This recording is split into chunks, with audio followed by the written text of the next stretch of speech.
We have the merch, the squad kit, the Yes. squad.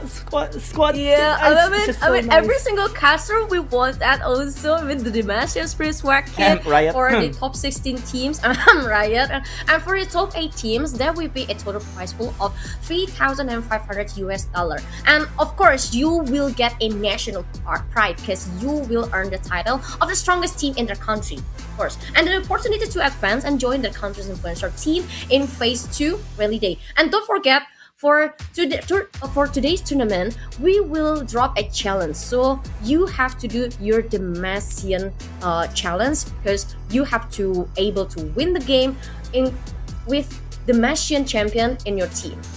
Just one.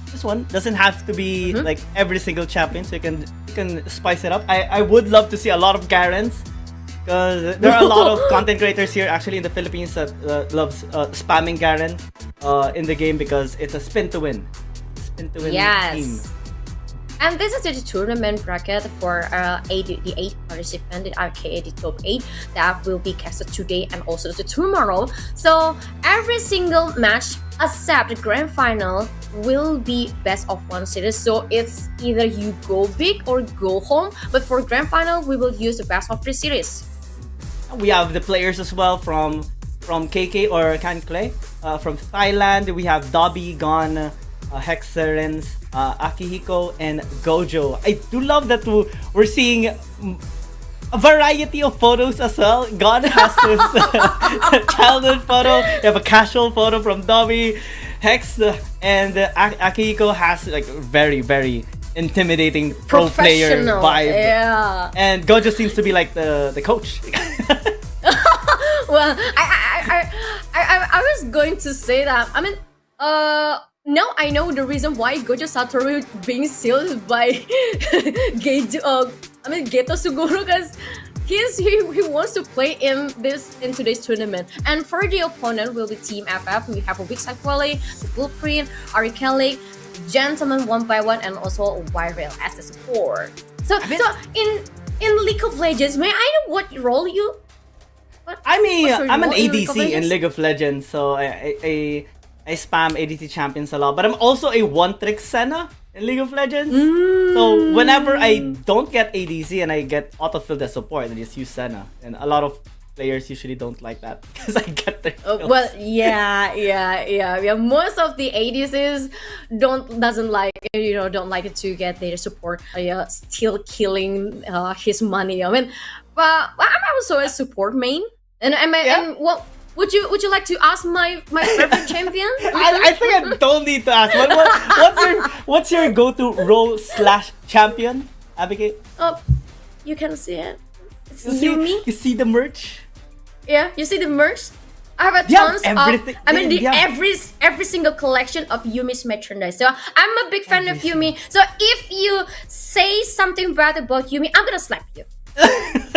No to Yumi haters. # no to Yumi haters. Or yeah, else no Yumi haters. You get slapped by Abigail. You have every single item, like every single thing that can be collected, you have collected already. Oh, you want this? You want this? It's yours. It's yours. You want it's yours the doll? to keep. You want the plushies? You want the figurines? I have all of it. You have everything. I actually want to collect a couple of stuff myself. After I saw your collection, I got interested in maybe collecting items as well, because I'm a bit of a hoarder, but not on like items. Like, usually I just hoard myself. Whenever I buy something, I don't throw it away. But I never tried collecting something. Okay. And since the very first match of today, Battle of Sea Proving Grounds, will start soon, I think we're gonna jump into the Battle Epic Station. This is the best of one, so you have to give it your all. And I'm kind of curious which kind of champion that they will ban. And Rengar, no kitty. Oh, too bad. So one of the 2 cats are gone already. Yeah. At least Yumi is still open. And a while ago, actually, there was a team that used it. DK, I believe, used it against Genji in the LCK Cup of 2026. They lost, but still, it was a unique and impressive input being paired up with an Ezreal. So maybe that's something that both of these teams can maybe try out later. Both of them actually has no losses just yet. Both of them has 5-0. Team FF won against almost all the regions as well. KhanKluay won almost against all regions as well, and it's going to be a challenge because all of the teams right now in the upper bracket, they have their games almost at one-sided wins. Yeah. And now Yeah, they're so this gonna is gonna- clash. If then inevitably they're gonna clash against each other.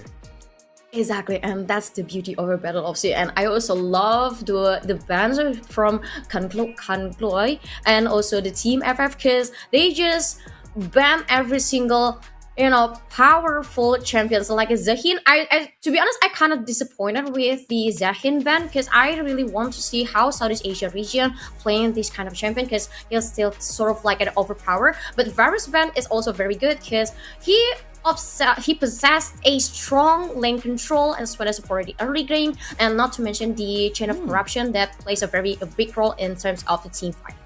I love the well-rounded composition that I'm just going to say Team KK. I think that's gonna be easier to say as well. But there's a short trivia about Team KhanKluay as well, because it's a short film from 2006 about an elephant, animated film about an elephant that wandered away from his mom, something like that. I wasn't able to go into like the details, but it's best not to mispronounce the name Exactly, as well, because the it means Kluay. a very, very, very different thing as well. So I'm just gonna be saying KK from now. They have a well-rounded composition. They have really good shredder, which is Serenar is one of the most popular champions right now in the ADC department. Someone can help out in terms of shielding, which is the Orianna. They can maybe even go for another utility support here because they just recently banned out Lulu. Milio might be nice as well, and they have a good solid frontline, which is the Hecarim. Yeah, I mean the Lulu's ban is very makes sense because as a Yunara, it's very hard for her to secure early game of the laning phase. So if you have a good enchanter, this would be a perfect pair for Yunara, and not to mention they also already have a Hecarim as the semi-tank. So I think for KK's team side, they want to secure the team fight because they already have Orianna to secure the late game insurance, and also they have the Hecarim that can provide a very solid jungle rotation and also the team fight.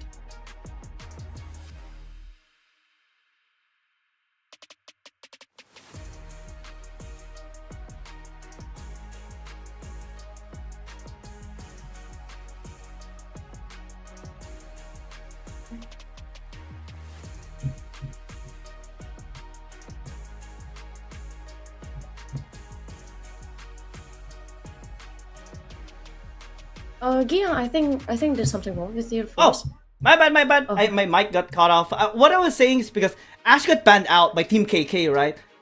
Team KK is removing some of the late game potential carries that can be a threat to Team KK as well. So that might force out Team FF to actually pick up something like Illusion. They settled for Jinx, which is still a high priority late game hyper carry as well.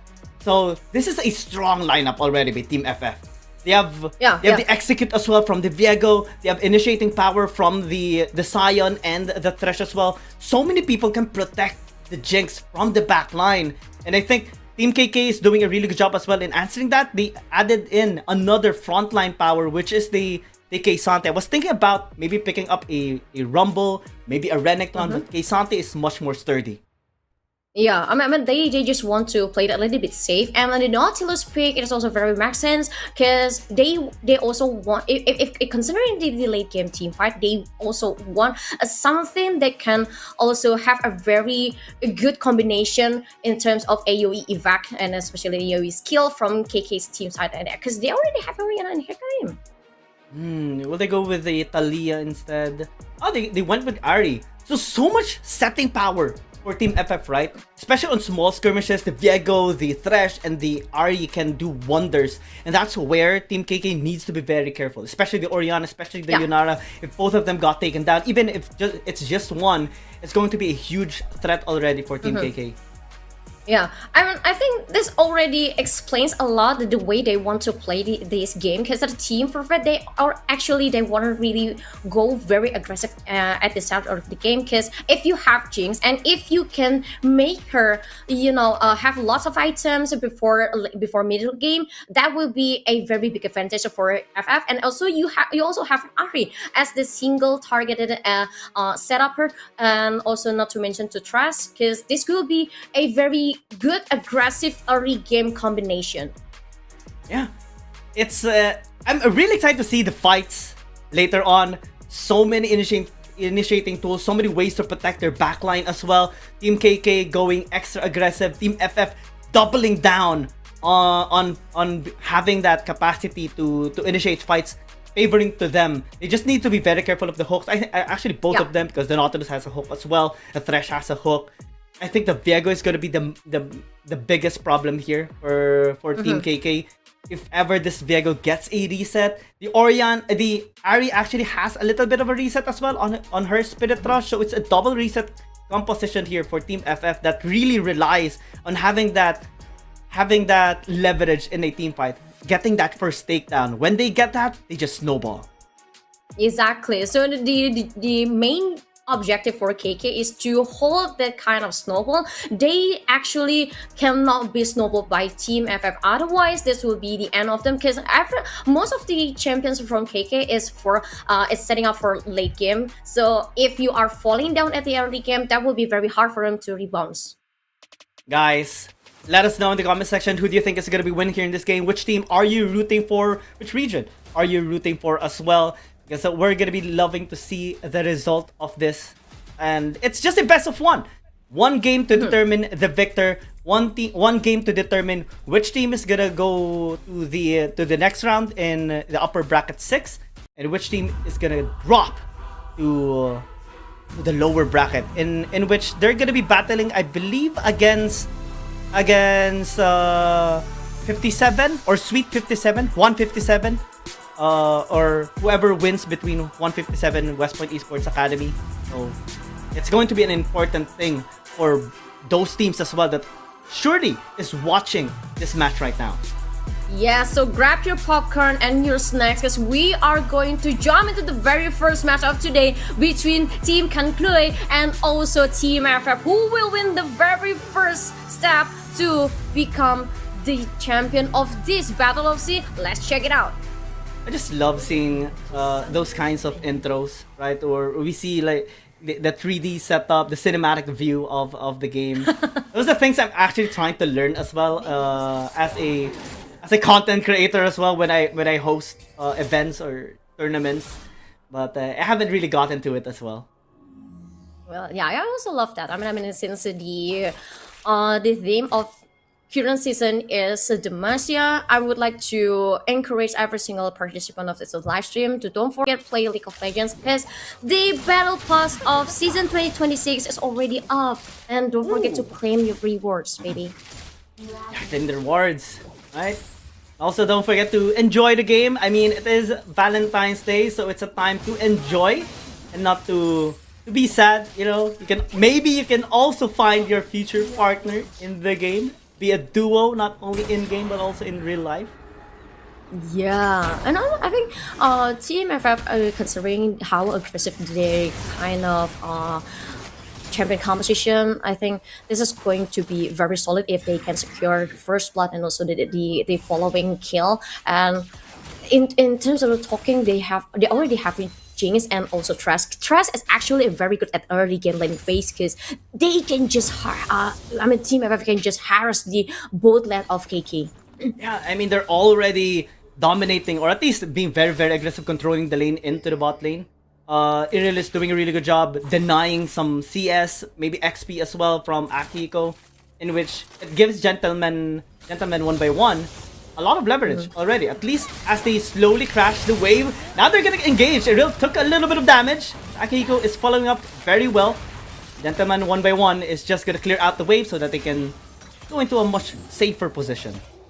Yeah, I mean, that was a very dangerous move from Team FF, considering the position. They really want to inject towards the bot lane of KK, but in the middle of the game, especially at the middle lane, I think our colleagues sort of like having a very big problem in here. Oh, yeah, it's a charm. Really good charm by Ari Kelik. Nearly got the Inda, but it's still gonna be out with a flash by Hex. Yeah, I mean, that was something that actually Team FF couldn't do at the early of the game, because actually First blood is something they really need the most. And not mentioned to do that, they need multiple kills to make sure Jinx or any other carries like Ahri or also Viego can secure items more than the KK. Because if you want to drag this to the late game, the chance of you winning this best of one series will be less. Good folks coming in, but you need to be very careful because the blueprint is just here with a follow-up dredge line to get out. It looks like both of them are going to be fine, at least for now. I really love the way KK trying to pull a very stable game and also very keen to see the opportunities and chances to kill their opponents. But considering the bot lane side, I think we're gonna jump into the middle of the game. A good charm actually to deny some damage from Hexerens, but it's not gonna stop all that aggression that Team KK is doing so far. 2-0 start. And right now we're starting to see Team FF having a bit of a hard time.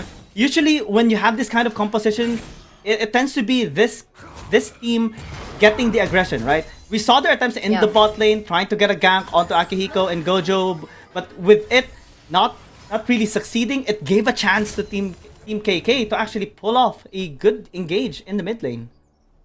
This is starting raising a red flag to Team FF because the 2 kills is actually something that the Team FF needs the most, and they're still not progressing after seeing Orianna's already taken 2 lives from Ahri.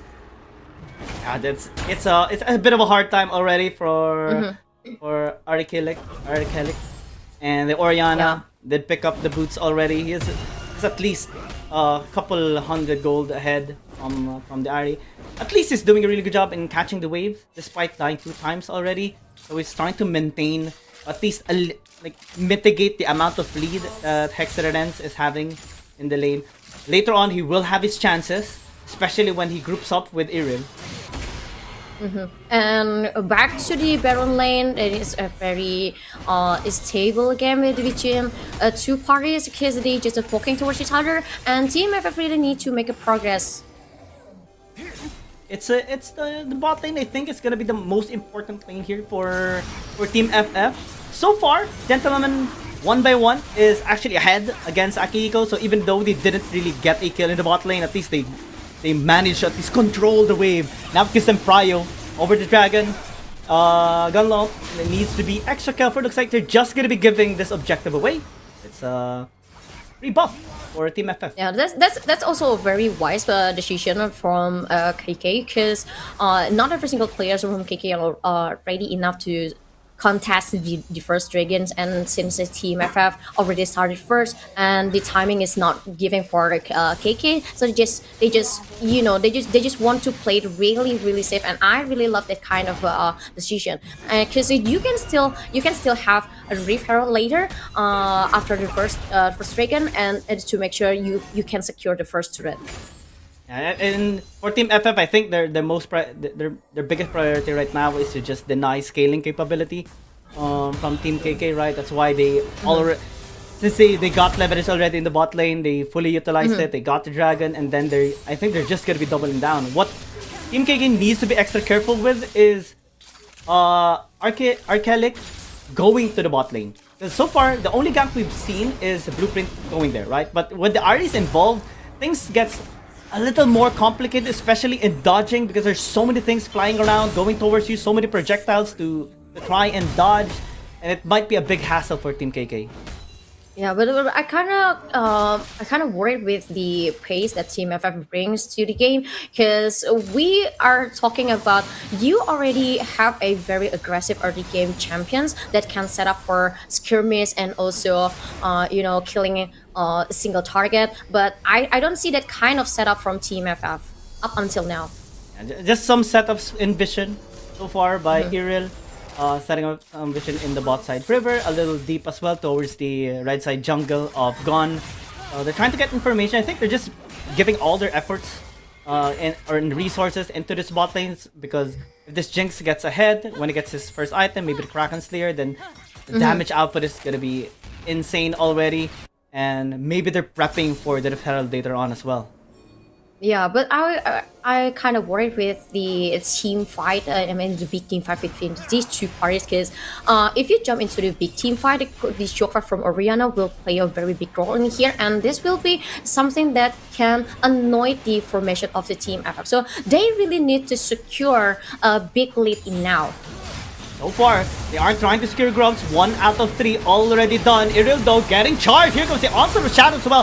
Full investment by Team FFF or Team KK as Dobby might actually be successful in taking down Iril. There's the charm already. And Akira getting shot with the shockwave as now Hex trying to disengage. Team FF getting the leverage already into this fight as they get the reset. However, Team KK still pursuing, trying to get along in this lines as Archelic actually being able to disengage. Dodger's gonna be the one to chase him down. Looks like Gon is just gonna try to finish up this Grug before it actually gets taken out. And it's gonna be a big win actually by Team KK so far. Yeah, I mean, that's very fair for a KK. I mean, they got the kills, and then they also secured lots of grabs in here. And I really love the way the KK set up the Team FF. They just let Team FF to start the grabs first, and not to mention the movement of the K-Sanze. They just, you know, pulling out several players from Team FF. So the only thing that FF can do is just jump into the fight, and KK took that advantage very beautifully. And also, the Hecarim, once he noticed that the Team FF not really progressing to the Freud drops, they just, you know, taking it over. Can he actually stay alive? Akihiko stays 1 HP away from dying. And Team FF looks like the rest of the squad are gonna be here, but to no avail. Really good protection by Gojo. Rocket gonna push through. Oh. Will it hit him? It does. But good dodge. Oh, it doesn't. He won't die, but It doesn't hit it. I mean, for me to see that kind of skirmish attack, I mean, it's kind of the off timing. And take a look at the replay. I mean, the beautiful setup in here is the big role in here is case taking the attention of the two players and making them suffer a low HP, and that's the moment of Hecarim after he got some drops. They just, you know, securing kills and making Team FF in a big loss. Team KK actually got 2 grubs in total, just because Gon took 1 grub before he actually involved himself into the team fight. Before he died, he was able to get the last one as well. Now, Archelic getting a charm, and that's another shutdown towards his Hecarim. That's the only thing that we want to see from the very start of the game, because you already have Ari, and with charm you can do a lot of skirmish, and to see that happen in 10 minutes, I mean, it's kind of late, but still, we're considering the gold economy between the two parties is not really in a big gap, and I mean, it's nice to see that FF actually finally do that. Yeah, Team FF now slowly getting their tempo through Archelic as well. That's been involved in all of the kills that they have gotten so far. Those charms really land well against Team KK, and now it's going to be second dragon. This time Team KK has the leverage in position, and looks like there's not going to be any contest from Team FF. Yeah, 1 dragons for each parties, and since the Team FF position, they are not really want to take it to the second dragon, so it's actually the free dragon for KK. But I don't see any big progress between these two parties. So because the only objective for Team KK is to hold this game until the late game, waiting for Oriana and also Yunara have enough items to jump into the team fight. And for Team FF, they just need to not only considering the team fight potential from KK, but they also have to make a lead in here. Yeah, speaking of lead, like weak side Wally 3-0-1 already. Sunfire completed already. There's 2 Kraken Slayers on Team FF as well. 1 on Blueprint, 1 on Gentleman 1x1. So that's a lot of DPS later on in team fights, and KhanKluay might need to be extra careful in targeting them, because there's so many targets here for Team FF, right? Their champions kind of have to thresh, but the Viego, Ari, and Jinx are going to be the primary targets. Speaking of which, in KK getting targeted, but it looks like they're being able to retaliate really well. It's a 1-for-1 trade, but it's much better though for Team FF, as now Onslaught Shadow is going to be used for the disengage, still going to be taken down. That's 2 by the blueprint. Looks like they're going to be happy with that. Beautiful setup. The box is open to make the exit way from KK's player is already close, and the team have did a very good job to focusing on one champion. And even though there's a threat between those parties, but still the win is still on the TMFF side, because KK actually couldn't handle to make another trade. Oh, that was really close, but I think you kind of have to respect Hezreren's.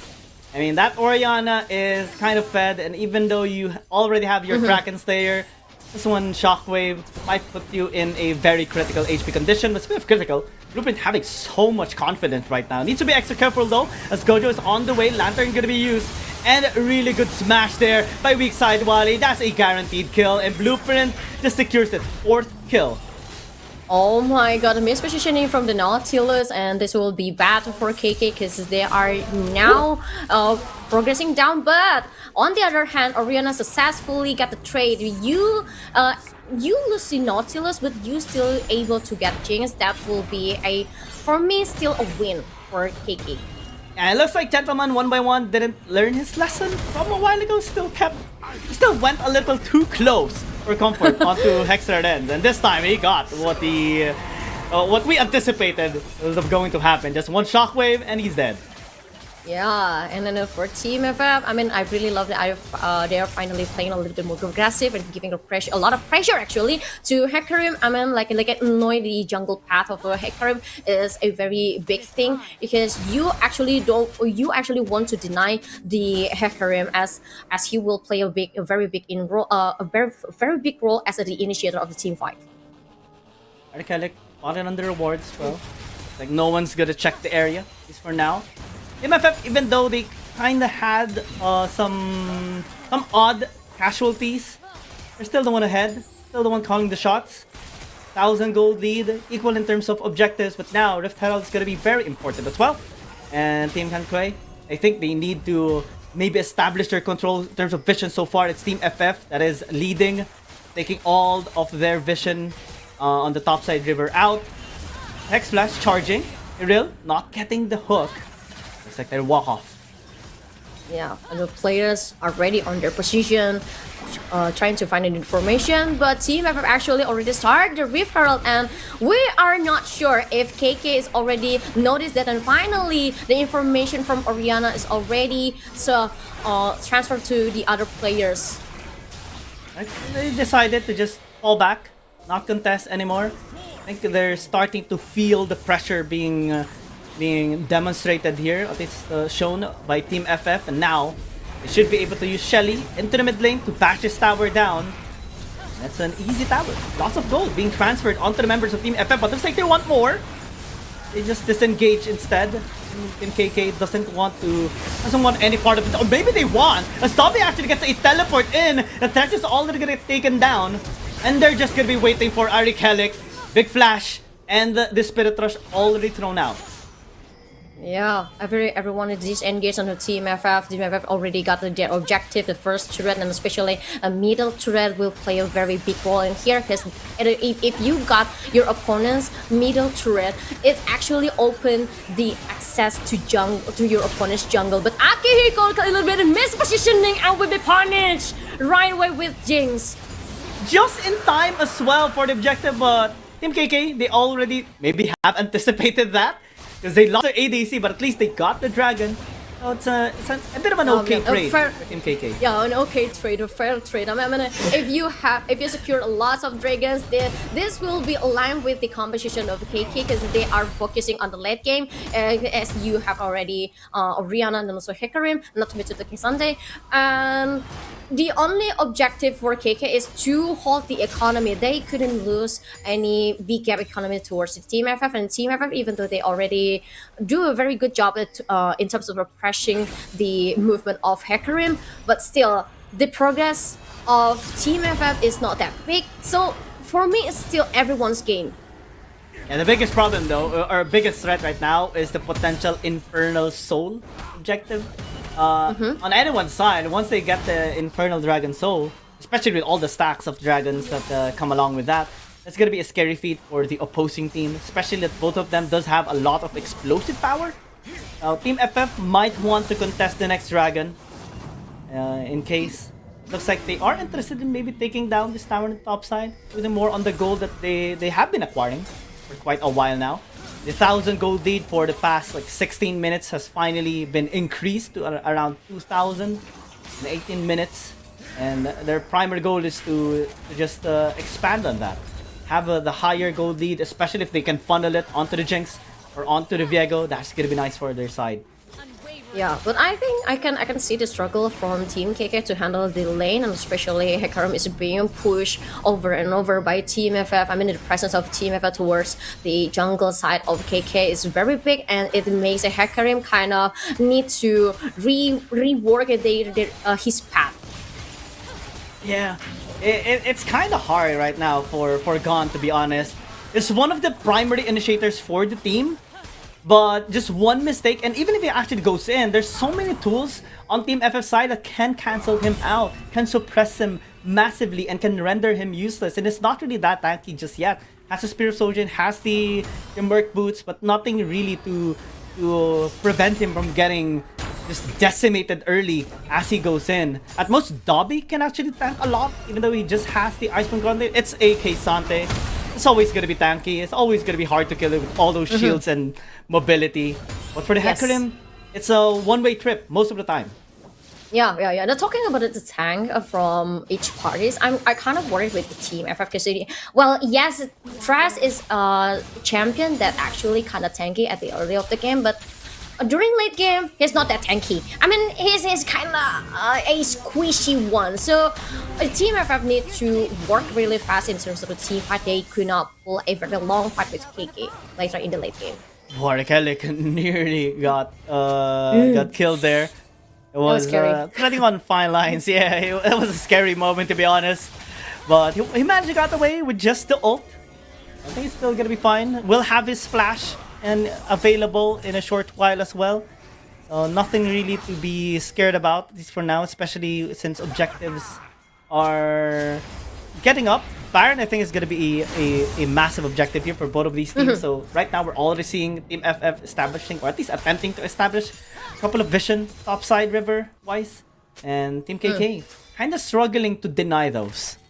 Exactly, and but Team FF, if they want to secure another big league in here, they really need to secure the Baron Nashor, because if you take a look at the map itself, actually the land pressure is already pulled towards the KK side. So if Team FF able to secure Baron Nashor, this will set up a lot of things for them. Oh, good hook, good setup by Team FF, trying to take down Gojo out. Looks like they're not going to be successful at it, at least for now. Just chunks his HP to 60%. As top side right now is going to be the rotation. Team FF trying to get this blue buff, but Gon will say, nope, this is ours. Helps out his mid laner as well. Yeah, another turret destroyed by Team FF, so it means another land pressure for Team KK. And since Team FF want to secure this Baron Nashor badly, I think to make a very good setup, like killing one or two champion first from KK will be an important part in here.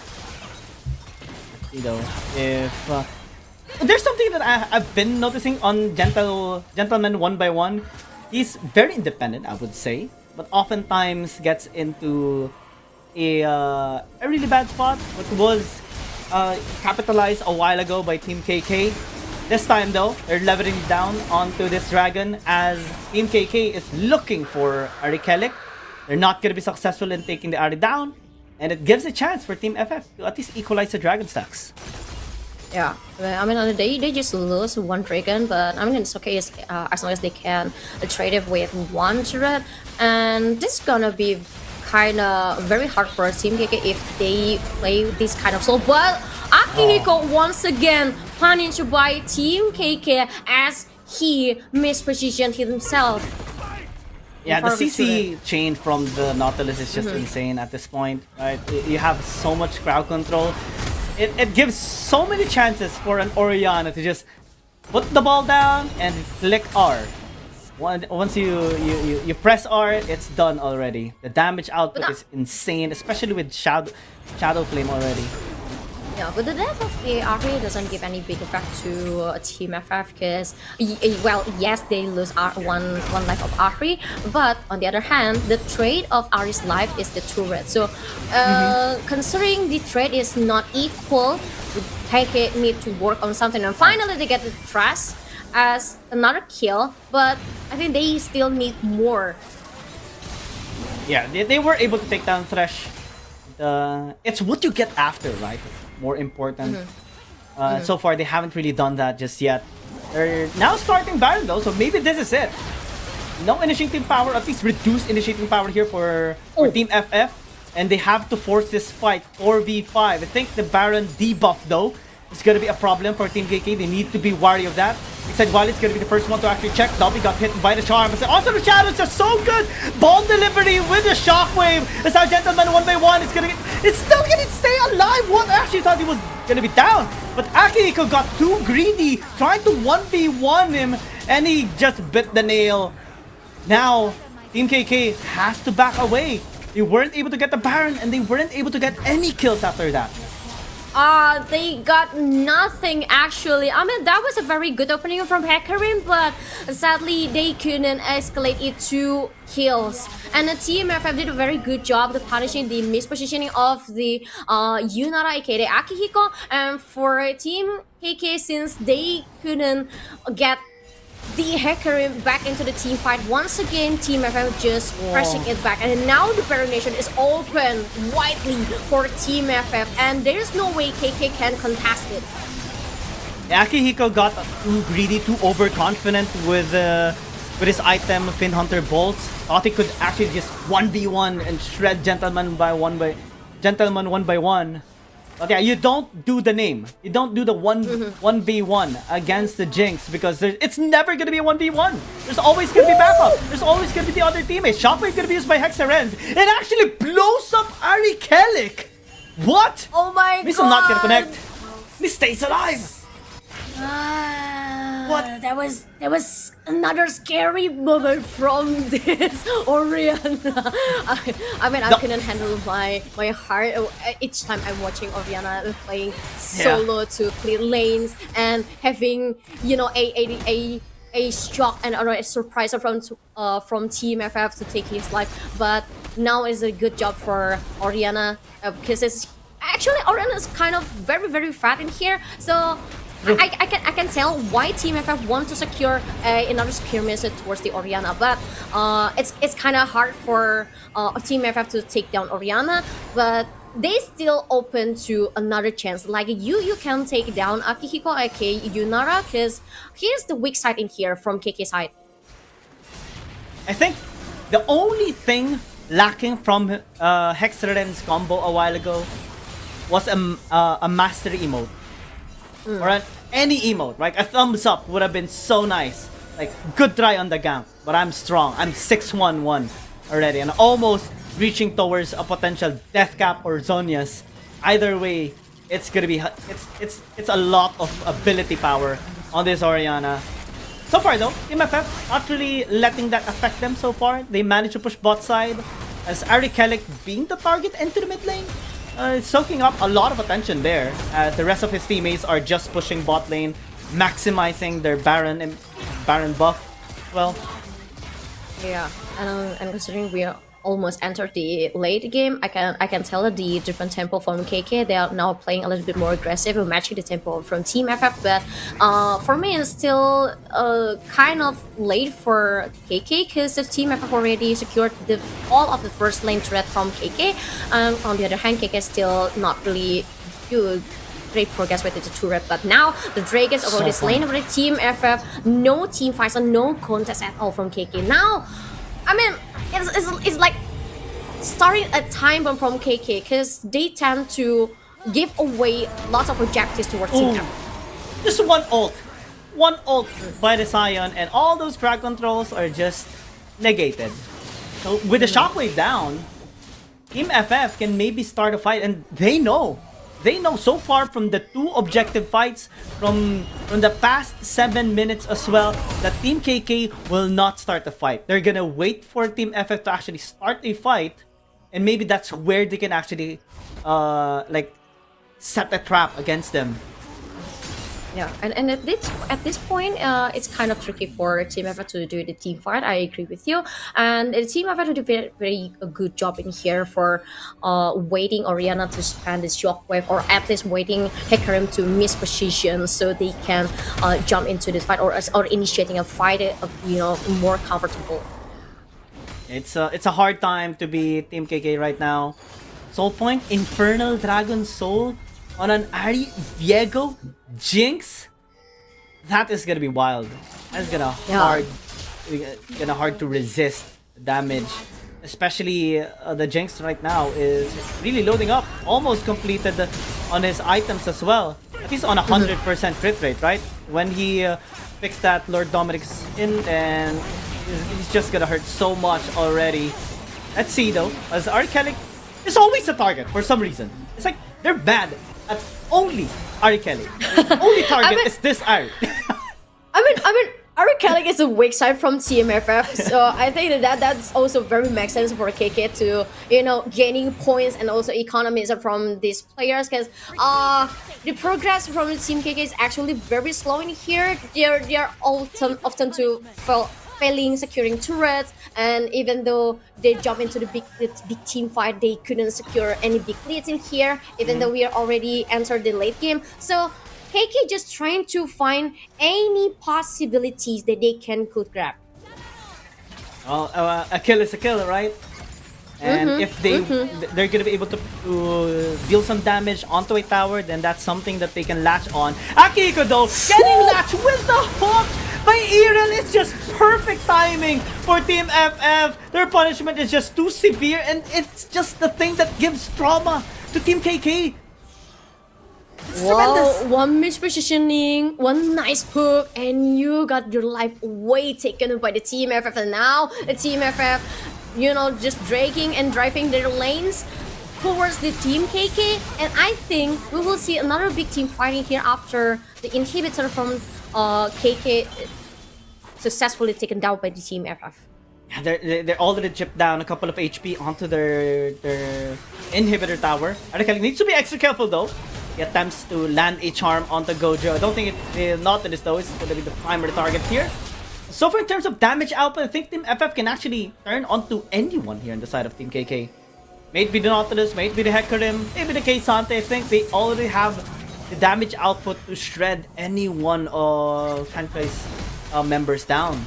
And that's a scary part, especially with the added 2 Infernal Dragon Sacks, potentially 3. If Team KK doesn't contest the last dragon, it's just gonna be a landslide from there. I mean, it feels like a KK waiting for too long to get a call. Okay, let's contest that, because I can tell that KK actually want to contest, but they just kind of like waiting for the call, and the call is not coming until the objective is taken by the AFF. It's a tough situation. Another hook! Oh my god, Hexerence! This time it's gonna be the target. Gone, trying to pick up the slack, trying to get the attention here of the members of Team FF, but it's not gonna be enough. It's forced to use this ult away. Dobby trying to get the attention this time, but everyone is just gonna turn on to him. They'll happily give the attention that he wants, but he still was actually able to take down Iril. That's a good job. It kind of dismissed the supposed push of Team FF. Gentleman, one by one though, is just picking up the slack, flashing in onto Akihiko. He might have been too overzealous though. He did pick up the kill onto the Jinx, but he was shut down. Yes, but it's okay, because now the second variation widely open for Team FF. They still have 3 players online in here, but on the other side, the KK only got Hecarim alive. And even though the dragon spawn, I don't think this will be a good thing for Hecarim to take it down by himself.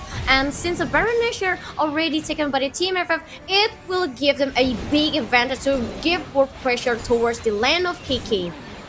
And they can now start pushing again, push away back all 3 lanes, maybe a 1-3-1 or 1-1-3, because Dragon is already available as well. There's a pause initiated here. Not sure where. Yeah. But I think that's a breather that is necessary for Team KK. It's a replay though. Yeah, the replay. I mean, it's a very good initiation from Team FF, but if you take a look deeper at how Team FF works and moving and how KK move and reacting, they already play a very different mindset in here. Team FF moving around together is always to find another chance to skirmish or at least to start a team fight. But on the other hand, a KK, I feel like the mindset that they have during this game is just to react what FF will bring on the table, and it is not actually good because after jumping into the late game, it has to be KK to start, to initiate, but instead they're playing very passive and not initiating anything. They're kind of afraid to contest a lot of things too. Hexatopics as well picked up already by the Jinx. It's 100% crit with a Kraken Slayer. Abigail, this Jinx is already unstoppable at this point. Infernal Dragon Soul with 3 Infernal Dragons as well. It's just ridiculous amount of adaptive force added into the already buffed up members of Team FF. This Jinx is gonna be, it's like a big boss right now. Exactly, Jinx is gonna getting wild here and there, and there's no way for KK to stop her. And I mean, they actually have a way to stop it. They need to win one big fight in here and still able to secure one of big objectives. To and I think it's not to closing the game, but just to prolong the breath in this game because KK still have a lot of things to do. Yeah, I mean, it's a long journey for Team KK if ever to come back here in this game. Especially that they're down around 6,000 gold. It's not really a whole lot, but it's where the gold that's the problem, right? Now there's 3 members piling on to weak side Wally. Just holding on for so long. There's already a push initiated into the top side, and with 3 members here in the bot lane, there's only 2 on top lane, and it's not gonna be enough to stop the push of Team FF. Inhibitor tower is gonna be taken down alongside with this inhibitor, and it's an easy push, a very worth it trade, to be honest, for Team FF. Yeah, a very easy one. I mean, it's okay if you want to take it the life of a Scion. Yeah, I'll give you that. But what will happen with your inhibitor? Inhibitor will play a big role in here for Team FF because they can play a big macro in here, pushing the turrets and also making the movement of a Team KK lesson and a lesson, and that will leave KK in a very desperate way. I mean, and it's also talking about how long the time that they need to take down one Scion is already a red flag. A big red flag in here. I mean, like the time bomb from KK side is almost bombing. Yeah, it's a well-fed Scion with unending despair. One of my favorite items actually in the game because of the ridiculous amount of feeling when you're surrounded by a lot of people. Good takedown though, or attempt to gentleman one by one, but it still stays alive! This guy is just unkillable at this point, and he's excited to run down the members here of KhanKluay. The backline's gonna get breached. Here comes Blueprint trying to take them down to get the reset onto this Vieg, but Akihiko still staying alive. Jay gonna be popped as Dobby as well. Popped like a bubble because this Jinx is just so fed right now. Gets a triple kill. Might even want a quadra kill here as Blueprint just stole it away from him. But sadly, there's no first quadra kill, but an ace for Team FF. Every single player from Team KK already wiped out, and there's no way for Team KK to defend the Nexus as Team FF happily reaching the Nexus, killing every single inhibitor and giving a big statement that they will secure the win of this best of 1 series and progressing and proceed to the next stage. Wow, almost a one-sided beatdown. By the time they reach like mid to late game, Team FF definitely is a strong team, and they're gonna proceed towards the next round, which is the upper final for tomorrow's match. Yes, I mean that was a very scary game, to be honest. I mean, we are kind of skeptical with how Team FF playing at the game because we are considering this kind of composition should be very aggressive at the early of the game. And to be honest, KK already had a good lead.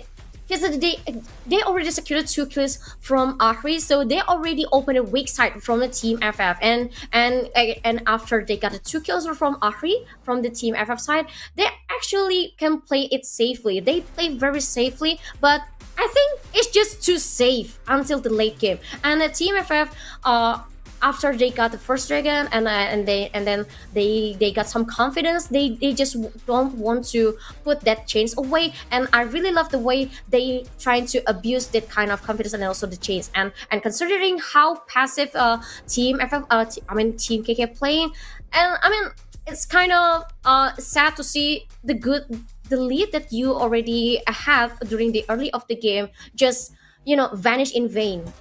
Yeah, it's kind of sad, to be honest, as well, right? You had already this kind of composition, but they still have one chance, right? At least Team KK will have a chance in the lower bracket. They're gonna be battling to whoever wins between 157 and West Point Esports Academy as Team FF proceeds to the next round on tomorrow's broadcasted matches as well. I believe we're gonna have a short break, so we'll have Faerie Charm next and SSS coming right up. You're still watching Battle of Sea Proving Grounds, and we're still your shoutcasters, Guiang and Abigail. We'll be right back after this short break.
deep in holes where we belong.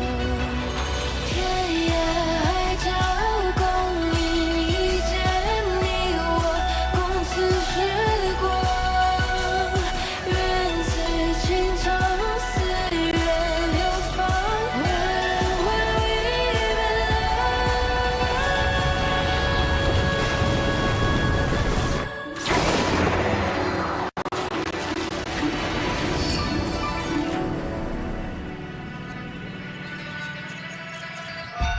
Until I see you again, to the end we begin. Take this way,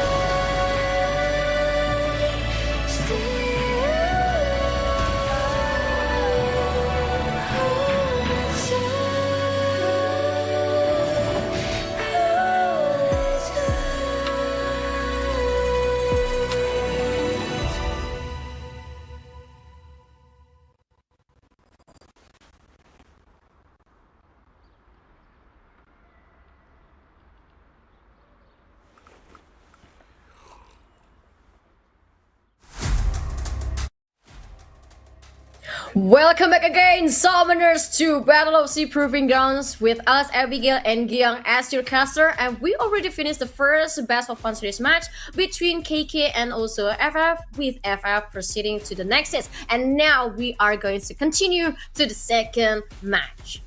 It's a match of Fear Charm versus SSS this time around. Before we dwell into the matchup though, I just want to say the cinematic video of the Lunar Revel is so aesthetic. It seems like an animated film already. Please, right? Give us another movie. Give us another film. We're still waiting for the next Arcane, or like what's gonna happen after Arcane.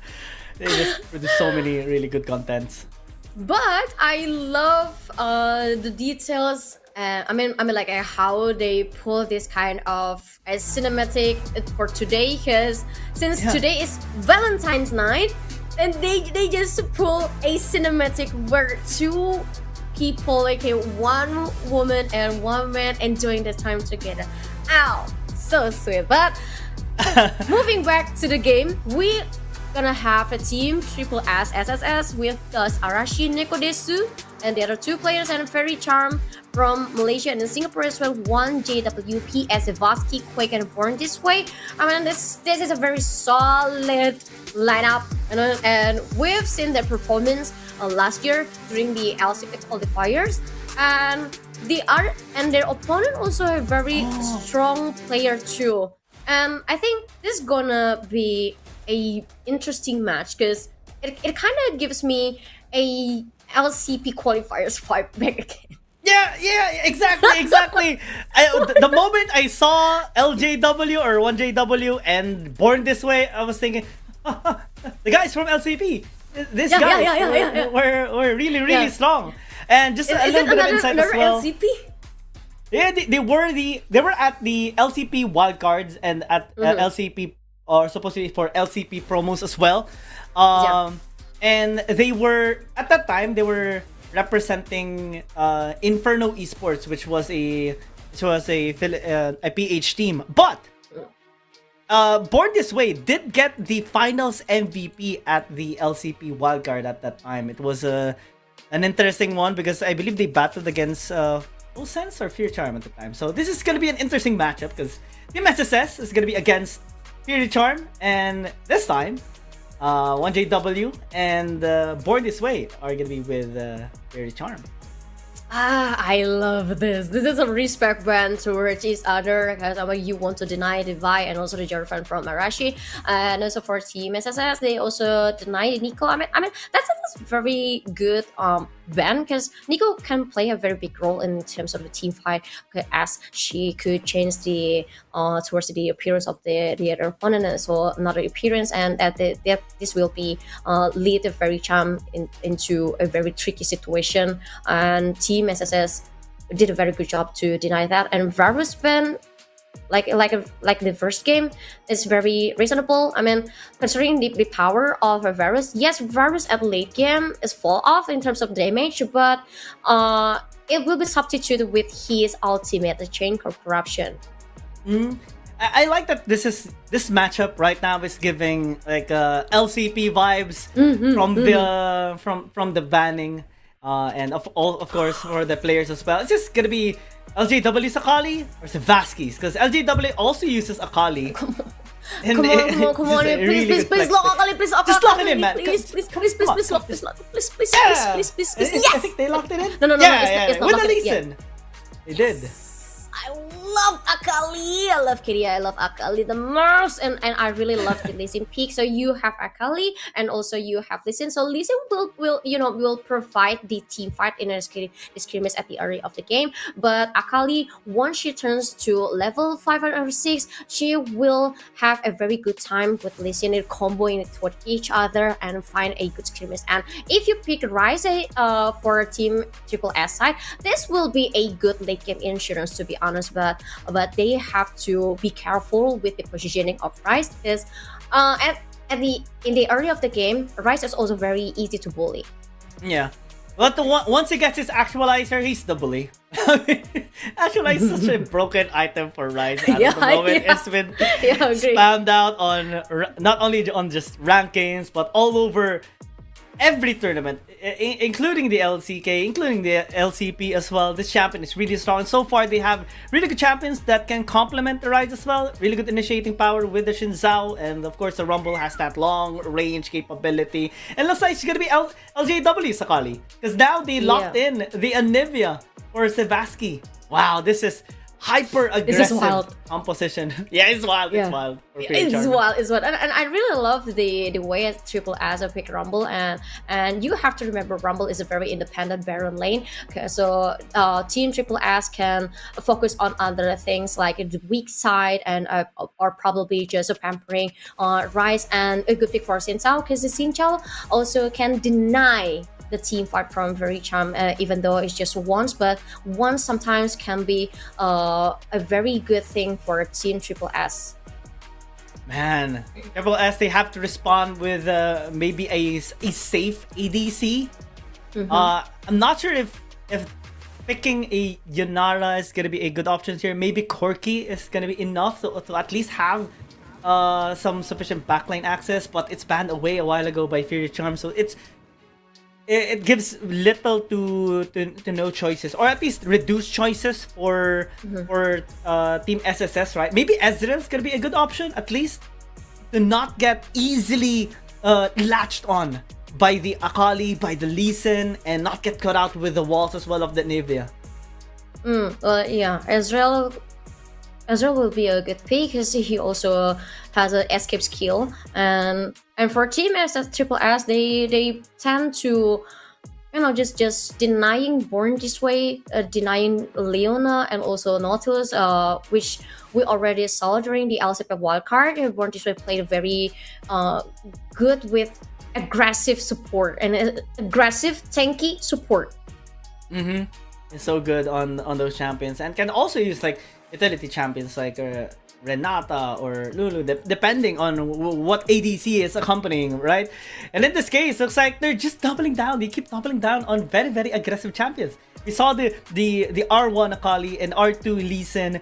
They added in the Anivia for extra, crowd control presence as well, with the slows of his ult, with the walls as well, and the stun of his Q. Now they added in a Jhin that can disrupt team fights with his curtain call, disrupt fights as well with his long range snare, and all those traps can be a big hassle to Team SSS that will be trying to get close to Faerie Charm. Yeah, but Faerie Charm, actually, I can tell that they really want to play this wild and hard, because you have Jhin with the curtain call. It will give a conditioning towards the team fight, and not to mention you have to be aware with the two assassins from Faerie Charm, which is Akali and also Lee Sin. But now Faerie Charm lacking of a tank champion, so you can't secure Enchanter champion here. Probably Alistar or Braum will be a good pick, but Thresh, I kind of worry with the late game. I kind of worried with the late game because there will be no champion from Faerie Charm side that can hold as a frontliner during the team fight. I'm still gonna be excited about this, man.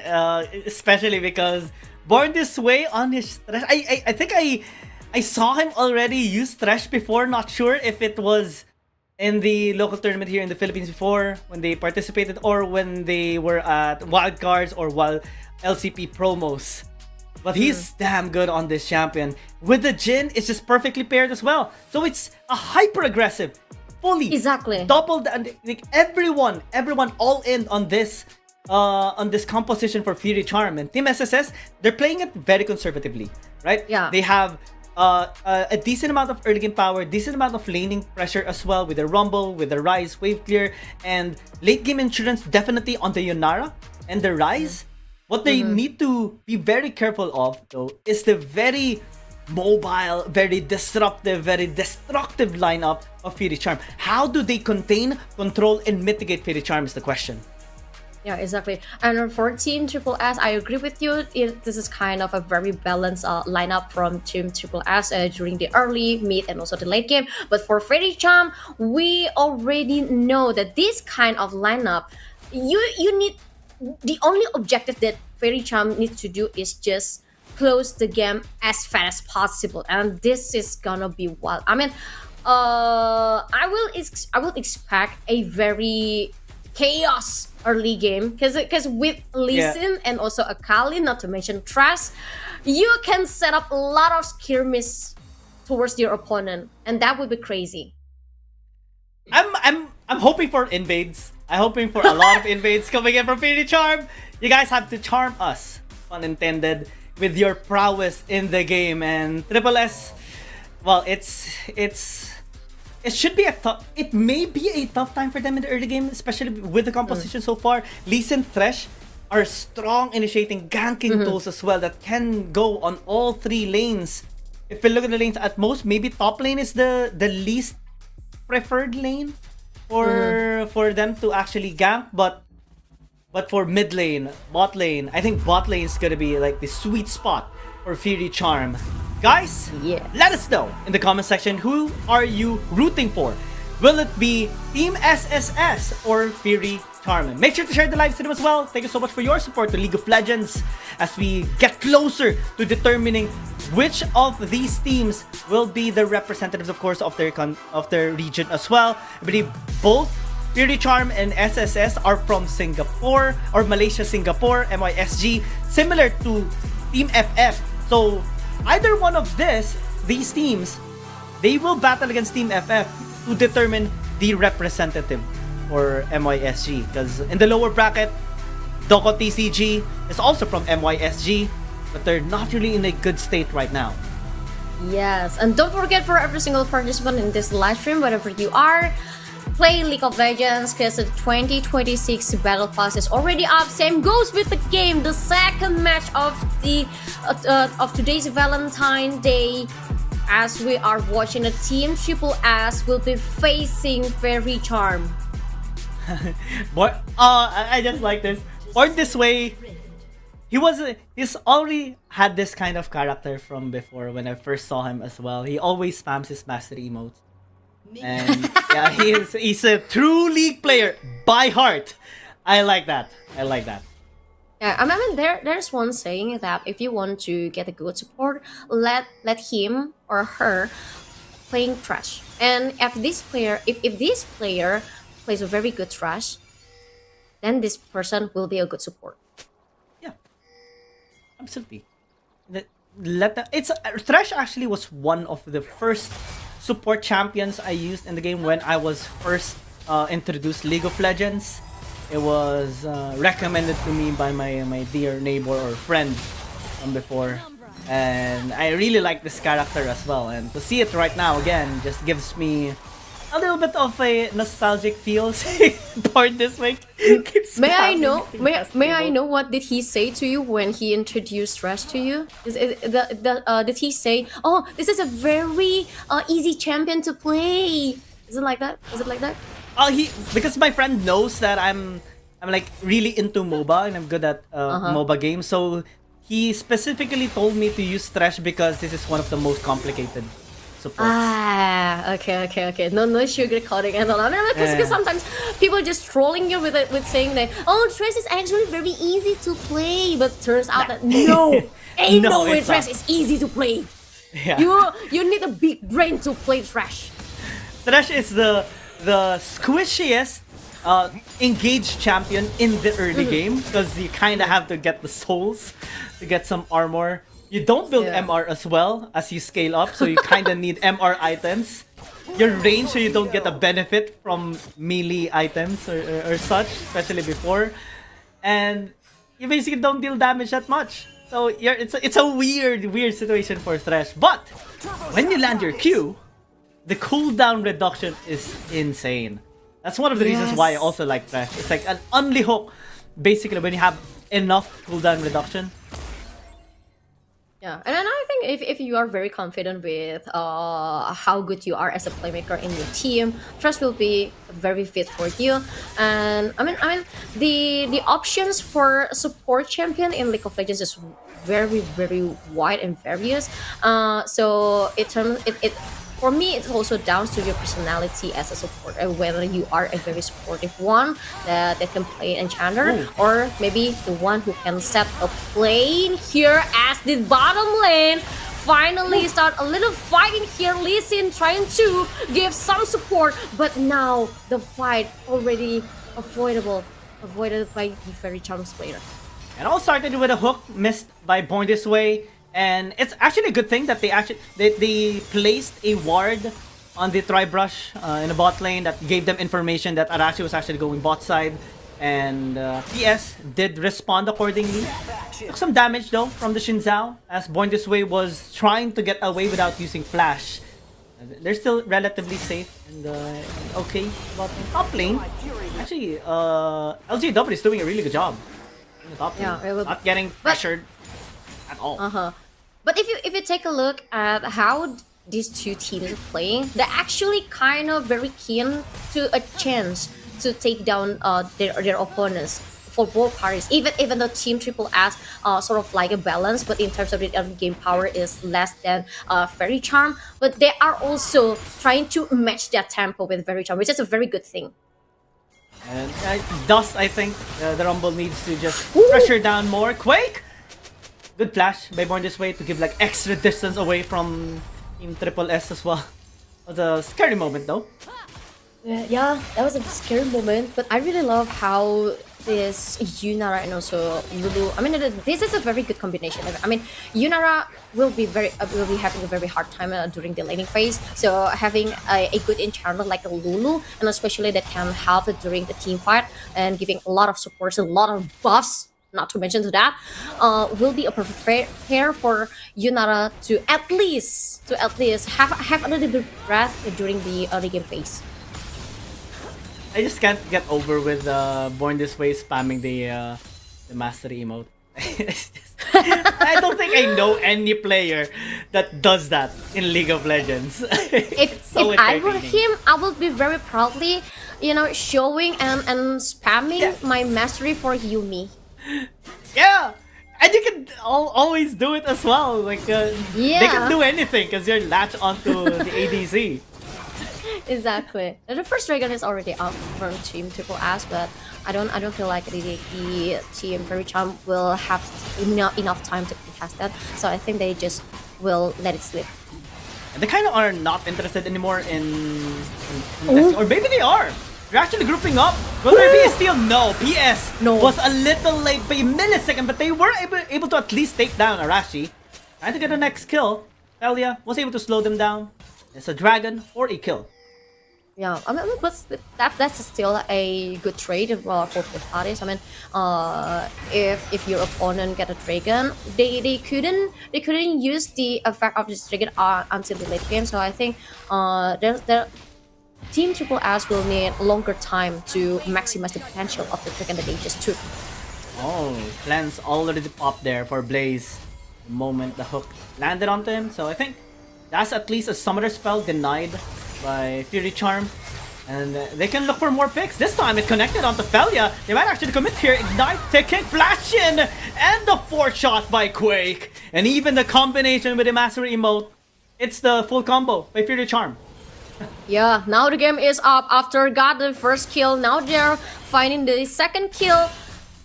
And today, in the second game of Battle of Sea, second match, Faerie Charm trying to find a way to secure the third kill. But sadly, you know, the skill is missing towards the Rumble. The Rumble still have a very good day in the Baron lane. Yeah, Quake is having such a tremendous time. Especially in terms of the goal that he has been getting with that kill, with the assist a while ago onto Arashi, and also the CS. Everything so far doing great on Faerie Charm. Even though we didn't really get the first dragon, I think it's okay. I think that their bigger priority is the Grubbies or the Rift Herald later on. Something that they can use to push. But speaking of push, right? Neko pushed to the edge on that wall. Faerie Charm, they're just happy with just applying pressure onto Team SSS. Yeah, no, they are setting up for Faerie Charm, trying to setting some skirmish towards the Rumble from Team Triple S.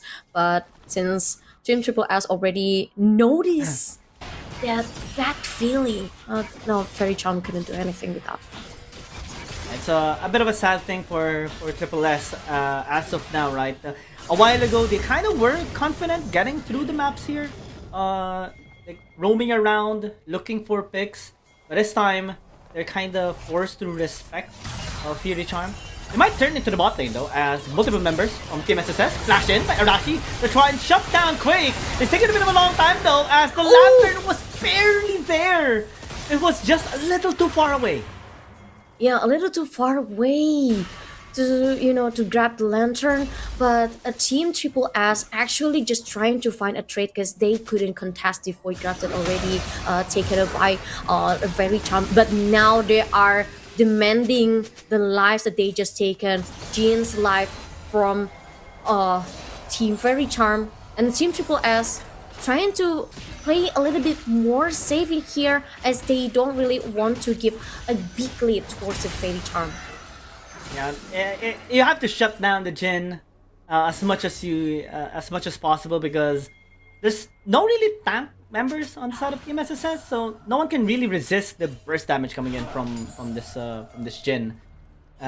It just amplifies how good the drafting is actually for Faerie Charm, because if there's no one that can really zone out the Jhin later on or soak up the damage that he's giving, then it poses a big threat onto potential team fights, especially when he's using like the curtain call, he's using those traps as well. When it gets into the phase of play, just like a while ago, and they really need to shut them down. Maybe this is the attempt, as Blaze flashes in.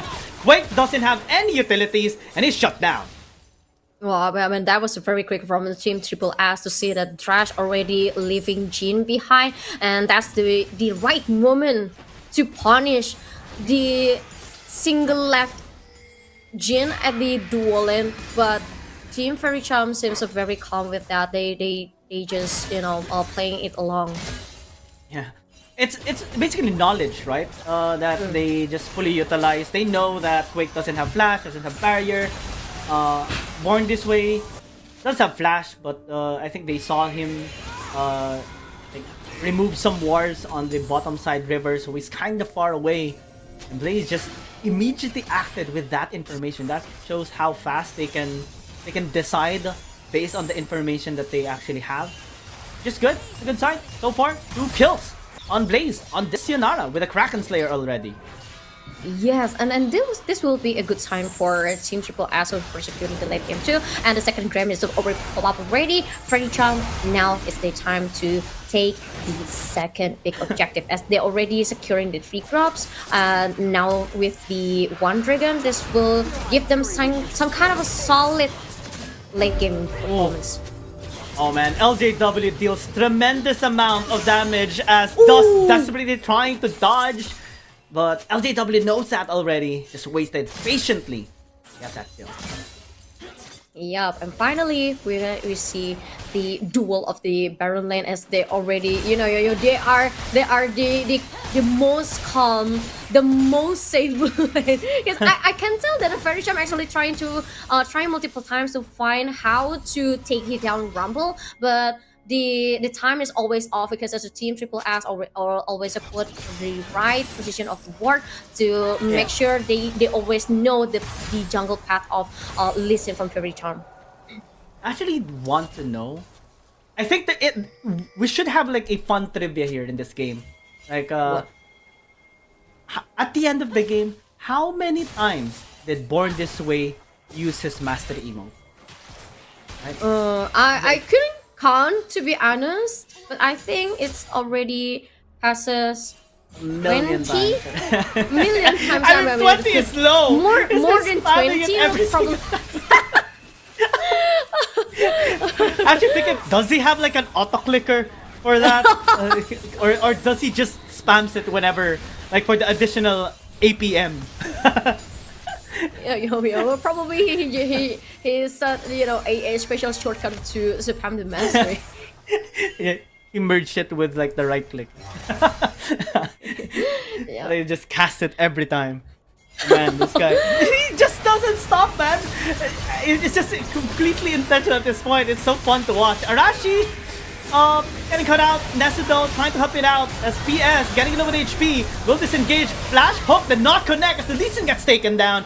Curtain call, blowing up the members here of Team SSS as now here comes LJW, getting snared, getting taken out. And Faerie Charm losing 2 members already. That's a lot of firepower to do so on the side here of the red side team. But Sebaski trying to stay alive, but they will lose the threat. That's 3 kills by Team SSS. But they're still fighting back. Arashi will actually get taken down here by Quake. Sebaski very low in HP, but still fairly helping in this fight. Now he's all alone. It's gonna be potentially an ace here for Team SSS, and they get a lot of gold. Oh my god, that was absolutely chaotic situation. And especially for Fairy Charm, yes, I know the objective was to take down one player. I mean, they really want to shut down Rice in his mispositioning, but sadly, when you talk about a big team fight, Team Triple S already got a big handicap in here. They got Lulu. They can give a full support with wild growth towards the players that already in low HP. And Fairy Charm was players from Fairy Charm was kind of a little bit late to give a protection and also follow up towards the listen. I mean, that was a very good start to be honest with Fairy Charm. Don't get me wrong. I mean, they focus on Arashi, but the follow up from Team Triple S is one step ahead, like not like the Very Charm. Even though you have a curtain call, it blocked nicely with the players from Team Triple S. And Very Charm actually kind of greedy at this point because they actually couldn't win this team fight, yet they still pushed toward it. It was so hard for Born This Way as well. Wasn't able to land a single hook in that entire fight. In this case, it did happen once again, but it's still, at least Fair Charm did get a shutdown onto Arashi as they are mobilizing into the top lane. From that previous fight, right? It's a lot of gold Team SSS did acquire. A lot of gold that they can use on their items. That's why they are building up strongly now. And they are 3,000 or 2,000 gold up against Faerie Charm. Now we're gonna be taken down as well into the bot lane as Faerie Charm potentially going towards bit of Terrell to attempt to bash down a tower of their own. Still, Team SSS now taking control of this game. Yes, yeah, Team Triple S taking control of this game, but Fairy Charm still have something to turn the table as they already secured the Rift Herald, and this will give them a big momentum to at least secure another turret from Team Triple S to even the game. But they need to place the Rift Herald carefully because whenever Team Triple S set up a big team fight, Fairy Charm will be the side that get in a hot spot. Yeah, this is one of the problems that that you did mention a while ago, right? During the drafting phase, you mentioned that yes, this composition is really strong, but is also kind of squishy. It's like a double-edged sword. Is what I absorbed from what you mentioned a while ago, and it's true to this case, right? When you're ahead, Faerie Charm definitely can snowball. They can easily burst down anyone from Team SSS. But when they're behind, it gives them another big problem because no one can actually fully commit. The Thresh is not as tanky as other support champion that can be used into the game. The Lee Sin, yeah, it deals quite a bit of damage, but when you're behind, it's hard. And he's gonna be the target this time around. Arashi going in with full commitment onto the Lee Sin, trying to take him down as the curtain gets called here onto the backside. PS still trying to fight back, but still not gonna be enough to take down Arashi. Or shot will not be used, at least for now. It does hit Felia, but not much was felt by Team SSS. As now Neku still trying to fight back. Good to engage here by LJW, but the immediate snare, even with a perfect execution, it's not going to be enough to get him to safety. And that's 2 kills by Team SSS. It was pretty much the same with the big team fight that we saw earlier with these two teams, Triple S and a Faerie Charm. I mean, it's very hard for when you have two assassins. The only thing that you can do during the early game is to set up and snowball, skirmish, ganking, anything else, except big team fight. And whenever we jump into the big team fight, Team Triple S already got a full loaded AoE effect. I mean, you have Lulu who can polymorph the core champion from Faerie Charm, and also not to mention to the Wildcraft that also can knock up a player so during the big team fight, and that will stop the momentum of Faerie Charm. And that's why I mentioned, I mean, Faerie Charm lacking in tank, yes, but when you have Thresh actually falling down in terms of a tankiness at the late game. Same goes with Lee Sin, so you need to maximize the potential of these two assassins as fast as possible, and yet Faerie Charm seems like failed it already. And that engage by Team SSS was just not handled well by Faerie Charm. It's hard. It's hard at this point. They tried, but in multiple areas of team fight, they couldn't really get synergized enough. The target selection wasn't really on point, and we saw more decisiveness on the side of Team SSS. LJW kept on getting, baited into an engage. This is the second time he actually died, getting snared after he went in and just completely blown up before he was able to do any damage. Exactly, and these two assassins from Faerie Charm is not progressing. Not to mention they are also very single target champion, and that will put them in a very hard spot because when you could not give a ganking situation towards your opponent, this is something that will happen. Born this way need to be saved by Anivia, but I think that will be hard. It's hard, really hard, especially with low HP and no one there to actually help him as well. And it gives just a couple of gold to Team SSS, probably as well into the top side as Team Triple S getting the tier 1 tower in the top lane. LJW trying to take one for himself as well in the bot lane, but it's gonna take some time as well, especially with the relatively healthy HP there. Mid lane though, Kuwait gonna be the target as Blaze just blazes him up. Hup now secured this tower into the mid. So that's 2 towers for Team SSS in exchange for maybe just 1 in the bot lane. Yeah, and that's a very big lead from Team Triple S. And talking about the team fights between these two teams, the team fight potentials. I mean, Faerie Charm will be having a very hard time to focus during the team fight because why? And not the AoE effect of the AoE skill from Team Triple S, and they also have Sinsao, who can deny at least 1 champion. And at this point, it's also very wise for Team Triple S to focus Arashi to deny Lee Sin from Faerie Charm. And once Lee Sin as the opener couldn't initiate anything, that will be the end for Faerie Charm. Well, warped in by Team SSS as they try to collapse and latch on into Faerie Charm. Sebastian's already low in HP, but he still has some firepower, some will as well here in this fight. PS getting just melted down with the equalizer drop by Dust as everyone just turns to dust as Team SSS just completely blows them up, and that's gonna be the second ace in this fight. The second ace, and Team Triple Ace looking very strong in here, and the Real Herald that Faerie Charm got before just like useless because they couldn't find a good position to release the Real Herald. And after that ace, it also opened a good objective from Team Triple S to push the lanes of Faerie Charm, and this is when the nightmare of Faerie Charm starts.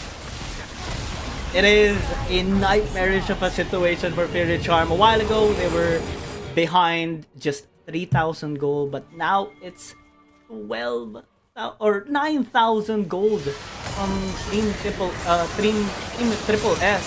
They all started here as well. They're just so unstoppable, so confident now. Team SSS, they seem to be Yes. at their most pristine condition. Yes, of course, because if you are on the Triple S side, it's actually very easy for them to set up or initiate a fight. You can initiate it from Lulu, you can initiate the war from Rumble or aka the Sing Sao. And I mean, they have a lot of options to start the fight. But for Faerie Charm, their options now are very limited, and not to mention how behind they are in terms of economy. Yeah, it's a lot of gold lead now for Team SSS. 917 is the score of Blaze. That's how fed he is right now with 3 items going already on his 4th as well. Faerie Charm, it seems like their damage is not really that scary anymore as well. Especially when they're this behind. Born his way looking to use his hook to get to safety. And he does, at least for now. Yeah, at least for now. And then the Faerie Charm.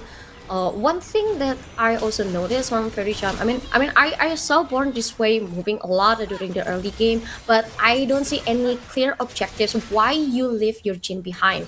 But I mean, it's okay if you leave your Jhin behind to create a setup, ganking setup with Jhin or Akali, but I don't see that kind of progress from Faerie Charm. And considering League of Legends, you have to play with timing here. Faerie Charm seems like it's just wasting their time. They even were able to get that kill onto Arashi a while ago. Especially after he used his Crescent Sweep. Now, Soul Point. Chemtech, Dragon, Soul Point. That is a lot of shielding power potentially for Team SSS. Especially with the Lulu, with the Yunara, with the Ride that has Archangel Staff. And this Shinzao and Rumble. This Dragon is definitely gonna be benefiting this kind of roster, this kind of composition by Team SSS. And Faerie Charm also lacking in terms of items and making them whenever they want to lay damage towards the Triple S team. We will see a deja vu like the first match where Sion is just gotta fight with 1v3 situation and he still stays strong. We probably will see that kind of tempo once again in this game. See if they can still come back here, right?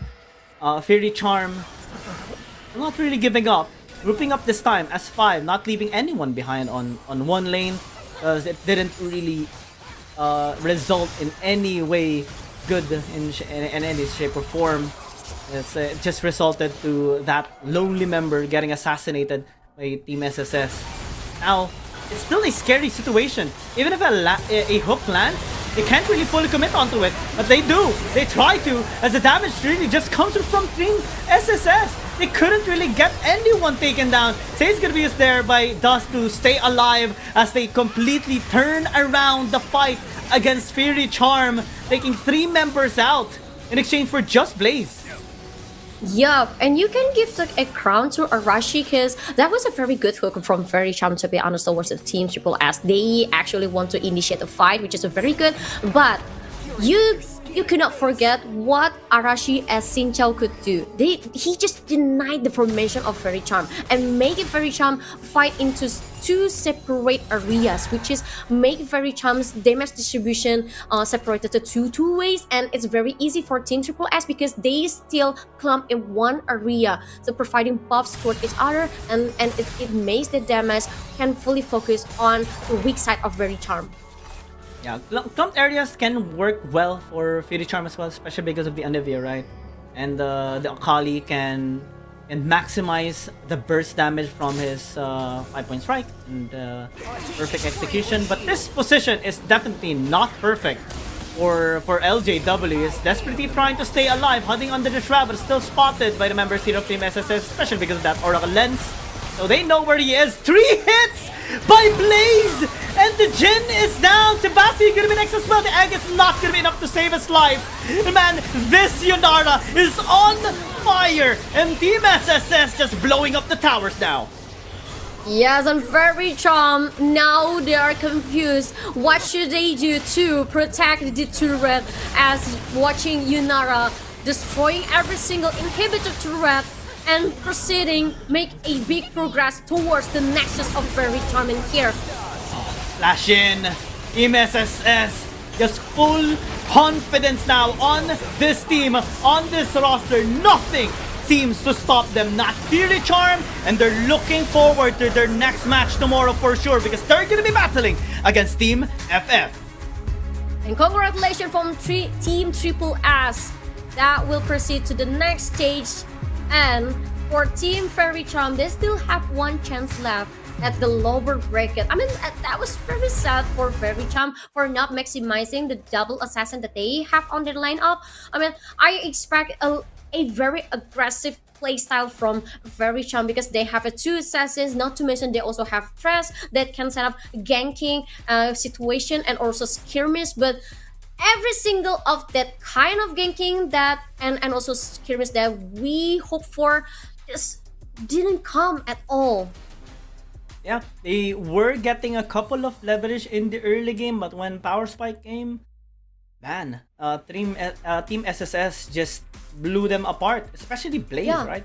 His performance on the Yunara is just out of this world. No one can stop, especially with the help of a Lulu. I mean, it's a standard combination in the bot lane, right? But despite all the threats that Faerie Charm tried to give towards the Yunara, they attempted shutdowns onto him as well. It's not enough. It just fueled the fire even more towards this player. Exactly. But we still have another matches upcoming, but we will take a break shortly. So for every single participant in this live stream, don't go anywhere until we're back.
Get ready for the 2026 Battle of S.E.A. Across Southeast Asia, teams fight for their region and the pride of Demacia. They first clash at the Proving Grounds Community Tournament with only the best teams moving on to Rally Day for the ultimate showdown. They join forces with regional creators from Thailand, the Philippines, Indonesia, Malaysia, and Singapore to compete across all game modes. Summer's Rift, ARAM Mayhem, and Arena. They're just gonna sit by and watch, but perfect execution. Who will rise to glory and become the Battle of S.E.A. champion?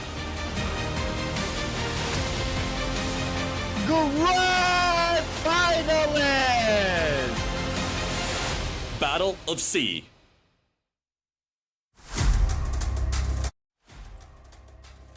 Welcome back, Summoners, to Battle of S.E.A. Proving Grounds, and now we are having a guest caster here, my cat, my Yumi. So cute. Oh, I love cats as Her well. name is Vida. Please welcome Vida? Vida as the third caster. Wow! We have Yumi now. A Yumi. Yeah, I have three Hello, Yumis. Vida. Oh, Oh, but Miss she my cat refused as to well. become a caster. definitely she said, can. yeah, she said, I'm not paid with for this. Okay, now we're gonna He jump is into lots the of food. third match of the yeah. She So- is wet foot. We have two matches set in sword Mm-hmm. for all the League of Legends fans right now. We have W57 versus West Point Esports Academy. W57 is from Thailand region, which had a score of 8-1 so far. And the only team that they lost to so far is DokoTCG, which is also in the lower bracket. We'll have a match against Full Sense later. And West Point Esports Academy actually has a score of 6-1. So they lost a little late in the bracket. They lost to General Chicken, which was also from MYSG region. Now they only have one chance, one win.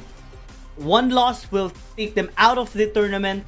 But I think for Thailand and for Philippines region, they're pretty much almost okay now, especially for PH, because West Point Esports Academy is the only team right now from the Philippines that is here in our top 8. So basically in their region, PH is secured already for West Point Esports Academy, but they're of course wanting to reach towards the grand finals as well. It's gonna be tough, especially from the lower bracket, but let's see where they go.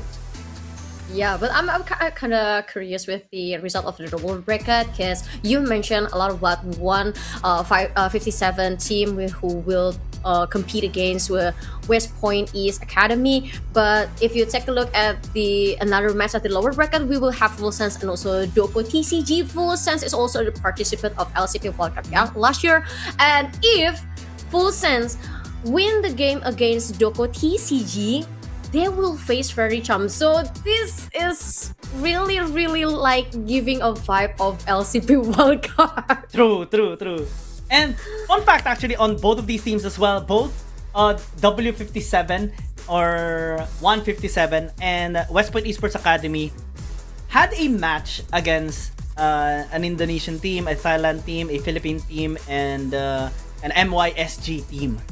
And both of them as well lost to an MYSG team, DokoTCG for 157 and General Chicken for West Point Esports Academy.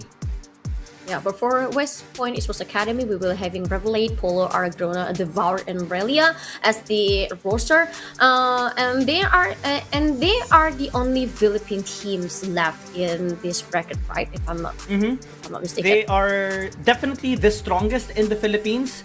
Their only rival so far is Naos Esports, but they met against them in the lower bracket 7 and took them down. They're also the back-to-back champions in the national tournament in the Philippines called Liga Republica, one of the qualifiers for the LCP wildcard. So they're really strong, but they are vulnerable. And being vulnerable is not something that you want to experience in an important tournament like this, the Battle of Sea Proving Grounds. If 157 wins against them, they're gonna kick them out. Exactly, and I'm talking about you can't be vulnerable in this tournament because they only got one chance left.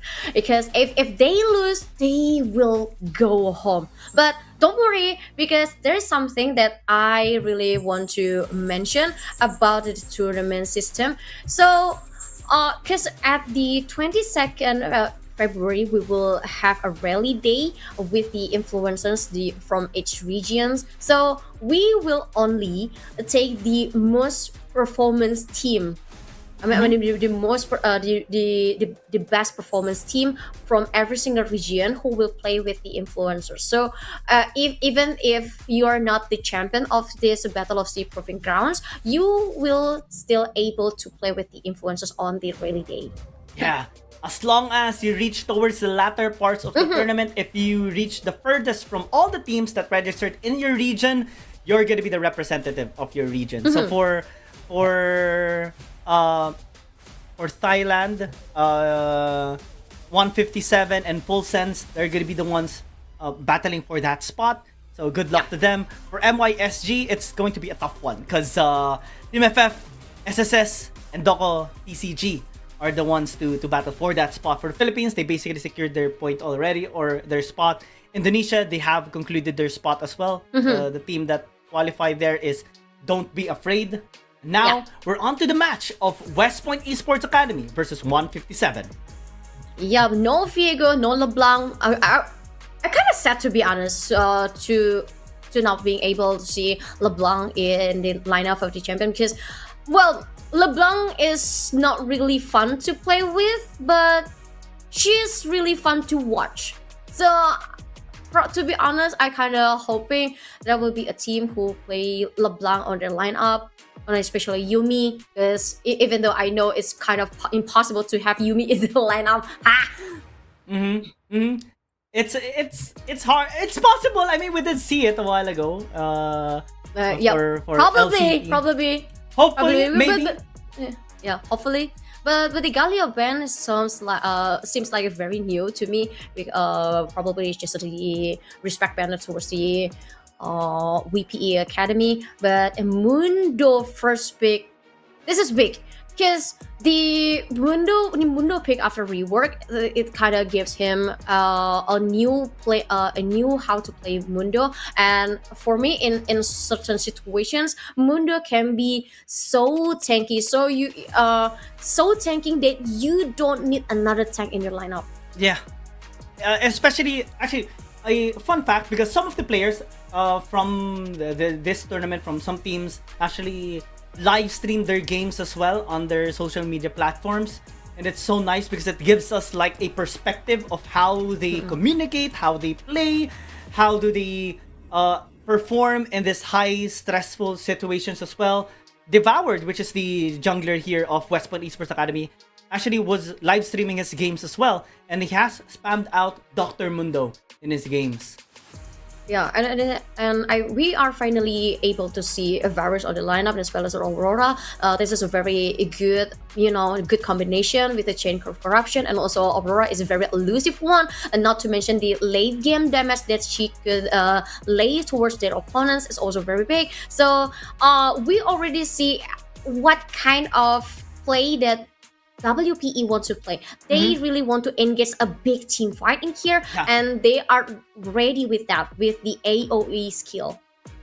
I think it's also like if a really balanced front to back team fighting composition for West Point Esports Academy. This can be a poke Varus as well. Polo in one of their games yesterday did use Varus in a poke manner, not the on-hit Varus. So that gives kind of bit of advantage in long range scenarios if you want to step back from a very, very destructive, consistent DPS composition of 157. The Gwen is going to be posing a huge problem for fights, of course, especially against a Dr. Mundo. The Kaisa can shred down the Dr. Mundo too. So Devoured needs to really double down on those resistances, on the healing. I think the Protoplasm Harness, one of the new items here in this season for League of Legends, is going to be very helpful for him. He usually builds as well in that manner, like Heartsteel into Spirit Visage, into like a Bramble Vest Thornmail, then the Protoplasm Harness as well, and it gives him like a really high sustained situation for a Dr. Mundo, at least sustain the damage from 157. Yeah, and I love the way WPE banned Jarvan and also Yone, because they actually want to deny Jarvan because they didn't want to waste a flash or skill just to escape from the Cataclysm, and which will be a very big info towards the 157. And for Yone, they want to make sure their backline is always safe. But for 157, this will be a nice pick. To be honest, I'm not really sure where they put this Lux. Probably at the This is a Lux dual mid? lane, or probably Luxmith or Lux APC. That could be an option. But why? I think they actually want to play with Lux because we also have a challenge in here. If you win a game with the Martian champion, you can actually get another prize. Ah, so it's an extra challenge here, definitely for Extra 157. challenge. Yeah, but it's gonna be tough. It's gonna be tough, especially with the answer here. At least a hover so far by Westman Esports Academy. They hovered the Akali, which can easily breach towards these so far front lines of 157. The Braum is gonna provide a lot of protection as well towards the crucial carries of WPEA, and 157. They kind of need someone really to help out in the front line to protect the Kai'Sa and the Lux. So far, Nautilus Kai'Sa in the bot lane is kind of stable, going up against Varus and Braum. But what will their jungler be? Because this Gwen most likely is going to be in the top lane to battle against the Akali, or this Gwen, and actually just switch into the jungle and have a K'Sante match against the Akali.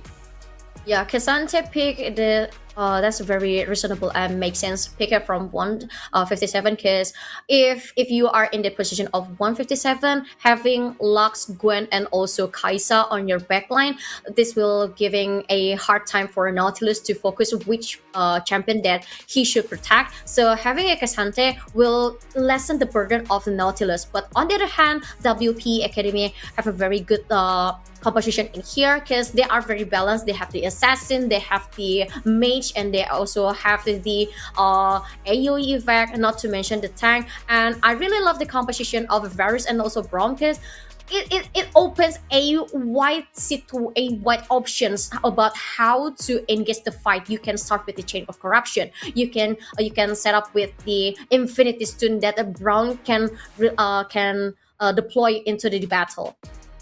Yeah, and of course the pressure as well from potentially double circles here for Westwood Esports Academy. The Chain of Corruption spread onto the members of 157. Also the circle that can be dropped here by Agrana with his or Aurelia, since it's going to be the Aurora into the top lane and the Akali into the mid lane to match against Newell near Slux.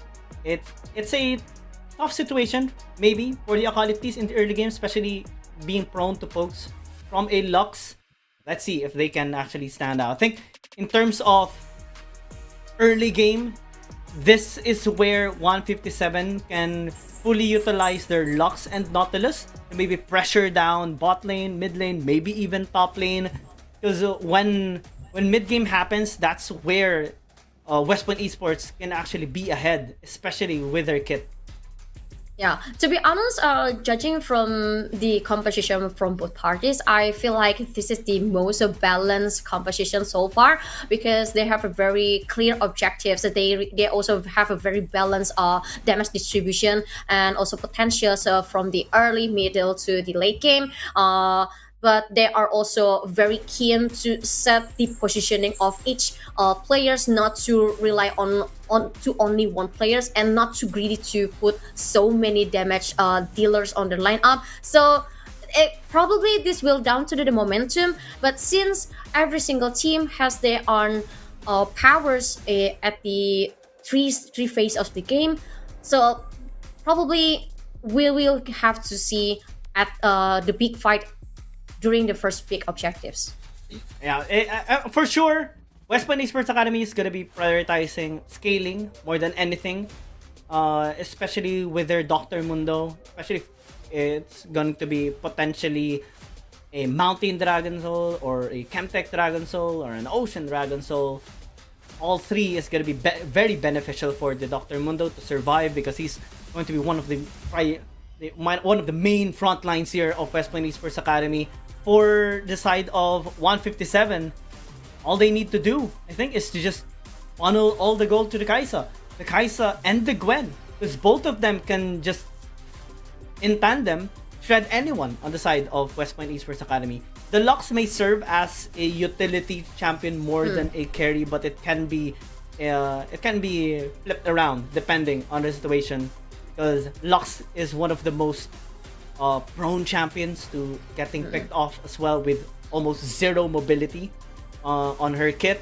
But he has one of the highest range in the game, so he can help out in terms of shield, help out in terms of damage. I love the photo as well of 157, the little doggy that is peering Chihuahua. through the camera.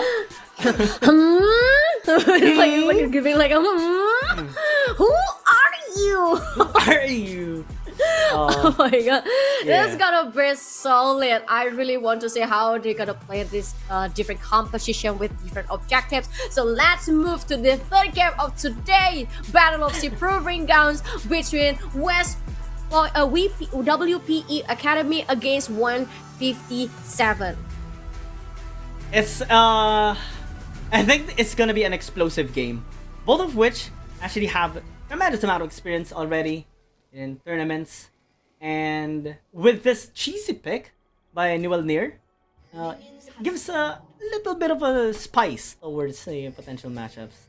Devoured, Yep. establishing some vision early into the start of the game, but it gets caught out by Newell Near. So, and also just established vision for himself. Good hook by Bank, as 5-star General is already kind of getting low in HP. Polo needs to be extra careful as well. Like, it's a 157 that won the trade. Yeah, the beauty of the duel in between these two parties is like in terms of power at the early game they scored quite even damage. Well, Kaisa needs to work on something to make sure her bullets at the maximum damage, but since she has Nautilus on her side, you know, harassing the opponents will not be a problem. Especially with if 157 can easily follow up with those hooks, it's going to be very important. I think it's one of the problems as well that we did see during the match of Fury Charm and SSS, right? Whenever their Thresh tried to get a hook, it's either the hook doesn't connect, so they couldn't really initiate the fight well, or when he lands a hook, the follow-up wasn't really there from teammates. In this case, so far, at least in the first interaction that we've seen with 157 against West Point Esports Academy, the follow-up was really nice. That's why they were able to dish out quite a bit of damage here towards Revelate, which is 5-star General, and Polio, which is Gotchi here. And have a different IGN in the game.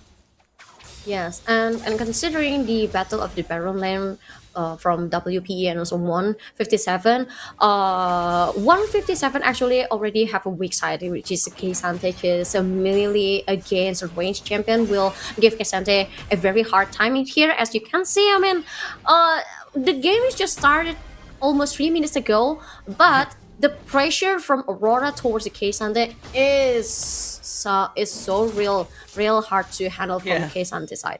It gives me like 2023 vibes, honestly, when Aurora was initially introduced into the game and she was spammed in top lane to bully out these melee champions, and Ikami definitely is feeling it as of the moment. Meanwhile, Devoured invading Eton. It might actually secure first blood with one auto attack away. That's 400 gold straight to the bank. That was a very good decision from WPE, because they already noticed a 157 as Gwen, one of the jungler from 157, need at least 3 items to join to the fight. So she really needs, you know, every single gold on the jungle, and with devour her once, this will ruin her jungle path. He just casually walked into the lane as well, saying hi. Bye bye. To Bye bye. both Turb or Agrona and good boy. Yeah, bye-bye. Bye-bye. Bye-bye. Yeah. Bye, Chilling pretty. around. This is the fun thing about Dr. Mundo, right? The voice lines are always quite entertaining. Yeah, Good dodge, though, by exactly. Church. I mean, the way he moves is already entertaining. Yeah. Oh! Wow, Ignite, and that's a kill! Man, Agrona, or Churb, is solo killing well near. Yeah, that was Immaculate from WP Academy, but the duel from botland of WP and also 157 is just like what we saw on the earlier of the game during the first minute. But that was a good move from WPE. They pressured one. I mean, at first Akali was pressured by Lux, but I don't know what happened during the journey of middle lane battle, but somehow Sharp able to push back towards Lux, and with the right calculation, that was a beautiful kill. Yeah, it was a well-calculated execution there by Agrona, and it gave no time to react for Mjolnir. He still tried to like flash out, but the Ignite was already there and ticking. Without the shield, he wasn't able to survive. And right now, the pressure definitely is gonna start building. Perfect execution there by Agrona. It lands the 5-point strike. Easy takedown. You can even deny another wave towards the Lux. Yeah, now the only option for 157 is to make Kaisa as fat as possible, as soon as possible, because they already got a 2 weak lanes, and it's very risky for 157 to proceed the game. On is here. I don't think he can contest or will as well without the help of the Lux. So it's already a 3-0 start with first dragon secured by West Point Esports Academy. Relia taking a bit of damage there from Ityami. He does return some of it to the Keisante. Keisante definitely is one of the tankiest champions. That's why despite the constant attempts of Relia, the best case scenario though for Relia is that he gets so much gold from first strike. Spamming onto this Keisante. Definitely is kinda rich already. I wouldn't be surprised if the battle between Relia and also Ityami will stay for a long time, because, well, at this point Aurora doesn't have enough item to take down Kesante, so she was just poking here and poking there, and Kesante was just doing his job like, okay, a little bit itchy, but I think I can handle this. We see an even interesting itemization by Relia. We see a call on this Aurora, just really max gold build. She wants to Economy build. rush. Rush, get rich as fast as possible. Want to help the family, help the kids. Yeah, exactly. How you do it? I want money. I want Help money. me rush items. Maybe he Because just they- tries yeah. to earn so he can like treat his girl well for Valentine's. Let's go. Oh. but I think that movement was is very makes sense, because I mean WP already secured the lead, so they couldn't they couldn't waste any momentum in here, and once they already noticed that 157 already pressured behind, they just want to keep that momentum. Yep. Later on, when Relia picks up like a Ludens, then the gold accumulation is gonna get higher as well. I still can't move on from this first strike with Gull build on Aurora against a melee champion. I think it's very similar to having like a rumble in the top lane with first strike as well against a champion like Asante or Dr. Mundo. It's just Yeah, obnoxious it's very- in terms of gold accumulation. and you know the game is just back to a very conducive playstyle for between two parties, because 157 actually want to turn down the tempo and avoid the aggressiveness of WPE, but they need to be aware with the second objective in here, because the pressure from WPE is real hard towards the 157. If they lose the second objective, that will be put them in a very hard position. Did Relia just drop the circle for the first strike? Really? Really? Uses ult just for the first strike gold. Because he knows, we know, he can't kill the Keisante, but he just do it for the gold. And he does Well. does tremendously well with it. We see a 2,000 gold lead as well, almost, by West Point Esports Academy. Grubby secured by Devoured as well. So far, all the objectives being secured by West Point Esports Academy. It has been a very, Exactly. very controlled setup by this blue side Exactly. team in this game.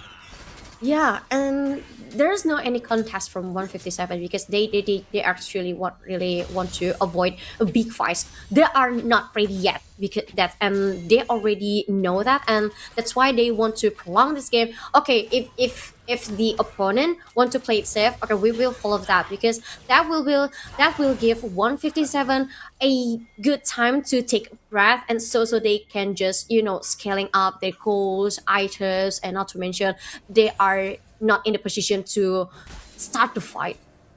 Yeah, it really gives like a bigger challenge for 157 to now in scaling up, because on objective fights we don't really see them in this kind of condition to actually contest.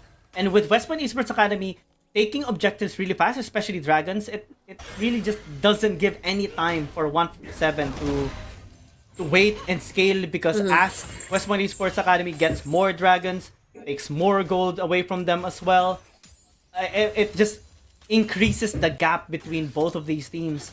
Blackfire Torch already completed by Relia, Call completed already or cashed out, and he's just gonna get more gold in this laning phase. Like, look at him. Yeah. I think Continuously spamming. Yeah, I think 157 really wants to rely on Kaisa because Kaisa is the most promising champion on the lineup so far. Because Lux is kind of behind, and Gwen is totally behind. Then Mundo, and probably will get booted by Mundo as Mundo already got the first item, Heartsteel, and this will be a perfect item, stacking to late game. So this will give another problem for 157, and for 157. They actually I can tell their objectives, but they couldn't stay in this kind of tempo for too long. Otherwise, they will lose another opportunities. And an opportunity arises again for West Point Esports Academy. Dredge line though by Bank, as the chain of corruption was the response here by Polio, as they trying to take down Bank. The damage from that piercing and just really pierced through the heart of Bank. As if out now, going over to tower, he can definitely tank this for the team, and also doing a really good job paving a way for Polio to get 2 kills. To be honest, for me, that was a bad initiation from 157. Well, yeah, you can get your hook just towards your opponent, which means Braum, but Braum is not the priority to kill. Your priority is Varus. I know it's very hard for 157 to hook at the Varus because Varus has Braum as the shield, but the initiation is not followed out by the jungle from 157. So jump into that kind of fight while Kaisa doesn't have enough item to put lay damage. That was disaster for her. It's also a disaster for 157 now in the top lane. Flash in by the Devoured wasn't able to get the auto attack, but does have the cleaver to secure the kill. Epiomi being alone in the top lane and with 3 people surrounding him, it's gonna be an easy 2 kills again by West Point Esports Academy. 7-0 to start up this game. 5,000 gold lead as well. It's a dominating game so far for this blue side team. Yeah. Actually, the power spike of 157 slowly, turning off, and the power spike already got cut off because Gwen is left behind. I mean, look, if you can take a look at how many CS that Gwen got versus how many CS that Mundo got, but at the same time, the rotation of 157 is not really providing Gwen enough positioning to collect more goals. And they just play by default, playing a casual League of Legends without any progress, and that what makes a positioning of 157 even more scarier because they're not progressing, they're not getting anything, the economy is not on their side, and to kill one champion is already hard for them. It's so many red flags. difficult. Like really, Yeah. really difficult at this point. the way that that West Point Esports Academy as well is executing macro is that they're constantly establishing vision, they're constantly invading as well. That's why Devoured is very, very far ahead from Iton. Top lane as well, I think their main goal is to just isolate this, give Relia more time to just scale up, because his primary target, it's not gonna be the Kaysanti, it's just his cash cow for now.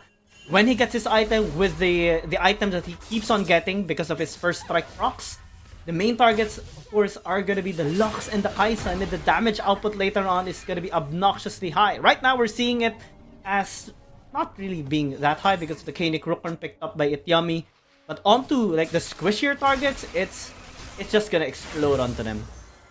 Yeah, and Mundo is very confident to, invading the jungle from 157. Oh, nice hook! Yeah, 5-star General or Revelate gonna be the target once again. But like what you mentioned, it's not supposed to be the target. They don't really have enough firepower to shred him down. Exactly. Well, I got the idea from 157. They want to at least finding a trade, but it's a little bit too late to find a trade in this kind of position because they already left behind in terms of the economy. So it makes them harder to take them one champion, aka even the tank.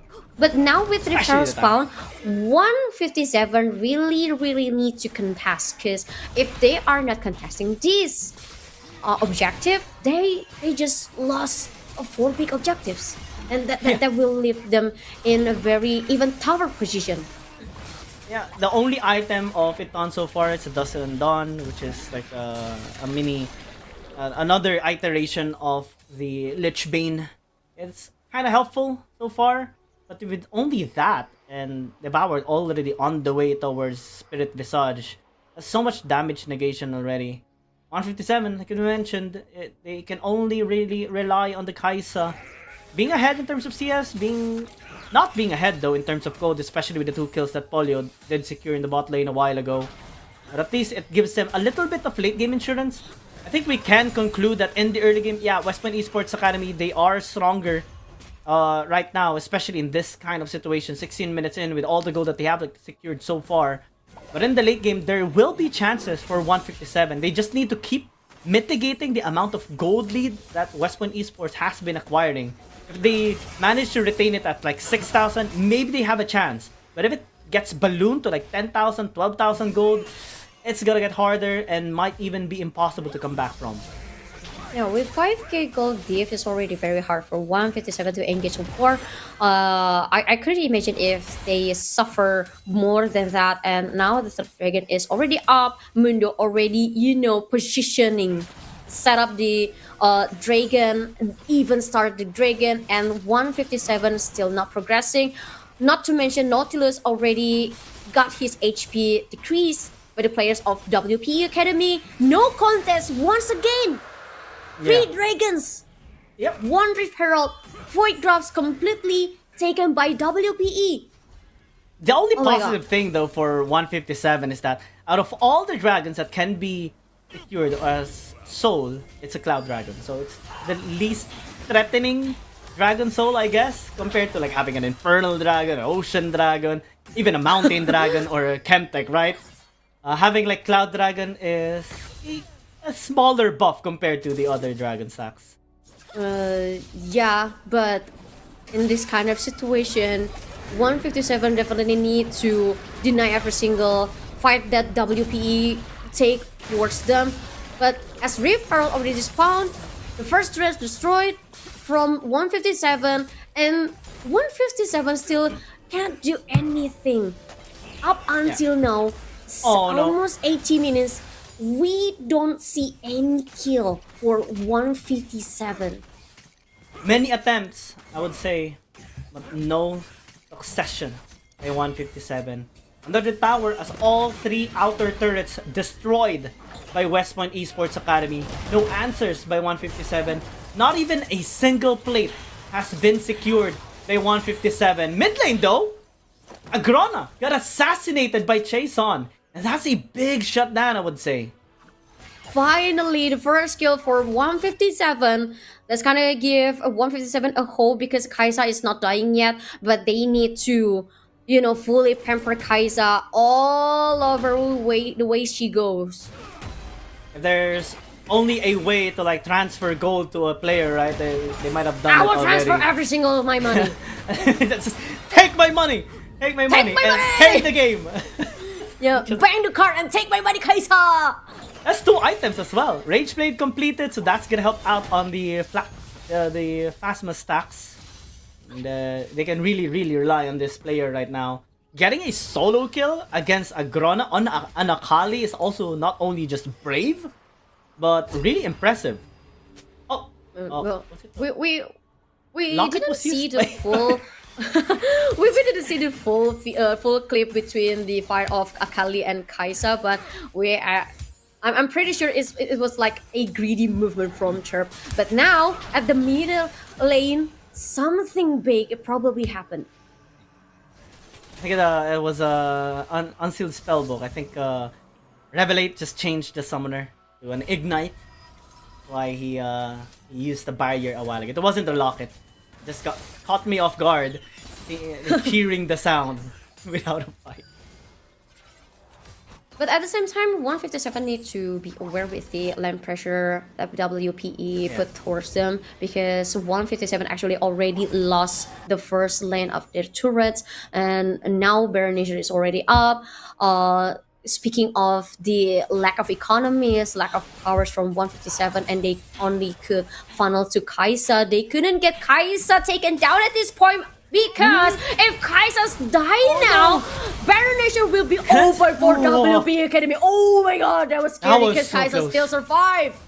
Yep, one auto attack would have proc the concussive blow, and then he would have been dead. Because he used the cleanse a little early as well. But it was preemptively used, especially with the threat of the Glacial Fissure. Agrana just zoning away the memory sphere of 157. Good light binding though by Nwelnir, as the final spark also was expended, half HP on this Akali. Teleport incoming here by Ityami, as the Lux just gets blown up by the damage here of West Point Esports Academy. They might have a chance though. Chason gonna be in the mix as the Chain of Corruption gets thrown onto him as well. Killer Instinct gonna be used, and once able to take down the Barrows, there might be a chance. 157 relocating themselves. 2 for 3 so far. West Point Esports Academy did win. They have a ward, some vision onto Ityami's location, but they just used it to disengage.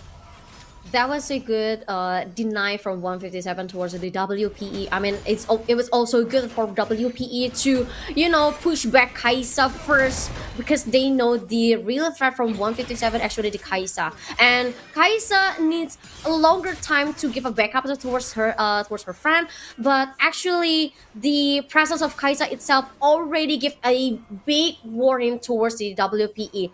157 actually find a way how to fight back, but they still lacking a lot of things. So preventing WPE to secure Baron Nation is one of the best things that they could do. And later on, it's not just gonna be the Kaisa that is going to be a problem. The Gwen can scale massively into the late game as well, and Devoured knows that. That's why he keeps on really investing time, resources to try and delay his scaling. Right now, 157 feeling a little more comfortable into the fight, especially with Chason's performance a while ago. But take note, he doesn't have the Killer Instinct just yet, doesn't have Cleanse, doesn't have Flash. He's in a very vulnerable position, and now he's going to be targeted with a perfect execution, and the circle dropped onto him.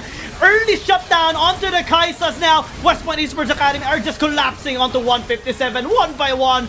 Bodies are falling down, and there's no casualties this time on West Point Esports Academy. What a good teamwork from WP Academy, especially Akali and also Aurora. I mean, you can saw how good the positioning of Akali to initiate the fight and making sure Gwen in a very hard position. And after that, a very good follow-up from Aurora, securing the kill that that Akali left for her. And that's the moment when 157 fall off. Their formation fall off, the players fall off, and the objective successfully grabbed by the hands of WPE. Beautiful. And after this Baron Nashor takedown, it's just so much pushing power now for West Point Esports Academy. They're already 10,000 gold up against 157.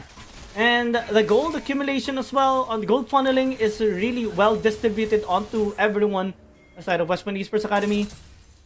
And I think it was a really bad call as well for 157, knowing that they have expended almost everything in that previous fight. And now, well, he did secure the Fiend Hunter bolts as his third item for Chase On. So maybe later on when he uses the Killer Instinct, he can really grab onto Gotchi or Agrona or Relia as well. He has to be the one to take them down. But it's just so difficult because it's multiple members of West Point Esports Academy. He can't take them all out at once. Exactly, and not to mention WP Academy, of course, will target Kaisa first. And when Oh, no. Kaisa take it down, that will be a big problem for 157. And now we see Lux taken down 5 versus 4 champions, and here and fighting in front of the turret is undeniable. Aurora taking down Gwen, and here and the same goes with Akali taking down the Nautilus. And why are we watching now? It's 157 crying because every single turret from 157 already crushed by the hand of WPE. It's just utter domination at this point by West Point Esports Academy. There's no fight that they can lose at this point. It's like the previous fight that they kind of got challenged by 157 was a wake-up call, and now they just turned a lot more serious, turning the gear up much more against 157. They need to be very careful though, because Iftiami does deal quite a bit of damage, but they just take him down easily so as well. Nexus Towers already out, as now they might have overextended. Bank trying to get into the face as Iton following Soft. It's just denied though with that burst damage coming in from the virus. Holyo just deletes the Gwen in an instant, and the Nautilus as well with Chase On desperately trying to deal the damage, but it's never gonna be enough. And West Point Esports Academy, in one of the fastest games today, will take down 157 and move up further into the lower bracket. They successfully top up their lives in Battle of Sea Proving Grounds, and proving their way that they are still very worthy to continue this journey in here, and they will facing another team on the lower bracket. And after saw that beautiful performance from the players from WPE Academy, I mean, they played a very calculated, yet the teamwork is a top-notch here to watch. Yeah, it's clinical, it's surgical. The performance here of West Point Esports Academy. 157, they did have their lapses. We were a little bit concerned with the Lux pick into the mid lane a while ago when it did not do so well for 157. But the positive thing is that they managed to reach this state of the tournament. So there is a chance still for them, but they can also rely on the other team from the Thailand region to push the region further into the tournament, because next up we will be having Full Sense and DokoTCG. Full Sense is from Thailand, meanwhile DokoTCG is from MYSG. So it's something that we can be looking forward later on as well. Another thing we can look forward is West Point Esports Academy going up against Team FF. Or going up against Team KhanKluay. KK. Because Yeah. KK did lose against Team FF, and West Point Esports Academy will be their matchup. Yeah, and we already sending one team out from Battle of Sea, and we will look forward to the next match, but we will take a break for a while, so make sure to stay with us until we're back.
Welcome back again to every single summoners in the live stream to Battle of Sea Proving Grounds with me, Abigail and Guiang as your caster, and we will continue to the next game.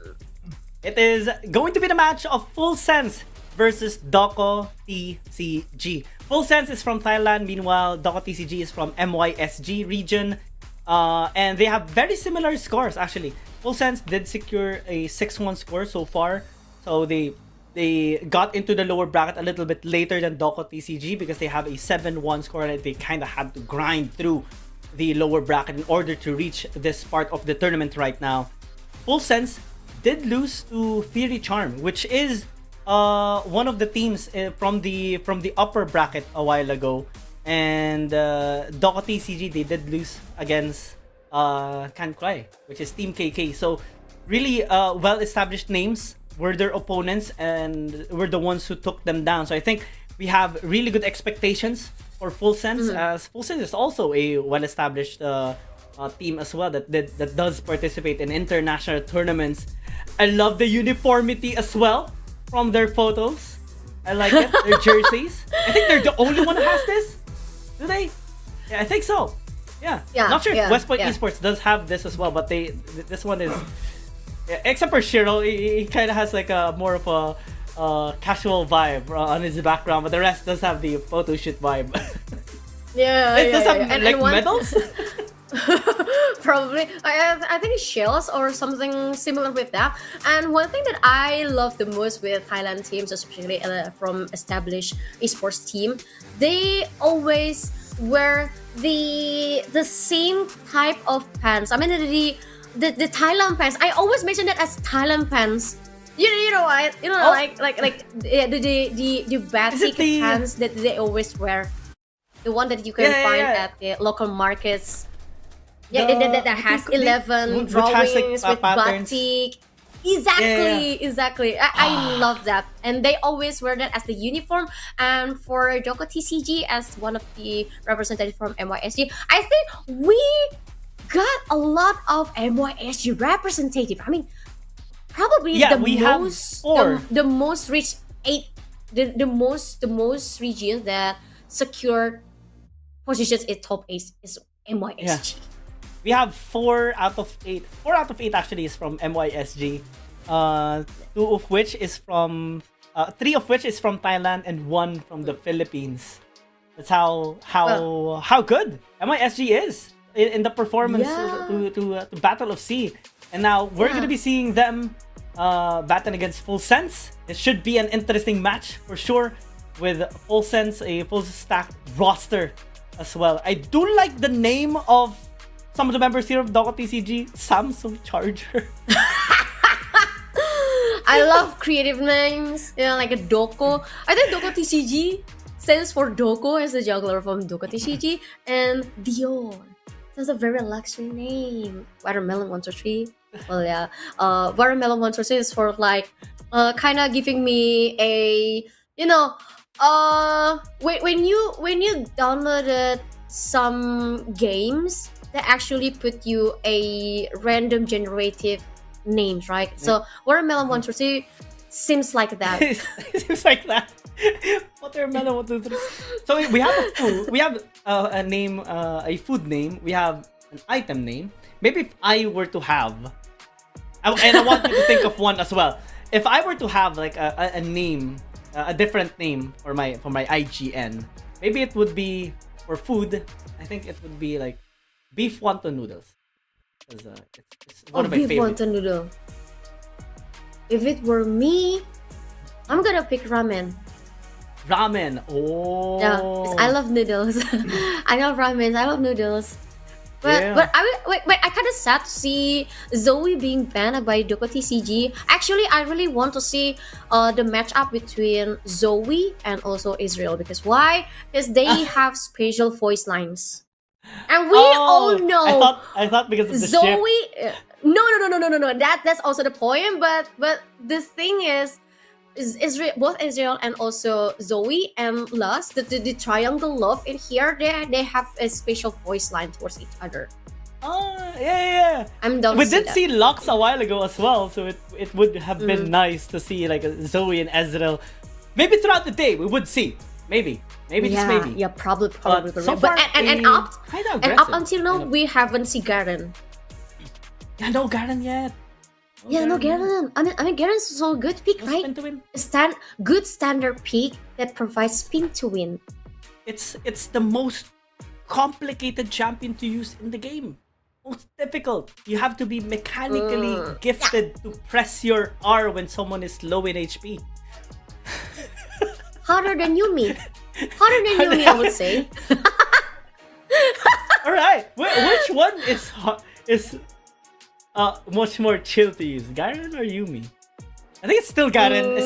I think it's still Garen. No one tops So Garen. Garen. Yeah. And take a look at the ban and pick session between Full Sense and DokoTCG. We finally able to see a unique combination here. I often to say this is a O combination because you have Varus that provides AoE skill, and also you have Wukong that has a Cyclone that provides a circle-like AoE skill. But now they are strengthening their lineup with Atrox, which will give them a solid semi-tank fighter.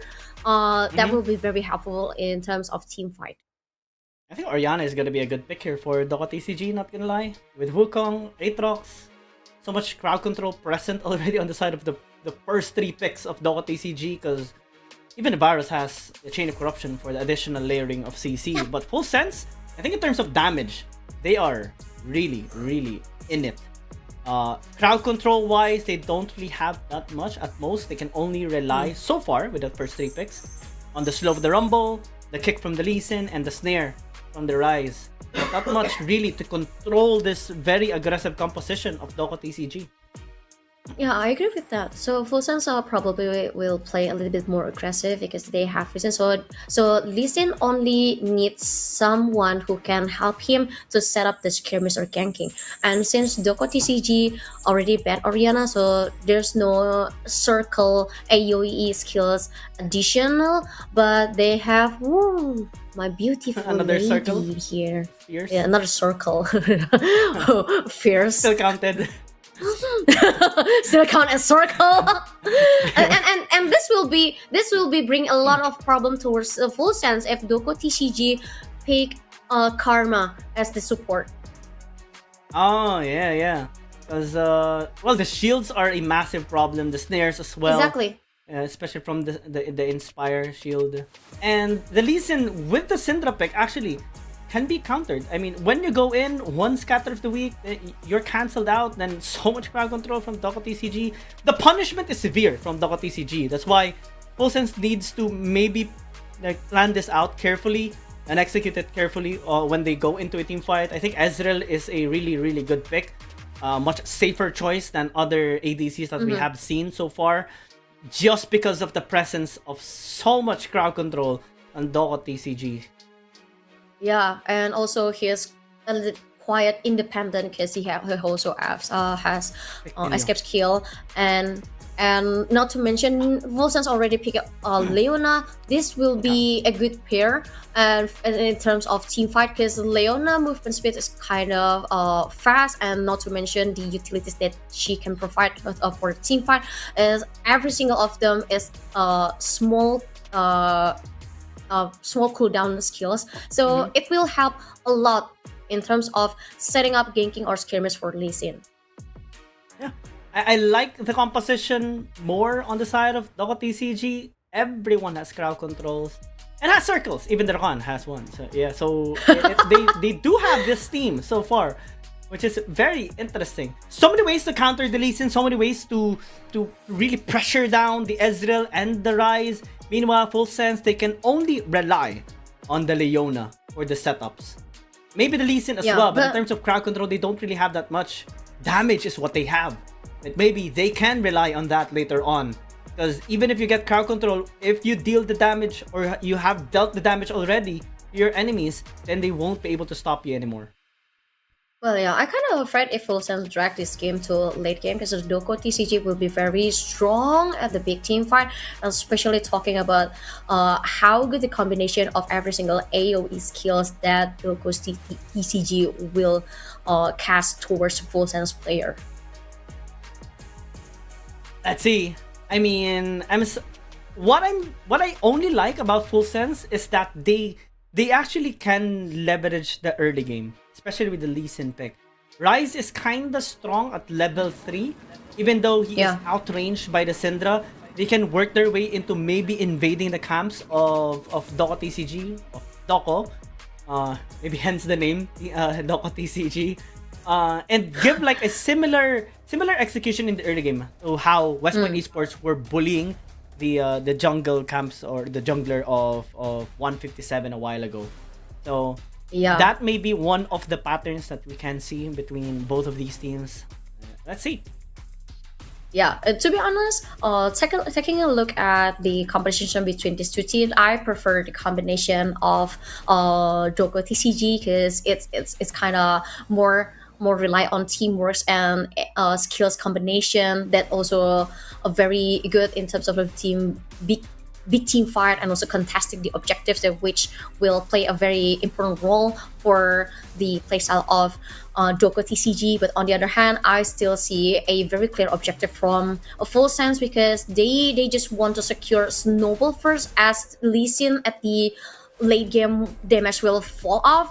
They can just easily transition to damage from Price. But let's see what will happen on the match between a Full Sense versus a Doko TCG. As Full Sense, the representative from Thailand, and Doko TCG, the representative from Malaysia, Singapore. Will Doko TCG proceed to have a match with a Very Charm, or will it be Full Sense to get another LCP Wildcard Deja Vu with Very Charm?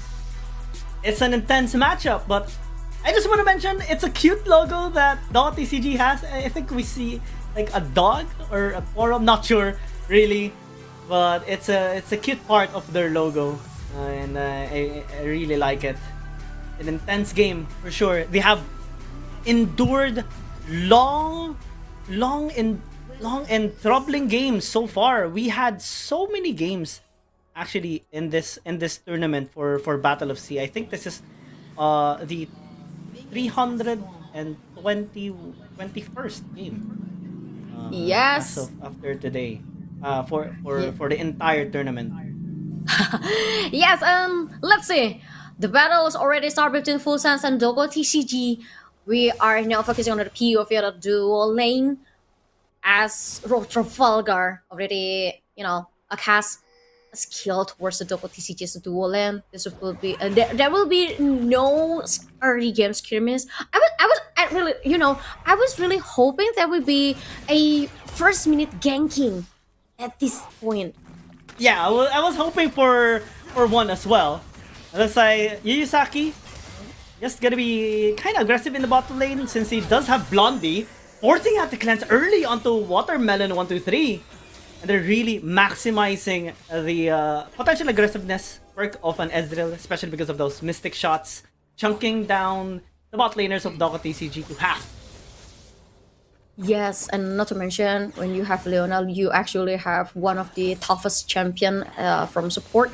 And considering the matchup for Leona is Rakan, I mean, ain't no way Full Sense will, just let that kind of chance slip from their hands. They will give a lot of pressure towards the Doko TCGs because they already know how good Varus with laning control and also lane clearing. So they main objective is just trying as far as possible give a lot of pressure towards the Doko TCG.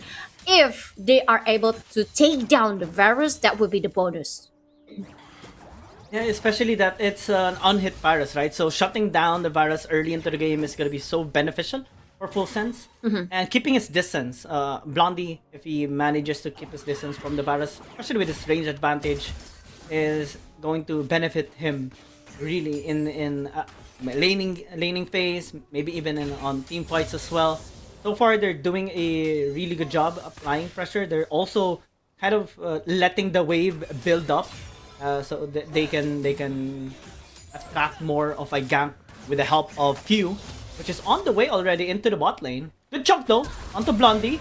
Flash in into the Zenith lane as even Blondie flashes in. Q gonna be going there, but hasn't invested the flash just yet. Finally does. He'll gonna come through as Watermelon trying desperately to stay alive. But the first blood is still gonna be secured by Full Sense.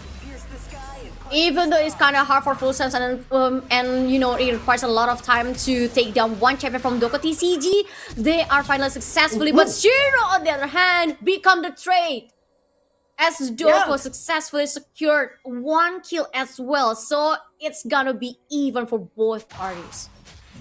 Really nice maneuver there by Doko because he knows his attack speed isn't really fast enough after the time elapsed with his dash. So he backed off a little shortly, then flashed in auto and then another Q. That was enough to take down Shiro. Yeah, and not to mention that Shiro already kind of mispositioned, so it's kind of easier for DokoTCG to take his life. Yeah, it's a good trade so far.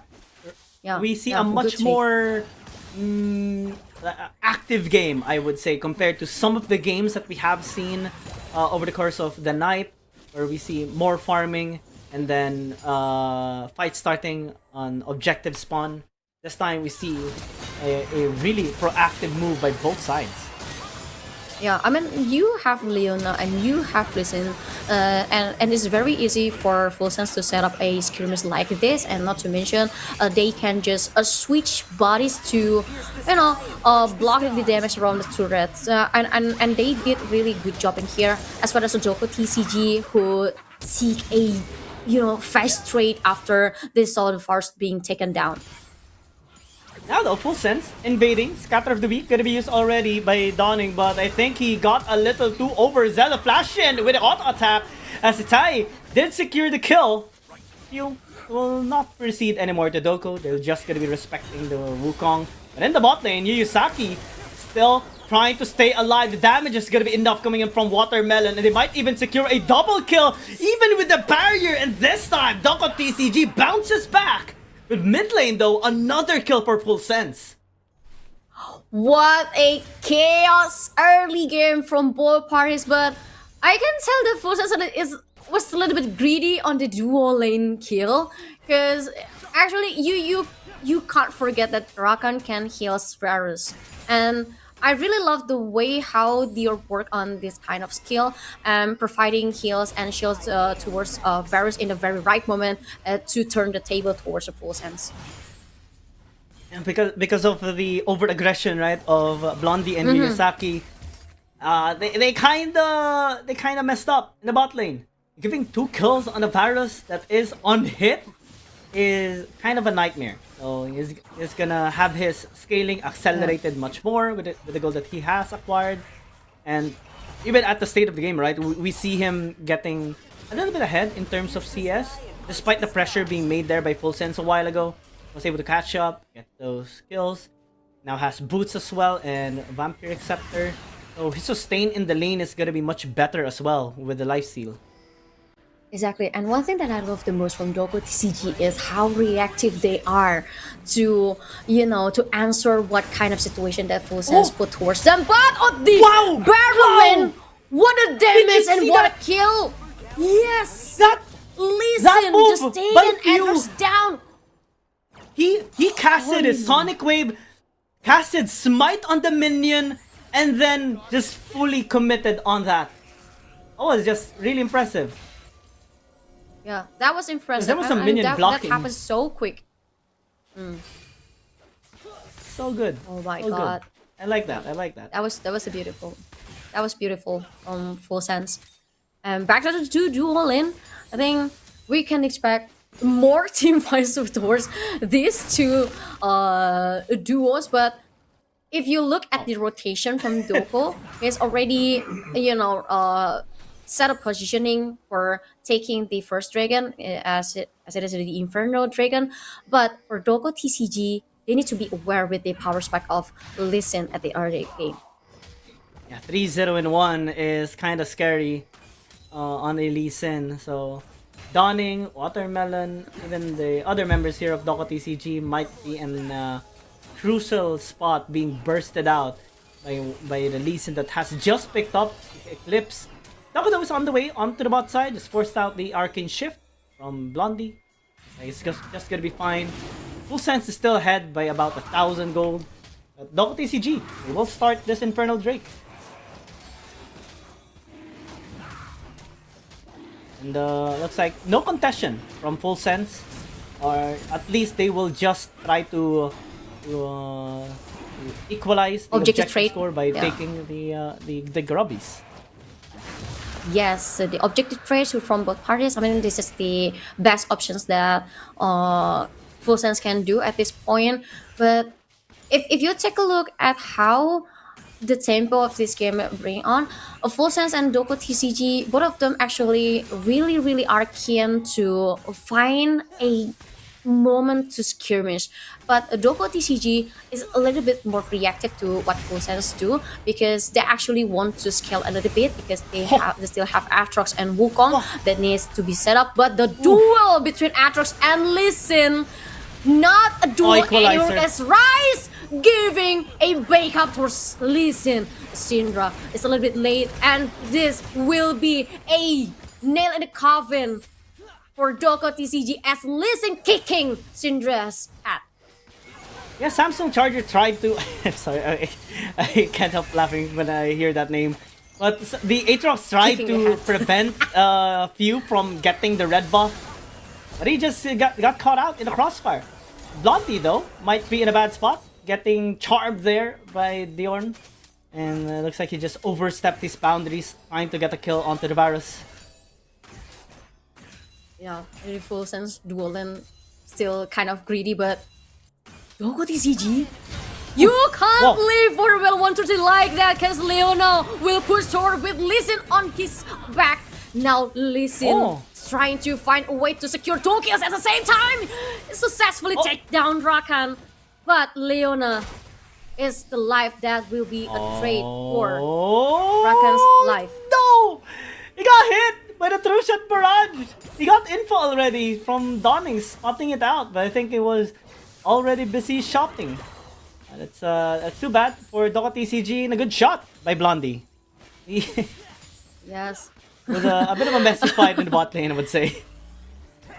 I would say that too. I mean, messy, but I mean, that's a very reasonable movement from Full Sense, to be honest, because to leave Watermelon 130 in a very, alone in dual lane is not something that you will do. This wouldn't happen if Rakan doesn't leave him. And right now, Full Sense still stepping on the gas pedal, making sure they apply pressure towards DokoTCG. And we see them rotating towards top side, helping out Shiro. Mid lane, while Dawning is pushing the wave after seeing the Rise rotate. The wave is still gonna get caught here by Tai. So things are still good for Full Sense. 2,000 gold lead so far in 11 minutes of the game. Recall gotta get cancelled here onto Watermelon. He's just minding his own business, and then he just wanted to recall, man. Come on. but Full Sense couldn't deny the threat potentials from DokoTCG. I mean, I always mention that DokoTCG are very reactive towards in terms of trade from Full Sense. So this will leave the game in terms of team fight. Still everyone's game, but DokoTCG still, have a lot of potential at the late game. Looks like there is gonna be another visit in top lane, similar to how they secured the 1-for-1 trade a while ago at the start of the game. This time it's gonna be Samsung Charger getting the kill. Gonna be very helpful on his scaling. Meanwhile, as a Realm Warp gets used, good catch onto Dawning, follow up by Few, and a takedown as he is now godlike with 7-0 on his score. Wow. Someone need to stop this blind man. I mean, Lee Sin already reached his power spike, and considering below 15 minutes to have Lee Sin this fat, this will create a lot of situation for Full Sense to do a lot of things like ganking and skirmish, and not to mention he is powerful in team fights and especially big objectives. Yeah, I mean, this is one of the reasons why Lee Sin is one of the champions you wouldn't really want to get ahead because he can easily burst down anyone. Thunder Sky completed already, so he has more burst damage and also gained a little bit of sustain. And it's also a really good combination with Eclipse because you have a shield, you have heal, and it does repeat when used on very different champions. So it really helps out Pew to sustain himself whenever he goes in. Meanwhile, Yor, I think, is just caught out here by Full Sense. He was just trying to put out a ward, and he just immediately saw 4 people clashing onto him. Yeah, I mean, that was a quick execution from Full Sense, and that leaves Full Sense to, happily taking down their first dragon without contest from DokoTCG, because will be a very risky movement if DokoTCG right way contested objectives. But on the other hand, at the Baron lane, the duel between Rumble and Aatrox, it's gonna be a long duel, to be honest, without the help of both Lee Sin and Doko as Wukong. We see Doko really struggling right now to help out his teammates, especially with the pressure being made here constantly by Full Sense. Invades coming left and right. It doesn't have much camps to work around with. He's gonna be forced to visit the red side camp of few, but he will only just find a camp of Raptors. Meanwhile, he will lose a red buff, Krugs as well, and a potential visit onto Samsung Charger as well. Kick gonna come through as he's just being toasted down by Shiro, but I think he went a little too deep. Teleport gonna be incoming from Dawning, try and help him out. Oh, no kill by Full Sense. Yeah, but they got a big information in here as the rotation from DokoTCG already dragging to the Baron lane, and this will leave a lot of options for Full Sense whether they want to cool down the tempo or they want to re-engage another skirmish. But Herald has spawned, so will be the main priority for Full Sense because they already successfully pushed the rotation from DokoTCG, and it makes a Full Sense successfully secured referral without contest, probably. I don't think Doko will be there in time, or maybe he can. Does have Oracle. Wasn't in range to spot out the other Herald. So easy takedown by few, and they can use it into the mid lane to open up the map now, and that kind of poses a problem here for DokoTCG. To be honest, because another dragon is gonna come out later. And I think DokoTCG need to really help out Watermelon 123. He's the only one that actually secured a lot of kills so far. He's almost on his Rage Blade, and later on, maybe when he gets like a Runan's Hurricane, it should be much more deadly to the members here of Full Sense. But we cannot deny the burst pressure here of Full Sense, especially just because of this Lee Sin. Just because of the Lee Sin. Things are just so hard here for DokoTCG.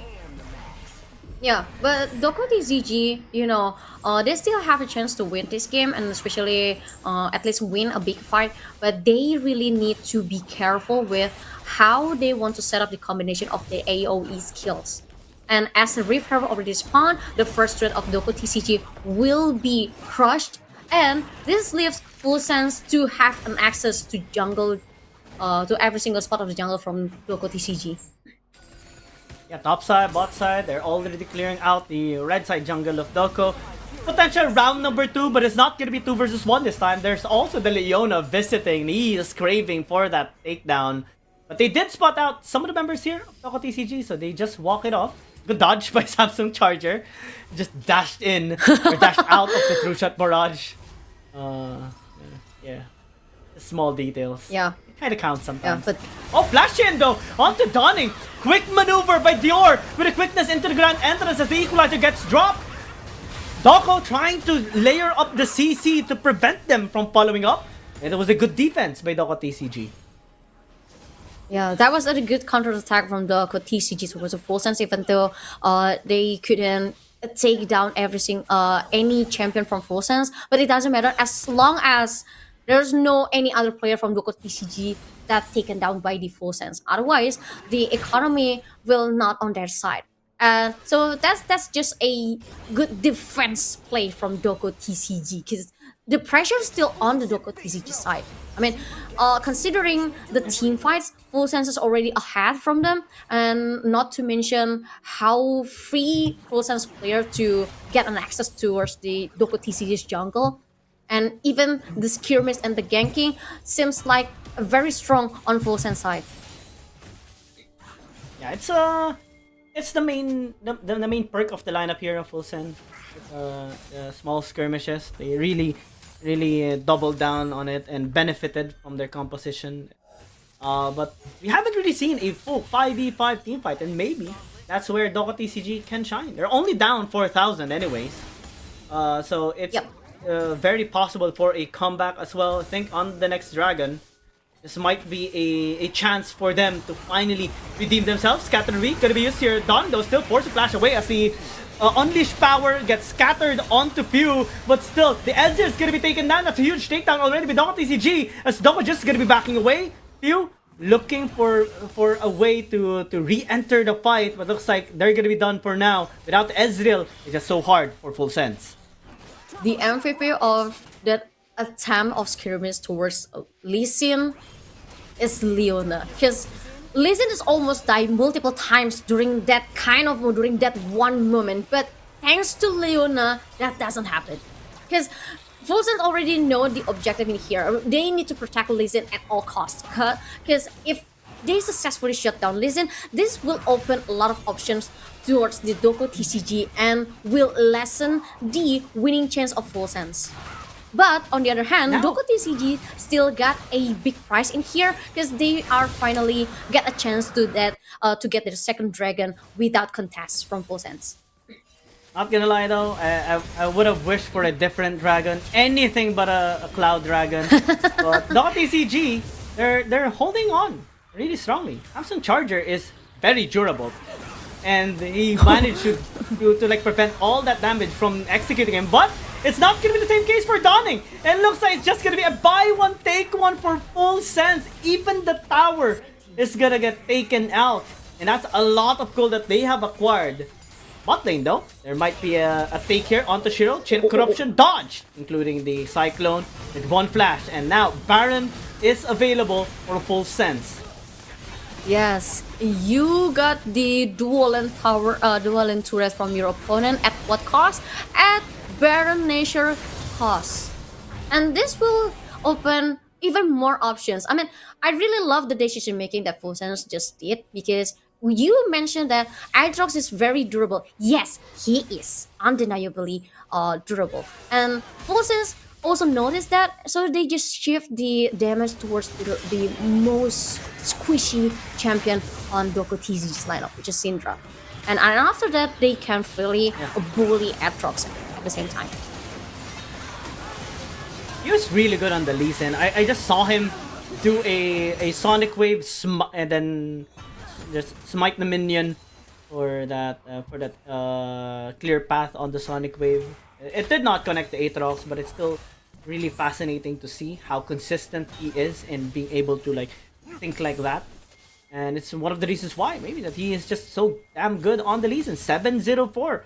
Death Dance already completed. We see the gold ballooning as well to 6,000 gold. Someone needs to stop this blind man. And I think up until this point, DokoTCG actually tried many attempts to take down Lee Sin.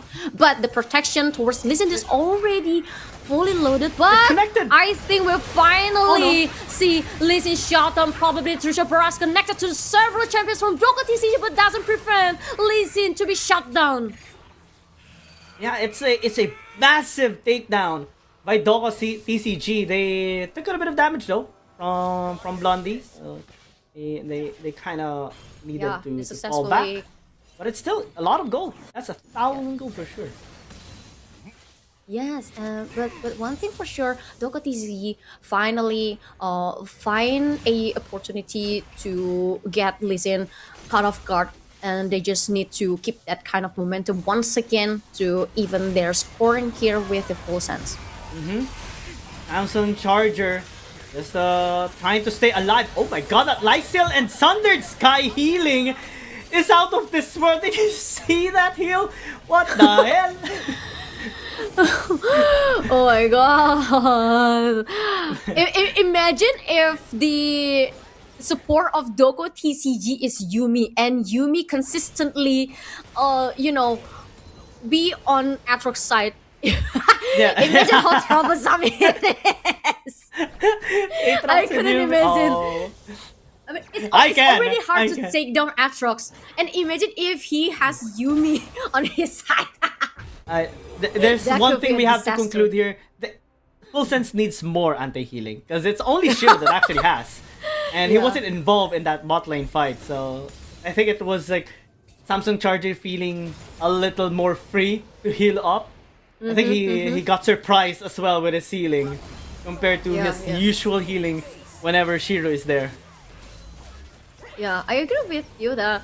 I mean, anti-healing is a very important item for Full Sense because relying on one player to have it could probably will not be as effective that they imagine. But for DokoTCG, at least we can see that they still have a chance, even though the goal diff is 5k.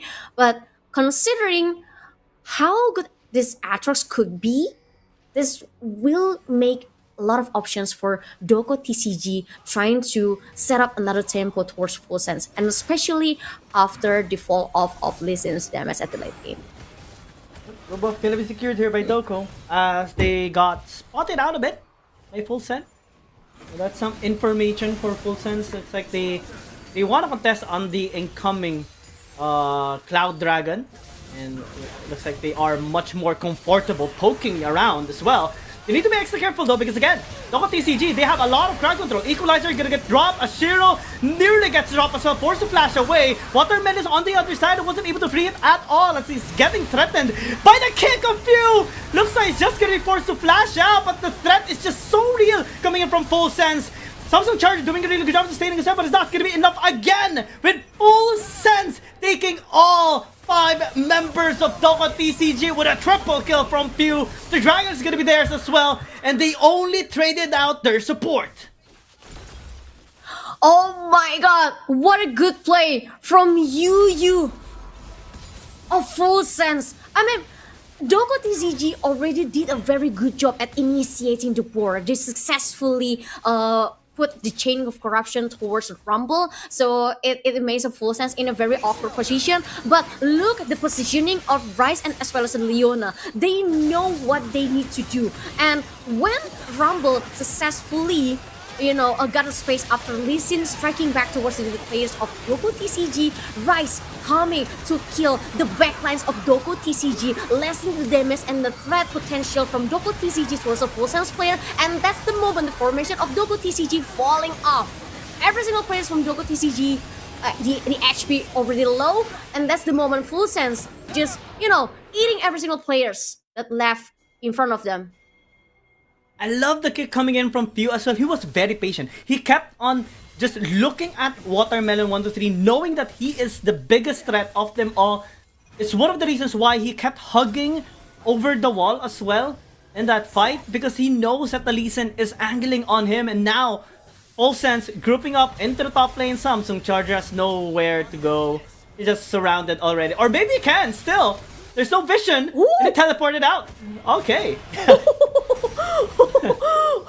What a crazy teleport, to be honest. I mean that's kind of give an anxious moment for us. But the Baron Nation is already widely open for Full Sense. Yeah, Full Sense already taking the HP from Baron Nation. But it was stolen by Syndra from DokoTCG. Now the tables turn. Full Sense going crazy. They need kill a lot from DokoTCG after stealing that Baron Nation. They're still holding, but the players from DokoTCG falling down after that.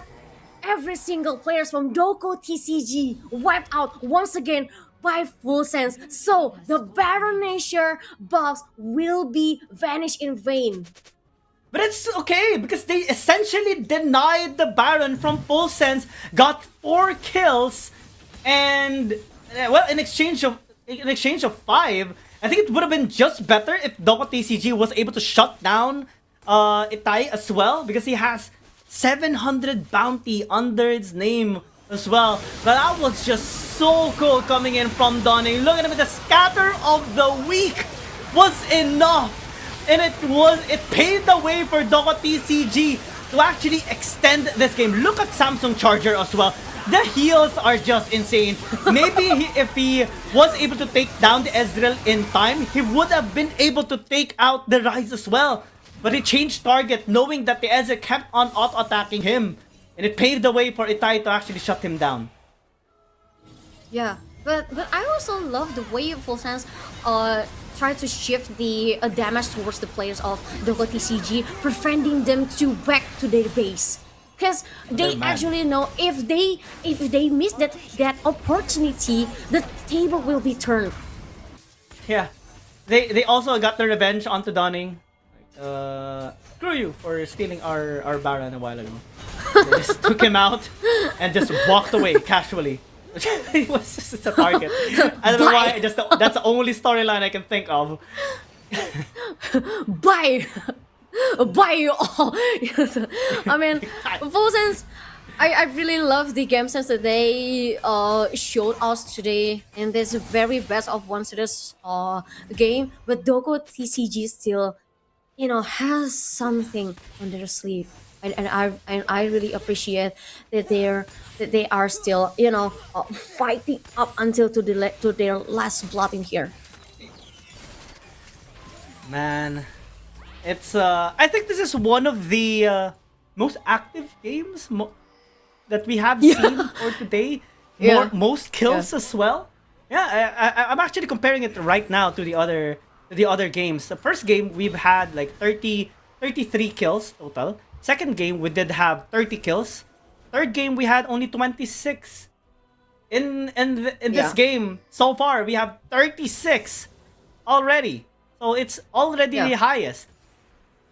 It's Yeah, nice. I agree with you. This is the most intense game, and to be honest, up until this point, even though the goal gap between Full Sense and DokoTCG is quite big, this is still everyone's game because DokoTCG just showed us that they actually can do something to turn the table with this kind of composition, with this kind of AEOE skills combination. So the only thing that DokoTCG need is just a momentum, a misplaying from Full Sense.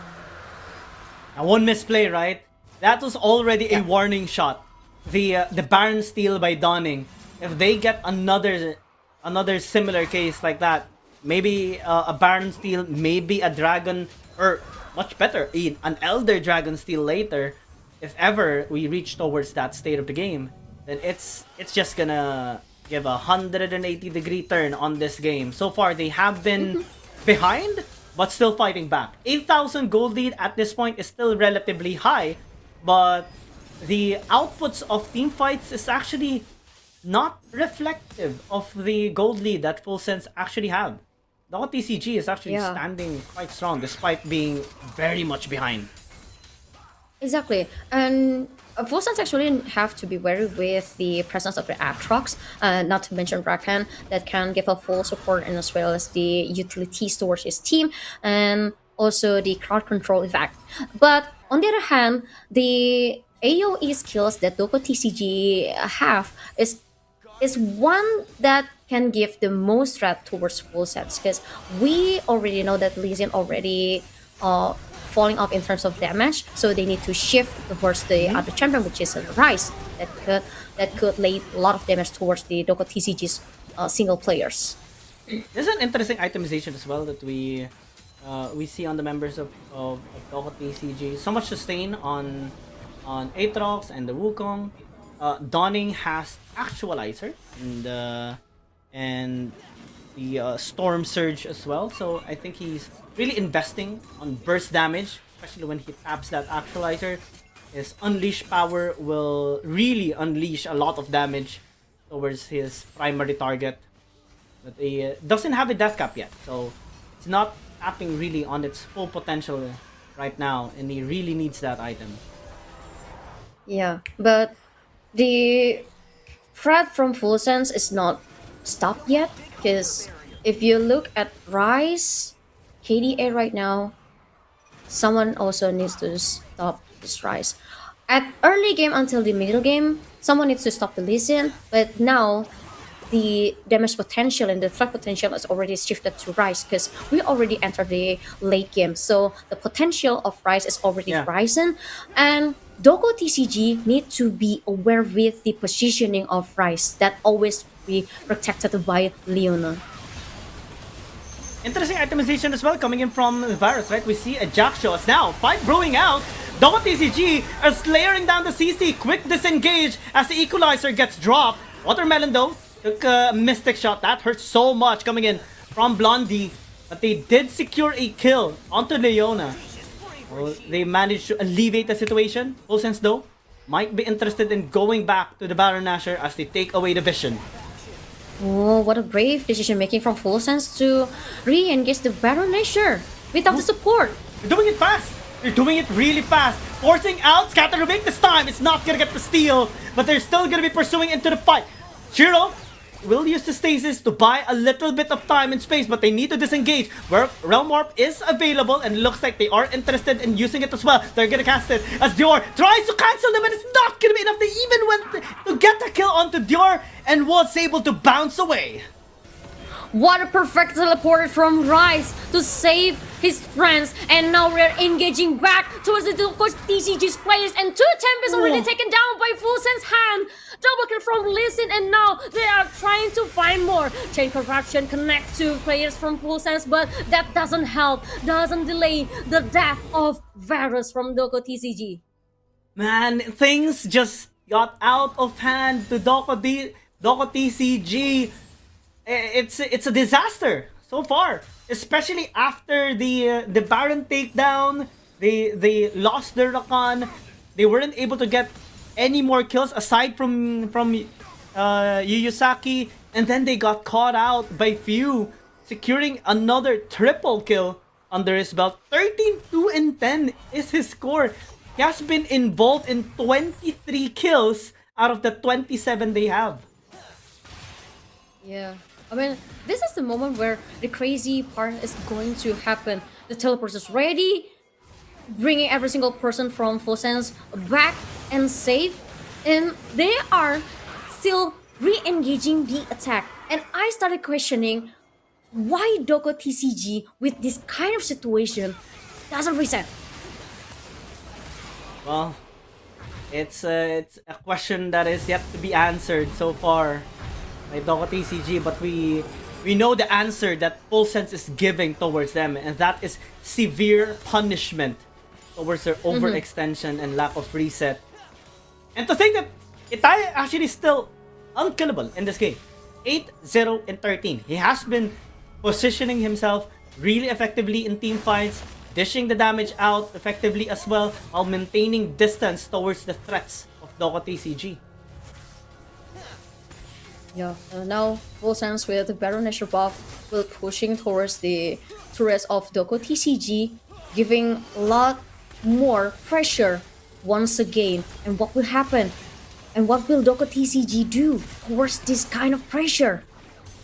They have to resist the pressure, but looks like the damage is just too much coming in from Full Sense. The equalizer is dropped so magnificently so. Itai though got shut down. This might be the chance for DokoTCG, but the damage is just so much higher on the side of Full Sense.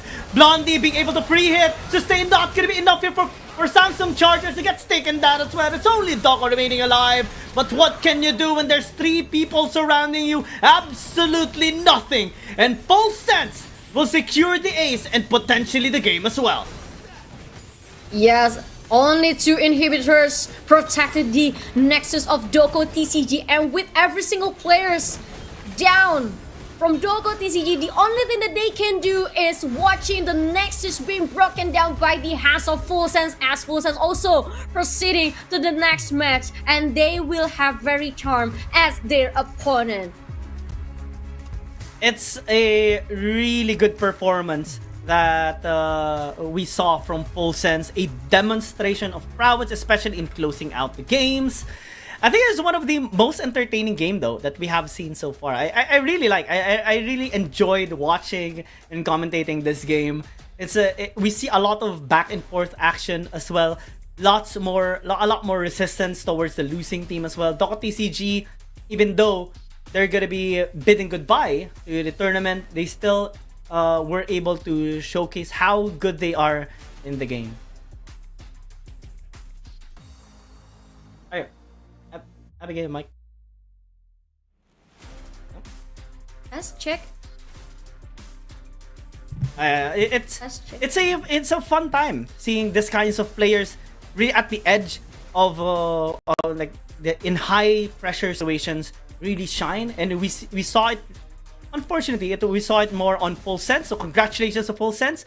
Next up, we're gonna be having the match of Team KK going up against West Point Esports Academy in a chance to proceed towards the broadcasted games tomorrow. We'll see your casters, Guiang and Abigail. You're still watching Battle of C Proving Grounds, and we'll see you after this short break.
until I see you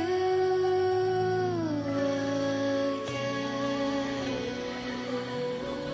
To the end, with the end. Stars that shine, stay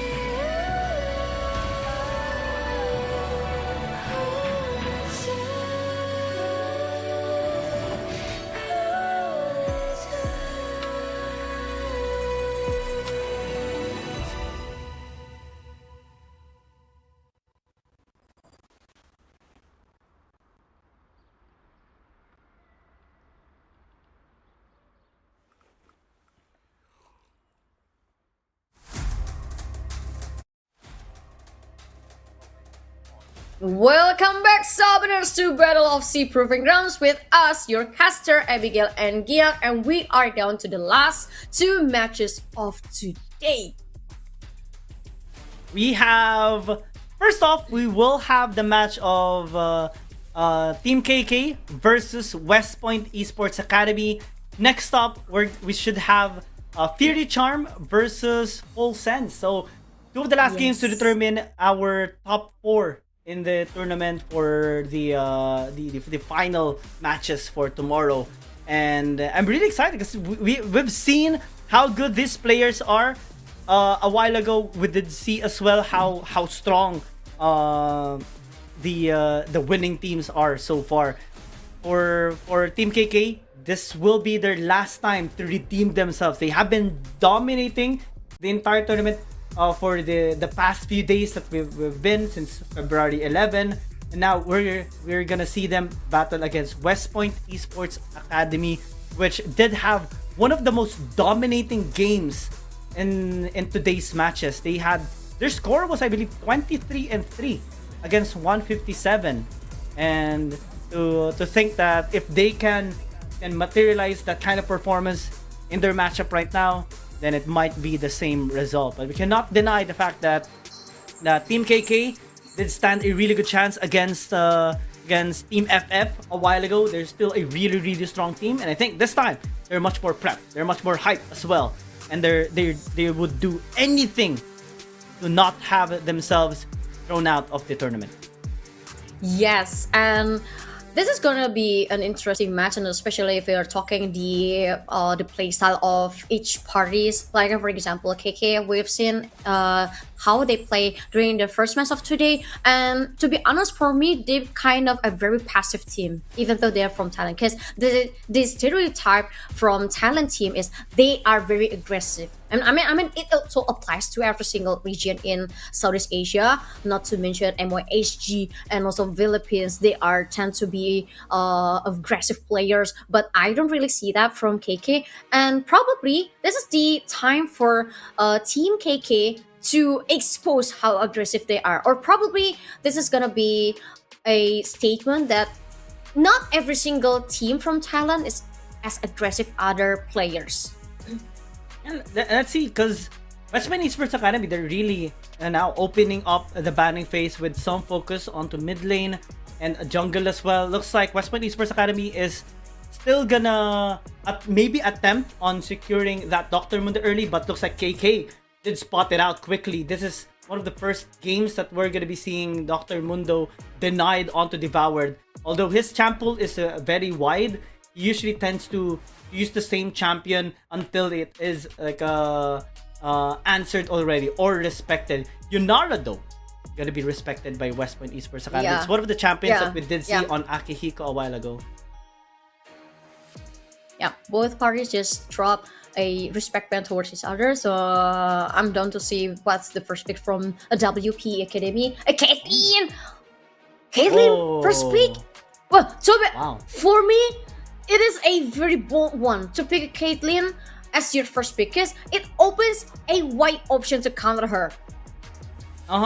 There are like assassins definitely can work really against the Caitlyn. What's good about the position now of KK is that since Caitlyn is a kind of strong early game to late game champion as well, but the damage output of Caitlyn really relies on her raw AD, KK can definitely invest as well on late game scaling champions. I feel this is gonna be a good pick, especially when paired up with something like a Lulu or a Milio later on. KK though also investing in taking a Rumble early on R2. Yeah. To be honest, I can't really see what kind of strategies that WPE want to deploy. Because if you first lock a Caitlyn, as I mentioned before, it opens wide options to counter her. Well, yes, Caitlyn is a good pick in terms of the dual lane. She provides a good damage and also a good clearing lane potential. But at the same time, if she feels that, she's just a common officer, not more. Yeah. Look at the investment of West Point Esports though. I think we're starting to see a theme: long range burst damage for West Point Esports Academy if they lock in the Aurora here for Relia. We did see him use it a while ago in the top lane against the Sante and got a lot of gold, and it can still be the case. It's like Devoured is gonna opt to use the Xin Zhao this time around. A little bit more playful, I would say, especially in setting up for team fights. The Crescent Sweep is really helpful in denying those long range damage source, especially because you deny the damage outside of the circle. KK is doubling down on engage as well. They pick up a Thresh. This is very interesting from both parties. KhanKluay already secured a very strong dual lane, so they can match up the power spike of early game from WP's dual lane, aka Caitlyn. But at the same time, you need to take a long time to make the potential from affiliates coming up to the ground. But for WPE, I kind of got a grasp already about how they want to play. So Caitlyn is not the main star in here, but she will be a good pick for poking towards the champion from KhanKluay. But at the same time, they also put a very good late game insurance in here, and as well as for the team fight side, as they have Xin Zhao and also Aurora. Ooh, good spot there on the Nico. Actually, Nico would have been a really good pick on the side of West Point Esports Academy for setup, especially when there's an Aurora. And since KhanKluay already picked up the Thresh, they won't be able to lock in that champion anymore. So many respect bans. Even the Orianna or Hex Zerens is gonna be taken out in response to the Akali ban a while ago to Agrona's champ pool. So that leaves maybe it's Syndra as an okay option here for Team KK. Yeah, for Team KK, they're still lacking a tank champion. So a weak side battle lane could be an option for KhanKluay, but Jarvan pick? For me, Jarvan isn't a bad idea, even though he is not as tanky as that IX pack. But the Cataclysm combination with the box will provide an annoying position for WPE. Yeah, especially if they pick up something like a Nazir, maybe a Talia as well. I think it really would work well in the composition here of Team KK. Revelate though, hovering one of his signature champions in the Philippines, Bard, because he's one of the more talented players in using Bard in the PH region. This would give a lot of setup potential here for West Point Esports Academy, especially with the Tempered Fate. Long range setup that can provide the clearance that they need in order for the Xin Zhao to go in. Lots of poke damage as well, especially with the Jace picked up already. So there's 3 champions that has really good poke. It's a Caitlyn, it's the Aurora, it's the Jace as well.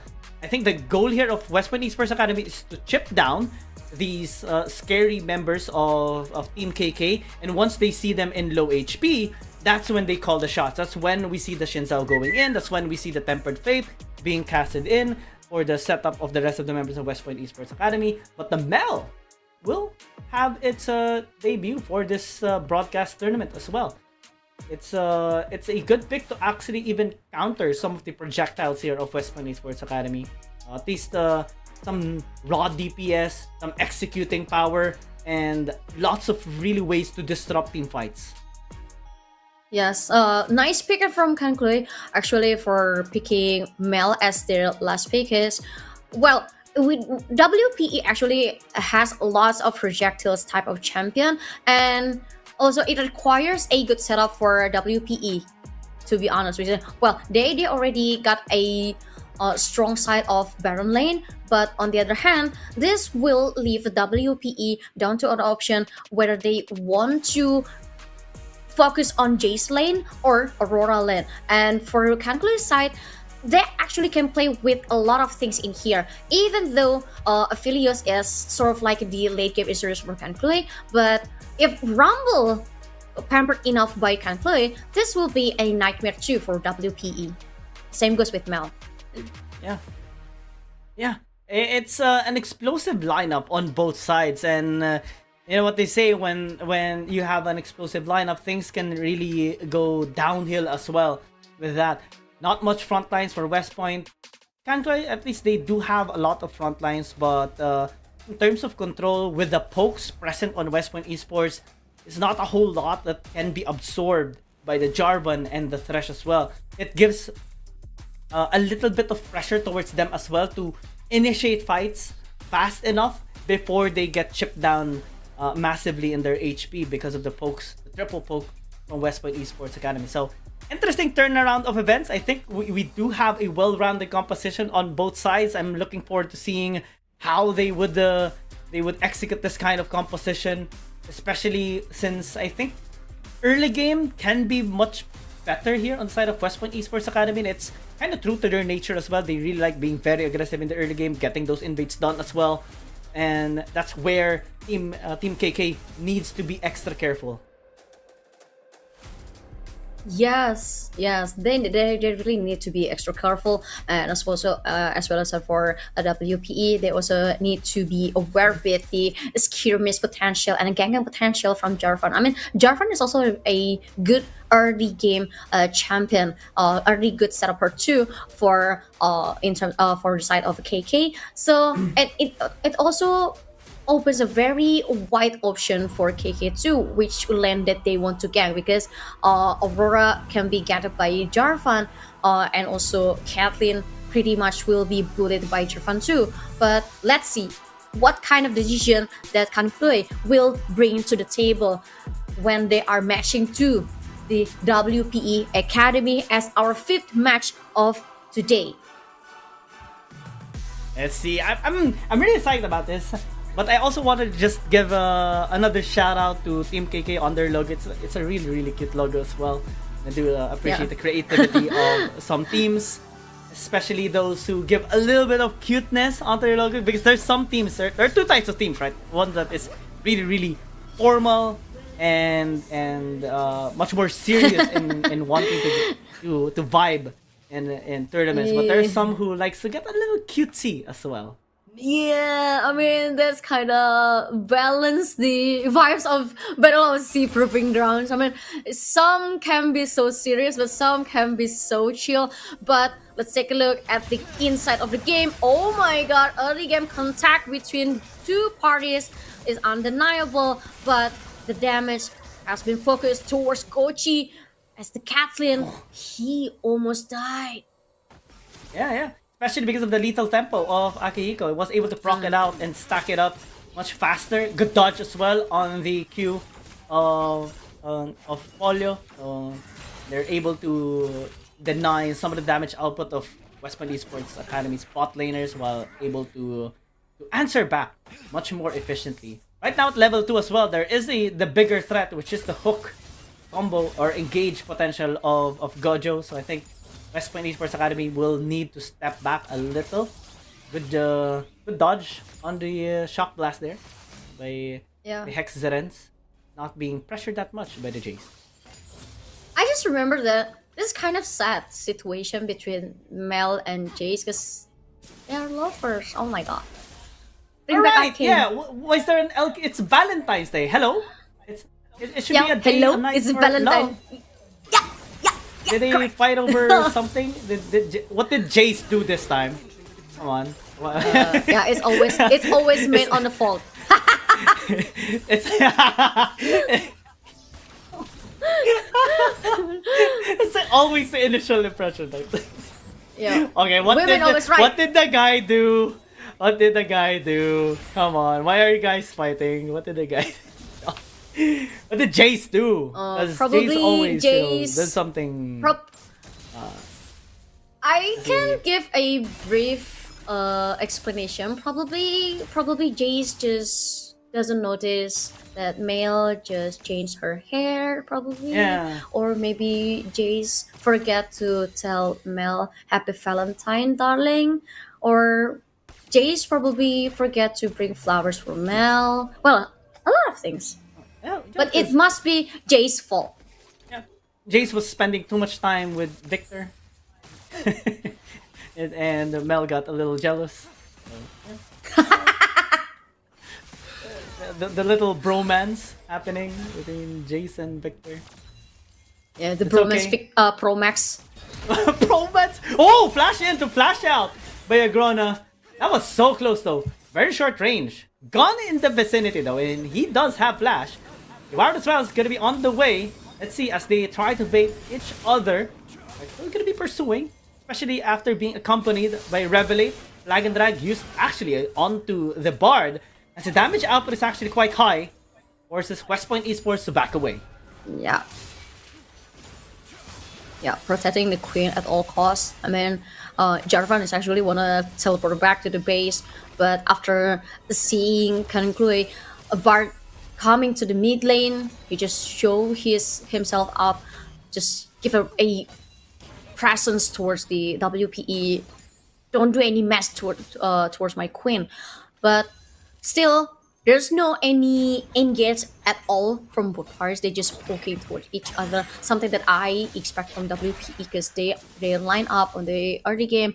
The only thing that they can do is just poking here and poking there. I mean, you have Caitlyn as poker, and you also have Jace as the poker too in the mid lane, and not to mention Aurora, that is a late game champion that requires an item to create a burst damage. So the only thing that she can do is just poking.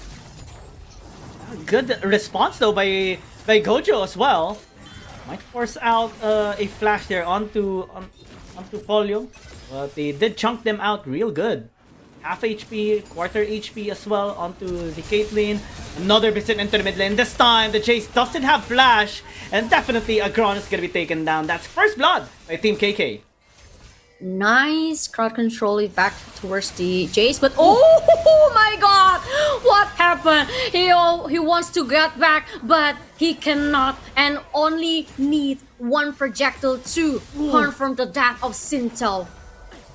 Really good rotation coming in from Gojo. Was able to spot out Devour that was wanting to help. Maybe get a 1-for-1 trade into the mid lane. He just got caught out. 0-2 start for West Point Esports Academy and Team KK. This time having a fantastic start, especially for Hextra Rens. Yeah, they are very patient to find a momentum here. And as they already secured 2 kills, even though it's not that big, but it opens a potential to securing the first dragon.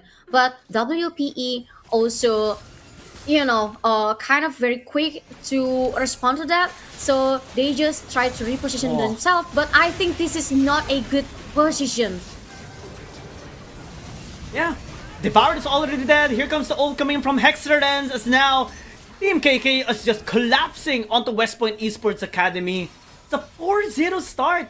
This is an explosive start here for Team KK. And they're even going to be getting the dragon early into this game.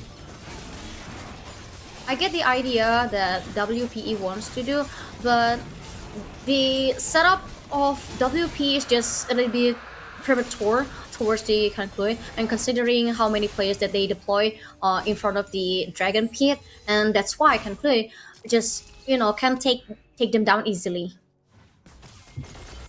And it's already helping them out so much in terms of the economy. 3-0 start for Hextra Rens. A kill as well was secured by Akihiko a while ago. This affiliate is going to be a massive problem later, especially the Mel.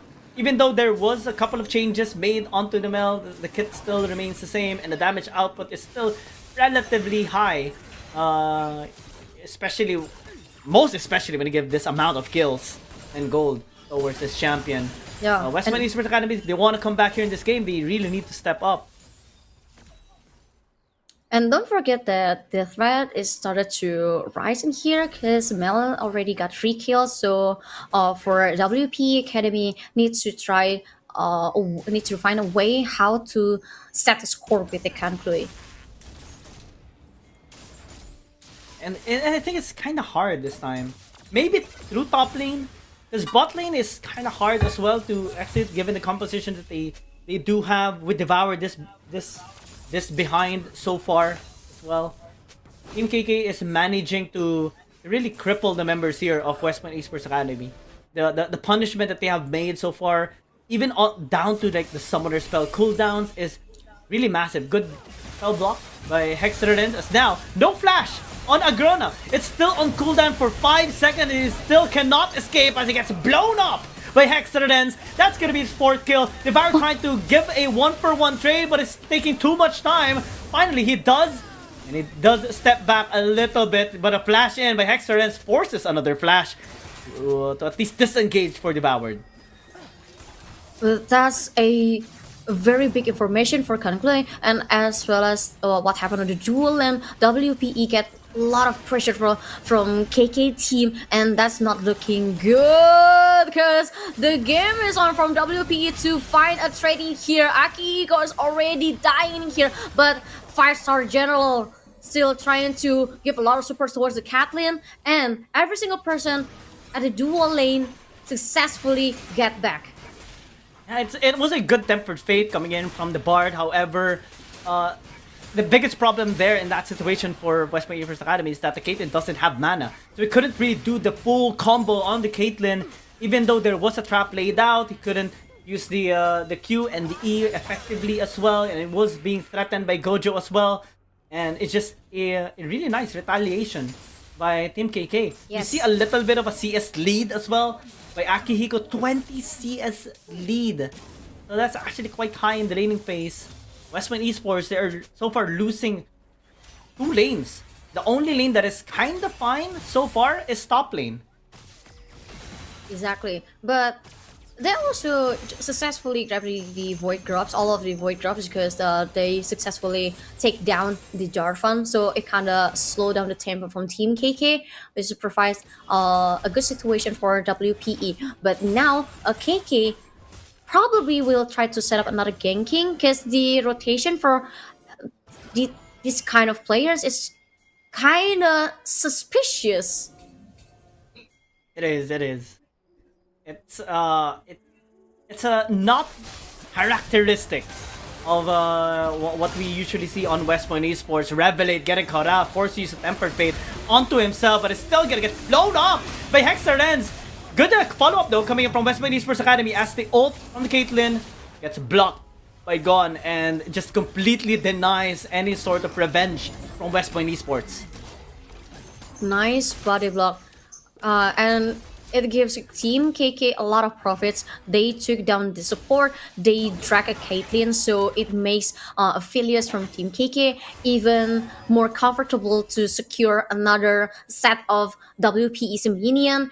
And he's also able to harass the turret of WPE's dual lane. So every single loss that WPE's got so far, they need to lessen that, because if this is happening until middle of the game, I can't see any good things that will happen from WPE, because it will be very hard for them to bounce back to the game. Yeah, scaling is definitely much better theoretically on the side of Team KK. Especially with the Mel, the Aphelios, the Rumble, and their front lines as well. It's gonna get sturdier. Devour trying to pressure down Gon. Maybe to force out a flash, but it's so far not being really felt by the members here of Team KK. Excellence doing a really good job as well, shoving back. West Point Esports is completely being overpowered here in this early game so far. Yeah, but the goal difference is not that big, so still everyone's game. But in terms of macro decision making and macro execution, Team KK is one step ahead from WPE. So for WPE, even though they can lessen the gap of the economy, but they are still lacking in terms of fighting power. But the Cataclysm just denied by good block. Sinzao, but the box is open, slowing down the players from WPE. And finally, Whoa. Team WPE successfully secured the first takedown, aka the first shutdown from Team KK. Aphelios taking down, but at the same time, Gojo as a support from KK takedown too by the hands of the WPE. Really good maneuver coming from Devoured, knowing that his Crescent Sweep is can deny damage, especially when the enemies are out of range. He was able to disengage. That's why the damage from Hexerens was not really present. And a shutdown comes through as well. Even though Agrana died, it's okay. He cashed out a lot of gold towards that fight. And look at the gold difference now. The 2,000 gold lead a while ago present on Team KK is completely gone. Let's check out this replay once again to just see how good the execution was on West Point Esports. The Bard was supposed to die. The ult came through, but it didn't materialize because of his ult, and Relia just positioned so magnificently in that fight. Was almost able to take down Gon as well. If he didn't sidestep away. It was a really good job by Gon, but the damage has been done, and West Point Esports Academy is back. Yes, they are so back. And to be honest, that was a very good fight start from Team KK. But the Bard play in here from WPE is become the game changer at that very momentum. And that also opens a situation where WPE finally turned the table back and put the pressure towards the Team KK. They even secured the dragon. Yeah. They secured the dragon. I believe they secured grubs as well. So it's a massive turnaround. Because the presence of the Baron earlier when he went into the mid lane affected the members of Team KK as well. They were supposed to take dragon, but they collapsed into mid lane to help out Hexer Lens. And because the result of that fight didn't really turn out in their favor, they lost access to the dragon as well, in which West Point Esports Academy happily took the objective away. Yeah. And WPE, after they get that one momentum, they can finally rest a little bit, but they also need to be aware with the potential of Mel as the person they just shut down, because Mel actually kind of fat in here, and WPE also need to think a way how to stop her. It's even though they got a kill, it's still a really fed Mel. Good lantern by Gojo to try and help out Akihiko, as now Gon gonna be on the way as well. Gojo can still use a hook. Turn on to the members here of West Point Esports, but looks like they just walk off. And West Point Esports gets to live another day. Yeah, referral spawn, and I think this will be a free referral for WPE as a Jarvan from Team KK busy invading the jungle of WPE. No one contests this referral, and this will open a good momentum for WPE as they take down one threat, opens an access to Team KK's jungle. They can put a lot of options to team fight or ganking. Good flash out, but it's still gonna get hit by the Cataclysm. Gotchi though, or Polo still staying alive. Looks like West Point Esports Academy, they might have time for retaliation, or never mind. The damage from Hexerens is just too high, and it gets both kills as well. Yeah, it's like a redemption kill for not contesting the Rift Herald, but Sinzao, kind of dangerous to walk casually at the river in front of Team KK's player like that, but thankfully he's still able to Stay alive. got back to the base. Yeah, it was just taking this Scuttle Crab in the bot side. Was able to still take it despite the presence of Gon, especially with him not having flash. But let's check out this replay right here. Because the gap kinda got extended, their time in this bot lane tower. But the placements of the members here of Team KK was actually really good. They just waited patiently for Hexer Lens to actually be here. The damage was just so high coming in from this Mel. Completely decimated both members of West Point Esports Academy. On the top lane though, Circle gonna get dropped as Dobby, trying to stay alive, does have a blast cone to relocate himself, but finds himself surrounded with two members of West Point Esports Academy. Gone gonna be the next target. This Devour's gonna be on the way with the Temper Fate already casted onto that tower. Looks like they're not gonna be interested in chasing him down anymore. Yeah, to be honest, that's a good counterattack from WP after what did Team KK do towards the WPE's dual lane. Oh my god! Oh my god, look at that! Mel burst damage! But on the mid lane, probably we will see more, but successfully denied by the Thresh. But Bart saying no, he will start to engage back again. Oh, And now you flash got in. Aurora dash in and killing Aphelios as well as taking the second turret from Team KK. Looks like, even though Team KK is still ahead here in this game, West Point Esports Academy finds some light at the end of the tunnel through Relia. He is 4-0 so far here in this game. Even though the other teammates are having a bit of a hard time, they know they can definitely rely on this Aurora. The damage is actually quite high coming in from him, but it's gonna force out, maybe at least a dash out, as Devoured gonna be going in towards Gone. Might be in a dangerous position. MKK relocating themselves. Looks like they're just gonna be turning onto the Infernal Dragon as Gone got hit by a Shock Blast. Devoured looking to maybe enter as it got hit by the hook. Still trying to look for the angle. When becomes lightning did connect, but a smite comes through from this Jarvan. Yeah, because Infernal Dragon is too sexy to not be contested, and that's why the Team KK also really need these kind of buff as their champions are also very, rely on damage buff here. But finally, Team KK successfully secured at least one turret after suffering the loss of 2 turrets. The biggest problem here right now as well is the Infernal Dragon Soul. Whoever gets the soul gets tremendous amount of burst damage, and Team KK has really great benefactors as well. The Rumble, the Mel, and also the Aphelios. For West Point Esports Academy, definitely their pokes are gonna get loaded with so much more damage if ever they do secure the Infernal Dragon. Whoever gets it as well will definitely secure lots of Infernal Dragon stacks as well, so that increases their adaptive damage. And it's a scary situation to be on both sides because it's a massive objective now. The Elemental Drake turns to be a much larger objective for them. Really good catch by Hexerens, but got hit by the Temper Fate. He might actually get taken down. Good retaliation though, as West Point Esports still successful in taking down the kill. Devoured spawning the Rift Herald, maybe for an escape path, but it's taking too long. Still was able to get it! What? The escape is there! And he gets away to safety with the Rift Herald. Looks like the tactic worked this time. Oh my god, what on earth is just happening?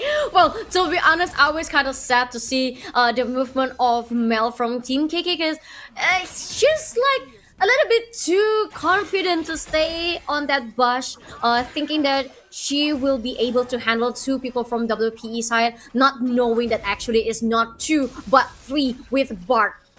And the Temper Fate put on the Mel's head is already become a death sentence for Mel, and Team KK actually did a very good job to get some redemption kill towards the WPE Academy, and or at least just lessen the suffer that they just facing. But WPE Academy, for me, it's just kind of basic to just get a Mel kill in here without able to do an extra one. I'm still hungover with the great escape by Devoured. Him being really cheeky, he strategized that plan, spawning the Rift Herald as an additional escape tool, and he managed to clutch it out with 1 HP. That is so wild. I even heard him talking about it yesterday on his live stream. Always prompting, telling his teammates that he will spawn the Rift Herald as an escape tool.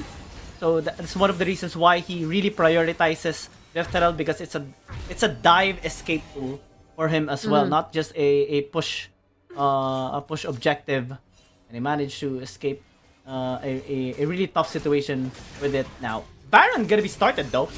The West Point Esports Academy. This is gonna be tough. KhanKluay needs to establish vision here. I think they have a good insight that the Baron is already being started, but the pressure coming in from the Poke members here of West Point Esports Academy is just really irritating for them. 9,000 left on the objective, and looks like there is a chance that this objective is going to be giving it away. KK though still going in. Temper Fate going to be used to delay the pathway here of the Jarvan, as now the portal is there, and looks like they're just going to be giving the Bard away as the sacrificial support with the objective already secured. Oh my god. Well, actually, Team KK doesn't really have a map control at the Baron pit. That's why WPE can comfortably start the Baron Nature.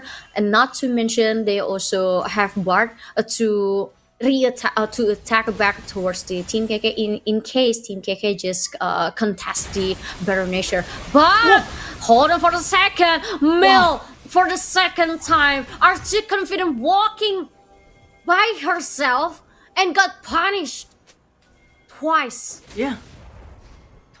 Mel Twice in a started row to as that. well. He might need to be extra careful now in his positioning, because he is still prone, especially without the spell shield. I think he is trying to build a spell shield item to be able to at least avoid some of the damage output coming in from West Point Esports Academy.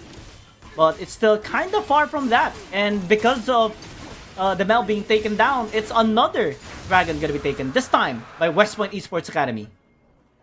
Yeah, and now the game situation already swing to WPE's favor, because the Team KK tend to do, unimportant mistakes.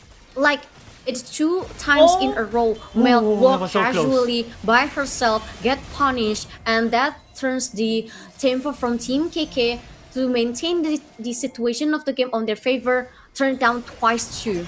Oh, Relia? Whoa, almost. But the ult of the Gaten is gonna get blocked by Gojo. That was so close. The Shock Blast connects onto Akihiko. There's so many things you have to dodge. And that, I think, is causing so much chaos on the side of Team KK. The Baron gonna be going in, still gonna get hooked though by the Thresh. But it leaves the tower very vulnerable, and it's gonna be cashed in by West Point Esports Academy. The Baron forced to use the flash just to be safe. And I think they're done with what they did in the mid lane. They're ahead this time around with 2,000 gold. Oh my god. There's no safe spot in the map. I mean, like, you look at the projectiles that WPE have. I mean, you have the Catelyn's ult, you have the Jace Shock Blast, and you have the gunshots from Aurora. Every single spot in this map is already a threat for you. And Team KK, even though they are leading at the early of the game until the middle of the game, now they're slowly dying. Because that's because 1 and 2 mistakes, unimportant mistakes that shouldn't happen. Oh, 9-11 is the score, but looks like Hexer needs to call 911, or maybe not. Oh my god, that damage from Rally is just too high. Lag and drag, maybe just a stab by Gun. Misses the damage by a margin, but a flash in by Dobby is going to be enough to secure the kill. Tempered Fate at least zone the members of Team KK as they're looking for an escape path led by Revelate. Oh my god. What is it? I mean, this Mouse is just too confident. I mean, well, yeah, you got lots of items, you got lots of burst damage, but finally we are able to see the, oh my god, WPE just shotting players from Team KK down, every single person from Team KK already dying, and now one by one, players from Team KK needs to back to the base. And they were sent back into the base. At least 3 members in total by West Point Esports Academy in exchange for just Rel. It was a shutdown though onto the Aurora, but they managed to get multiple members of Team KK, and it's definitely a net profit here for West Point Esports Academy. The gold lead is starting to balloon as well. 5,000 gold by West Point Esports Academy. To think that they were struggling a while ago. They were being decimated a while ago. The game started 4-0 in favor of Team KK, and now it's just an utter domination by West Point Esports Academy. We look into this replay and just see how well coordinated West Point Esports in following up to Devoured's engage, and Devoured even manages to stay alive. Agrana stayed alive with 1 HP, and now for the first time ever in this game, we see West Point Esports Academy being ahead in gold and in kill score, and might even be on objective scores as well. Yeah, and one thing that I love the most with the WPE play in this game is, even though they are successful, they successfully punish the mistakes from Team KK, they still play very disciplined, and that's the core play of WPE's, and also the reason why they able to be ahead now against the Team KK. Man, it's a tough time for Team KK this time around. The punishment, the setups are just too dangerous. The long range is a huge threat as well towards them. Look at the shock blast. Didn't connect onto Akihiko, but the threat still remains. And now, West Point Esports Academy possibly setting up for both incoming objectives as well. Baron and Dragon coming up next in a short while. Baron being the first one to spawn. Yeah, Baroness spawn, got the fight. I think it's gonna start between these two teams, and now The circle Aurora drop. engaging towards the place of the Team KK. The circle is annoying Oh, for turn Team around. KK. Now Chirp is unstoppable. Jarvan is down. It opens a lot of options for WP Academy, but at the same time, Mel come back with his kills, killing the players from WPE. They are looking for more from Team KK. The box is open, stunned by players from WPE towards the Team KK, but there's no one can stop Team KK as the Infinite Dragon already started. Team KK started to zone the Dragon Pit, but WPE still probably have a lot of things on under their sleeve, zoning towards each other, but Team KK trying their best to secure this dragon because they really need that buff for Mel. And they actually do so though. 2,900 HP as the hook connects, and the environment actually get taken down. Temper Fade gonna be used to stall as the Crescent Sweep denies a little bit of that damage. 1,000 left on the objective, and looks like it's just gonna be secured here by Team KK. But the kills are coming through. Here comes the teleport as well as Agron is really mad. Circle's gonna be dropped. Hexer is forced to use the flash, but still might actually get taken down, especially with a Storm Surge by Relia. And that's gonna be 4 kills by West Point Esports Academy. Soul point though by Team KK. It might be a little hard here for West Point Esports Academy if ever they reach to that point, but looks like they don't want to reach that point anymore. They're going to be pushing mid lane. They still have 1 minion left. And looks like the wave is going to be crashing as well. It's only Gone remaining alive. They might actually end this game from this point. 12 seconds remaining as Gone trying to stall, with the Cataclysm going to be invested as well. With Cash onto the wave.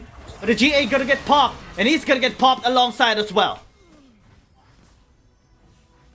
Oh my god, what a good counterattack from WPE to Team KK. I mean, well, WPE actually lost the Infernal Dragon once again, but Team KK doesn't expect. They really didn't expect the 2 players coming from the right side, and it's gonna be Jace and also Aurora blowing Mel's hat. Caught her off guard once again, and even though without the Infernal Dragon, they'll still have a Baronation widely open after a bullying players from Team KK pressing down to their best, and not to mention crushing down their inhibitors. Now with the Baron, it's just gonna be a whole lot easier to crash those towers. Let's check this replay out and how really good the execution was to just deny the takedown from Team KK, stop Hexerdens as well, especially with the Tempered Fate, and get those clutches. Generally, the response from the rest of the members of West Point Esports Academy was just so good as well. The double teleport to flank the members of Team KK, and now gold is just ballooning even further. 6,000 gold in Tempered Fate to maybe catch Gone. Not gonna be successful. It really does the job in pressuring down this red side team. Yes, with this Baronessure buff on WPE's hands, they are very confident yet disciplined to push towards the base of Team KK. And Team KK, now the only thing that they have to do is just to defend the Nexus. It's the only thing they can do, especially with this situation right now. They're being surrounded as well. Aurelia has a good flank position. Devoured though got hit massively there by Team KK. Is forced to step back a little bit. Good placements with traps by the Caitlyn. As Folio looking to maybe poke them out as well. They're giving tremendous amount of respect here towards Team KK as the top lane is just going to be pushed here by West Point Esports Academy. Round number 2 though. Team KK still desperately trying to defend. Good return there on the shock blast. Chip down the members here of West Point Esports Academy a bit. And they're doing a really good job defending this bot inhibitor tower. But the others are already destroyed and might be a struggle for them. Yeah, struggle is on Team KK's side.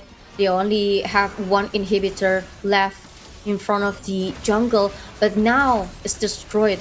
And every single person from WPE will striking their way towards the Nexus of Team KK 5 versus 5. But the Nexus is almost widely exposed by the players from WPE Academy. One last fight probably will become the sentence of Team KK. Now is their time to protect the Nexus, but the poke damage from WP is just too strong to handle. Every single person from Team KK trying their best to body block the damage, but inhibitors could not handle that.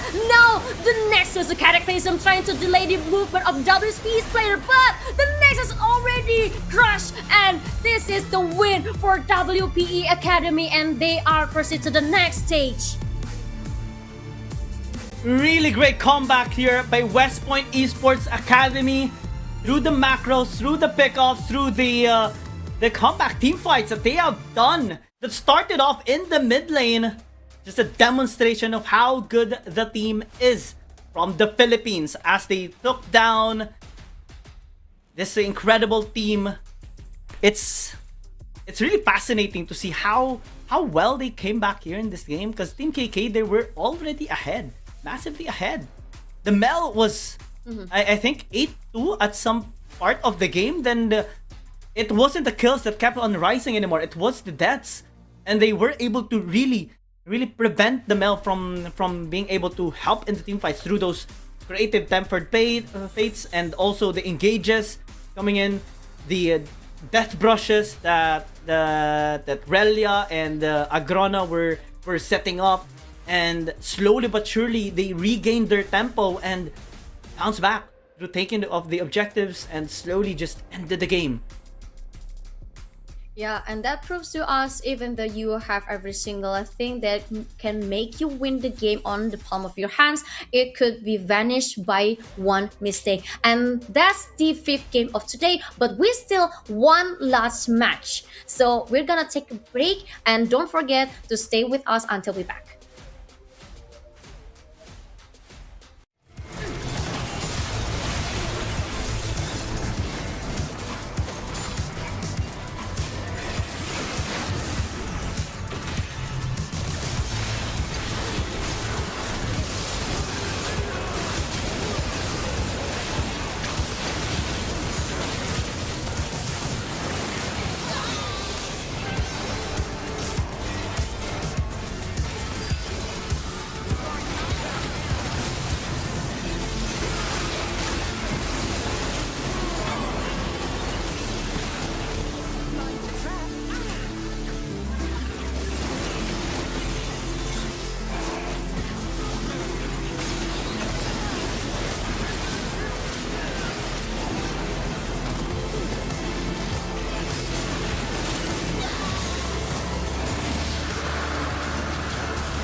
ready for the 2026 Battle of S.E.A.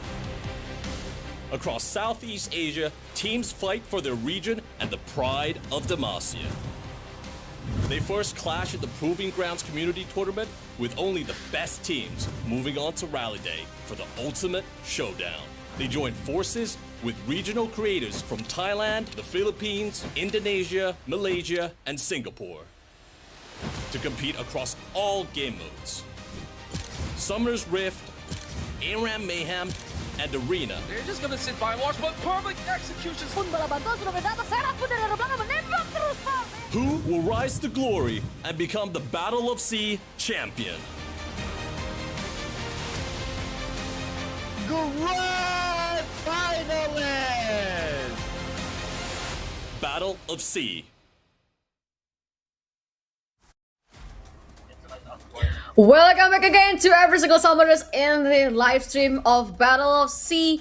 Proving Grounds. This is the last match with us, the casters Abigail and Guiang, and we've been delivering a lot of teams to the next stage as well as to their home. And we have to send one team to the next stage and also one team to their home. Oh, it's gonna be a tough one for sure for everyone that is tuning in, especially those who are really fired up for today's matches, because we have one last game that is sort for everyone to enjoy. It's the match of Faerie Charm versus DokoTCG. A while ago, Faerie Charm did have a good game against their opponent, which was SSS. SSS was really strong. I was actually surprised how strong as well SSS is. I think we kinda introduced Faerie Charm as the team to look out for, especially with their pro experience as well, in their LCP promos or LCP experience as well. But SSS proved to be really astounding and impressive. Now Faerie Charm has to redeem themselves. They have a chance, but it's not gonna be easy. They have to win against DokoTCG. Or yeah. Yes, I mean the They very want last full match sense. will be for with full sense. It's kind of giving me a LCP wildcard vibes from last year, and for me this is a banger match actually, because it feels like a quick grand final for us to see. I mean, Full Sense is a very established team. Same goes with Faerie Charm, even though they are not from an established team. But they proved to us last year they played very well as the representative from Malaysia and Singapore. But on the other hand, with 1 year past already, we don't really know what will happen if these two teams are meeting once again. So since both of them only got one chance left, they need to, as the title of today's tournament, Proving Grounds, they need to prove themselves in this very moment. Yeah, maybe it's I think maybe a change in composition would suffice already, especially for Faerie Charm. Full Sense, they were very aggressive. I think both of them used Lee Sin in their last match, but it's Full Sense that got a really strong impression as well, especially their jungler, which was Pew. His Lee Sin performance like 13, 2, and 11 or more even at the end of that game. That's how impressive he is, and Faerie Charm might need to ban that player later. But before we dive into like the details into like champions and compositions, it's just something I really want to talk about as well. It's a nice change right now in this tournament that we're also introducing like the community side of things. We have this community tournament where we see aspiring teams and even well-established teams battle for the very top, and no matter what the outcome is, there is still a chance for them to represent their country or they represent their region.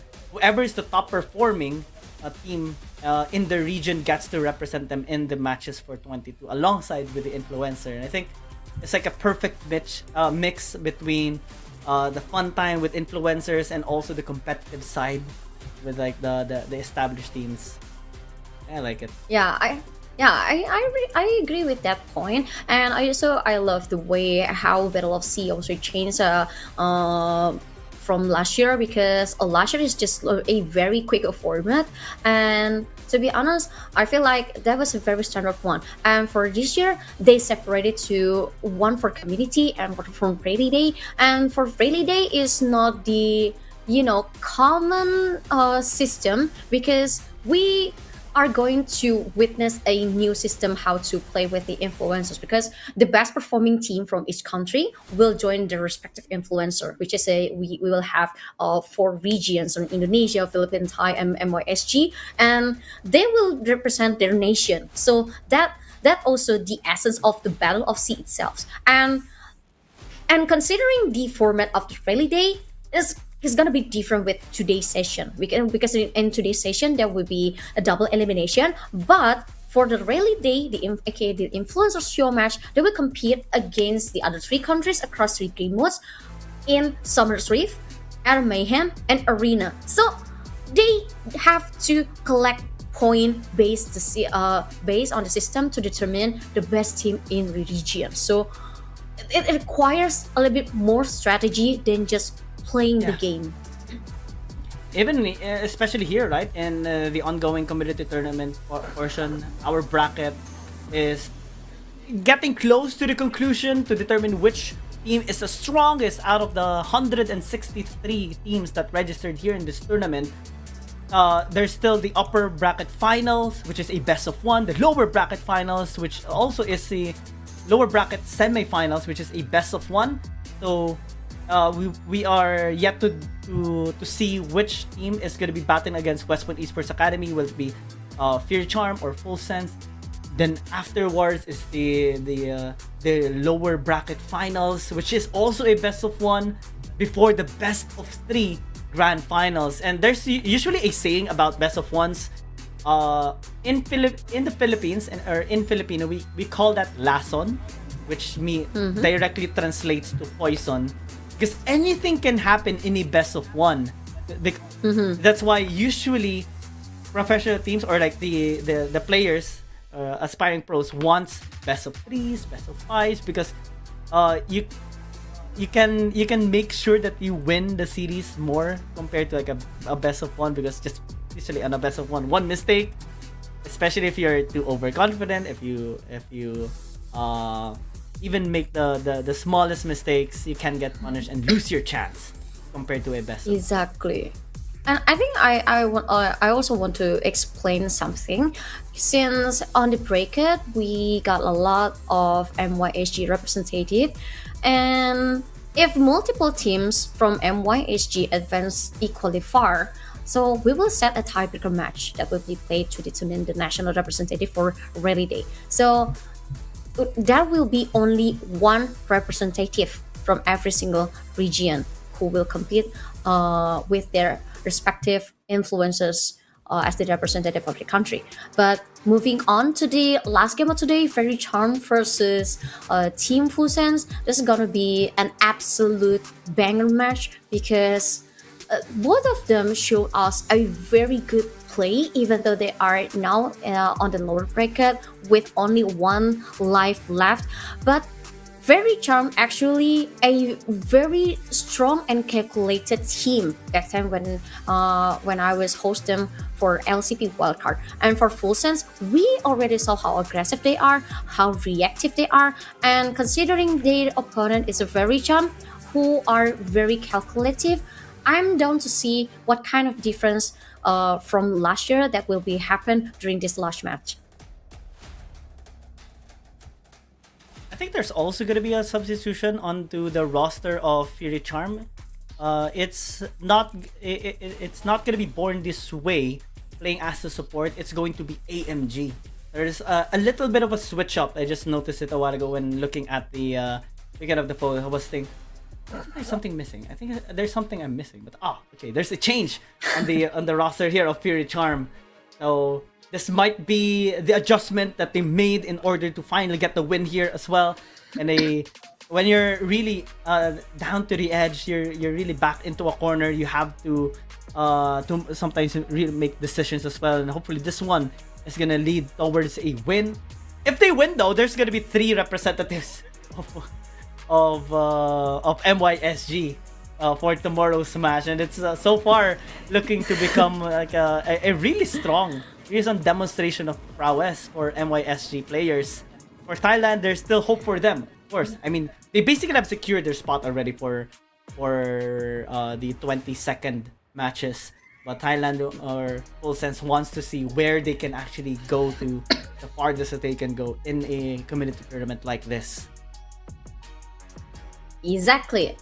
And considering the banner pick session between these two teams, it's also very interesting one because every single person in both Full Sense and Faerie just put a respect band towards each other. I mean, we have seen how good Shiro playing Aurora, but Gwen has also become a potential threat from Full Sense player because, as far as I remember, few also a very good one with Gwen. And for Full Sense, banning Jarvan and Nico is like the respect, but the Yunara ban for Quake, Yunara is playing a very big role, to be honest. I mean, even though she's very hard on the early game, need a lot of support, but at the end of the day, Yunara's late game power is massive, something that you need to handle carefully. But for Faerie, denying Varus is also a very perfect way to lessen the power of Full Sense because so far every single team that pick up Varus, they got winged. Yeah, and it's a really nice read as well by both of these teams, denying some picks that is going to be beneficial on their side, but also some pocket picks that they have denied onto each other as well.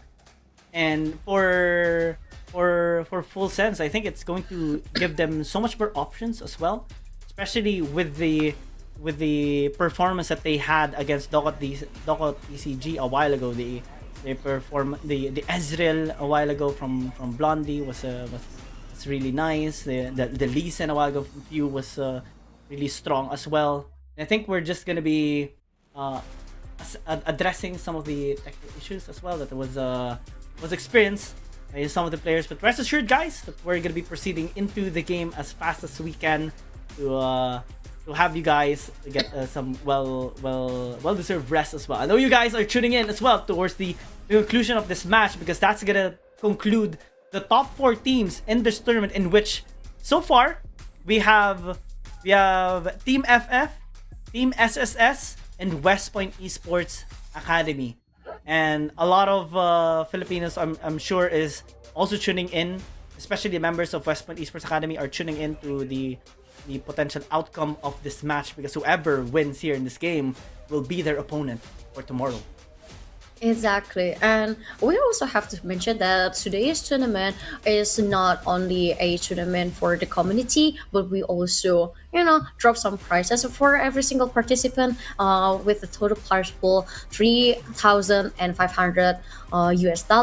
Not to mention the swag kit for top 16 team, and also the challenge. So far we haven't seen any team win the challenge. I mean, we saw Lux being picked, but sadly the team was lost. And there's one already, the one who picked Zero, I think.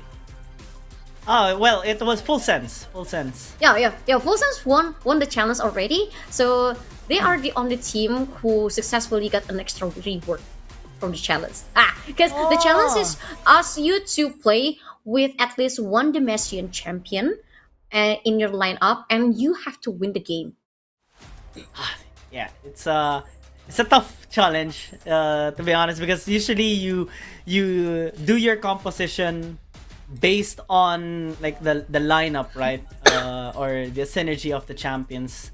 But it tends to be difficult. Wait, Shinzao is from Demacia, right? Pardon? Ezreal? Shinzao is from Demacia, right? Shinzao? Yes. Yeah, yes. so Shinzao West, is also West from Point as well. Demacia. They did the... Oh yeah, West Point. Shinzao. Well, I got my mind mixed because I can remember Shinzao as Ionian. Yeah, I'm thinking Ionian as well, but is he? Okay. No. Sinjo is the Messian. The Messian. Okay, okay. The Messian. Yeah. The story is just The only changed thing I because- know is that Oh, he yeah. kind of had a moment with Yanara when LeBlanc kind of wanted to mess up with the things and spawned the Atakan in in front of them.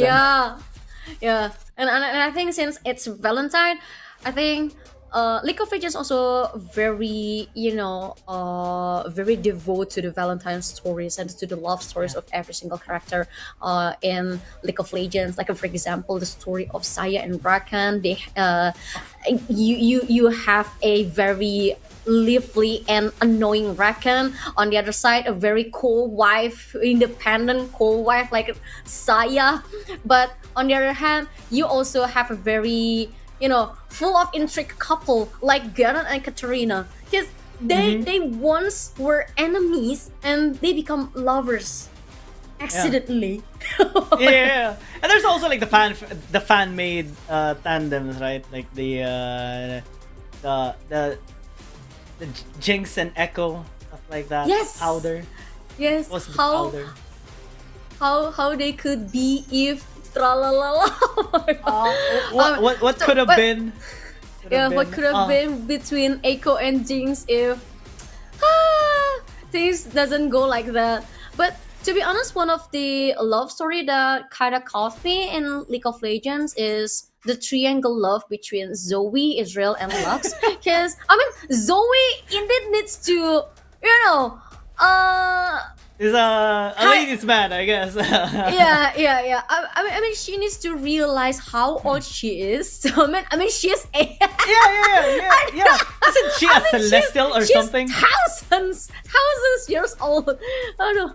And also for Israel and Lux, they are sort of like the most calm couple. The only problem that they got is just Zoe. The only weird is the Zoe part, right? yeah. I was kind of surprised as well. I think one of the cutest couple thing as well for me is like maybe Ashe and Lindamir. And there was like Oh, a warlord or yeah. something like that, and Well, there was a cinematic yeah. with Kindred and, Yeah, and yeah, stuff, yeah. right? And Ashe was I there agree. saving. I agree Kindred. with that. And it's actually a Disney-like love story because they were married because of political situations, but turns out they fall in love with each other. I mean, oh my god, so sweet, beautiful, and very princess-like. But back to the game, we are now continuing the BAM and pick session between Faerie Charm and also Full Sense. And for Faerie Charm, they just unlocked Rihanna for Zavasky. I mean, that's a very reasonable pick for a Faerie Charm because Zavasky plays a very good Oriana, and having Mundo on the lineup, I'm not really sure if they're gonna lock it out yet or not, but having a Mundo as your fighter probably will be the jungle, and as well as semi-tank for Faerie Charm will be a perfect match too for Oriana. But to have Vieira, this is gonna be big because we all know Vieira excels in duels, and she is the god of duels in League of Legends, and considering the late game potential, she is the monster. Yeah, spread pushing power as well is kind of high, especially with its Fiora. I think the K'Sante might have a bit of a hard time in the laning phase. Although it's still K'Sante, right? I mean, there's so many counter matchups already experienced by a K'Sante player, and most of the time the K'Sante still is kind of able to stay alive. It's a full engaged composition so far by Full Sense. Getting an Akali, getting a K'Sante, getting a Vi as well, and they are doubling down on getting through the front lines and getting to Zavasky on the Oriana. Yep, and no Alistar because when you have Alistar on your lineup, it's very easy for you to deny the setups from your opponent. And Full Sense actually doesn't want that on their opponent because Alistar will be a perfect counter for Vi. Oh my god, my kids. Yeah, I kept looking as well. It's so cute. He was just walking around. I miss my cat. Usually, when my cat was here, he would like go on the table and just sit literally here, right in front of the camera. Actually, How I used come? to have But it's night already, so it's Zoomies time for the three of my cats. A part of my cats, guys. the Yumis of Yeah, the Abigail. Yumis. Okay, It's so continuing. nice. The Nami ban. This is well. Nami pick isn't bad because if Fairy Charm wants to play a very big team fight, Nami's tidal wave will be a big problem towards them. I think they're sensing that maybe Full Sense is gonna go with a hyper carry ADC to get through the Doctor Mundo and a utility support to help out as well. So both Nami and Lulu gonna be taken now. So even though they pick something like a DPS champion, may it be maybe an Ashe, may it be a Xayah, may it be a Vayne possibly, if they want to flex that out. It's going to be extra difficult knowing that there's no utility support that can help out. So they might need they might be forced to use what they've used a while ago, which was the Ezreal and the Leona.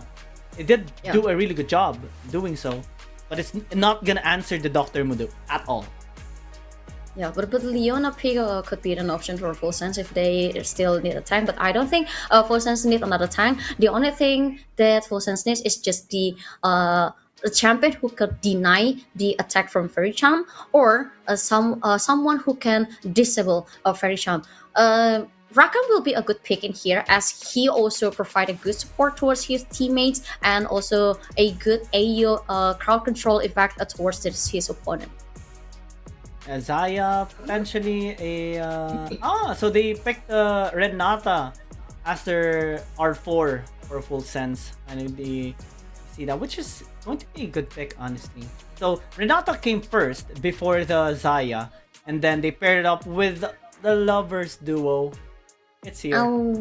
Fun fact, actually, Rakan Xayah was equally popular and infamous as well in the Philippines before, because a lot of couples used this, and it was kind of a cringe for the gamers without the inspiration. So Okay. But you gotta one hate what thing you don't that- have. Yeah, you're gonna. Well, I got find reason why you have to hate Saya and Rakan, despite the weird behavior of Rakan. But actually, Saya and Rakan plays a very good duo combo at dual lane, because when you have this pair, they're actually buffing each other. So for Fairy Charm, it also a very big advantage for them, because whenever you have extra buff, it means you can set up the team fights even better with even more options. Yeah. The other unique thing about Rakan and Xayah as well as a lovers duo is that they're the only one in the game that actually allows like the synergized recall together. It's And it's faster than the recall. It's specifically just for them, and it's been like Exactly. more than I think it's been 10 years or so since their release, right? Yeah. mean, Even it was Lucian and Senna 2016. doesn't have that kind of buff. Yeah, it's just for them. It looks like Yeah. they- But they- Saya and Rakan actually have the downside, because yes, Saya have escape skill with Feather Storm, but actually these two champions kind of squishy, and it requires a lot of attention to make them shining based on their role, and especially Saya. Saya couldn't be left behind during the laning phase, and for Rakan, it's kind of tricky to play Rakan. You need to exceptionally good at mechanics as well as the timing, because Rakan isn't a champion who could shine without mechanics. So and also game sense. So if you are brave enough to pick these two champions, it means you will be the one who set the tempo of the game. Yeah. There's also like one of the downsides of Rakan as well being a strong engaged champion, but Rakan doesn't really have that much durability in his kit. So he's an Exactly. engaged champion essentially, but he doesn't have that tankiness. So I think it's something that they need to really watch out from. They have to really rely on the Dr. Mundo for the tankiness. Might be the one to face check first, then the Rakan comes in, then the Fiora and the rest of the members of Fury Charm will help out as well. But for full sense, it's a well-rounded composition. I do believe they have lots of tools to counter Fury Charm as well, especially the Renata. The hostile takeover definitely can be destructive when used properly. Yes, and let's take a look at the very last match of today. A battle of Seer Proving Grounds between Very Charm and Full Sense. This is something that we saw last year during LCP Wildcard. And who will win in this game and who will go back to their home? Because this is the very last chance that they have before proceeding to the next stage. Let's see. I mean, I think in this kind of composition, both teams would kind of opt to scale. I mean, for Fury Charm, they have Oriana, they have Zyrakan. Maybe they would be a little aggressive in the bot lane, but since they do have Dr. Mundo, ganking isn't really that much of an option. Maybe invades, but for full sense, yeah, they do have the Vi, so maybe some setups in top lane or bot lane would suffice. Possibly in mid lane as well if they do see the angle for it as well. But naturally, the lineups on both sides would opt to just scale and just wait for objectives. Compared to the other drafts that we have seen from the previous games. Mid lane though, there are a couple of pokes coming in from Itai. Doing a really good job. Oh my god, very aggressive Ite, her rushing towards the Zavasky. I mean, she's just a little Oriana. Calm down a bit. Calm down a bit. I know aggressive is the middle name of Full Sense, but I don't expect this kind of aggressiveness level. Yeah, and normally when we see like an Oriana to a melee champion matchup, it is the Oriana being aggressive and poking out, maximizing the auto attack procs of his passive and also the Q, right? But in this case, Tai just went really aggressive, used the ignite as well and chunked him down real good. So at least that's gonna help him control the lane much better compared to the laning phase starting on equal HP. Yeah. And I really want to see how this Baron lane duel will goes. Because, I mean, it's very nice to see Fiora on the lineup of Very Charm. And she also opened a options for Very Charm to win the game with Fiora's skills to split pushing. It's kind of odd, right? Fiora naturally controls the lane. It's so hard to win against it's so hard to win against the Fiora. But PS though, getting caught out, forced to just disengage. Looks like it's Full Sense that actually were successful in doing a couple of invades, and they in this Vi will still have time to actually go top side or to clear his red side jungle. Yeah, I mean you have Vi, bro. I mean, if when you have Vi or Listen, I mean, ain't no way you don't invade your opponent's jungle. But let's take a look at the dual lane. The couples from Very Charm against the dual lane from Full Sense, Kalista and Renata. And Blondie this time is not really having a hard time, especially with Yuyusaki by his side. Uh, this combination usually is pretty common as well in the pro scene. That's why we see a very aggressive nature of this duo bot lane.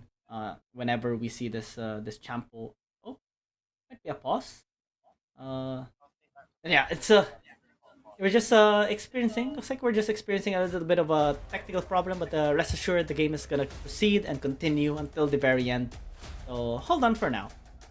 Yeah. I'm also kind of imagine what kind of scenario that will happen during the game, because the matchup between Vira and also the opponent Keisante will be a hard time for Full Sense and Kisante, but Kisante here is not bound to be the carry of the game, to not bound to be the star, but his utilities is something that Full Sense need the most. But for Fiora, this will give a big advantage for Fairy Charm because the split push ability that Fiora can provide towards his team, and especially considering if they are kind of left behind. And as we continue in the game, I'm still wondering what will happen between the matchup of Rihanna and also Akali, because I mean Ite is being very aggressive to Savasky, but we have to remember that Savasky pool is he's also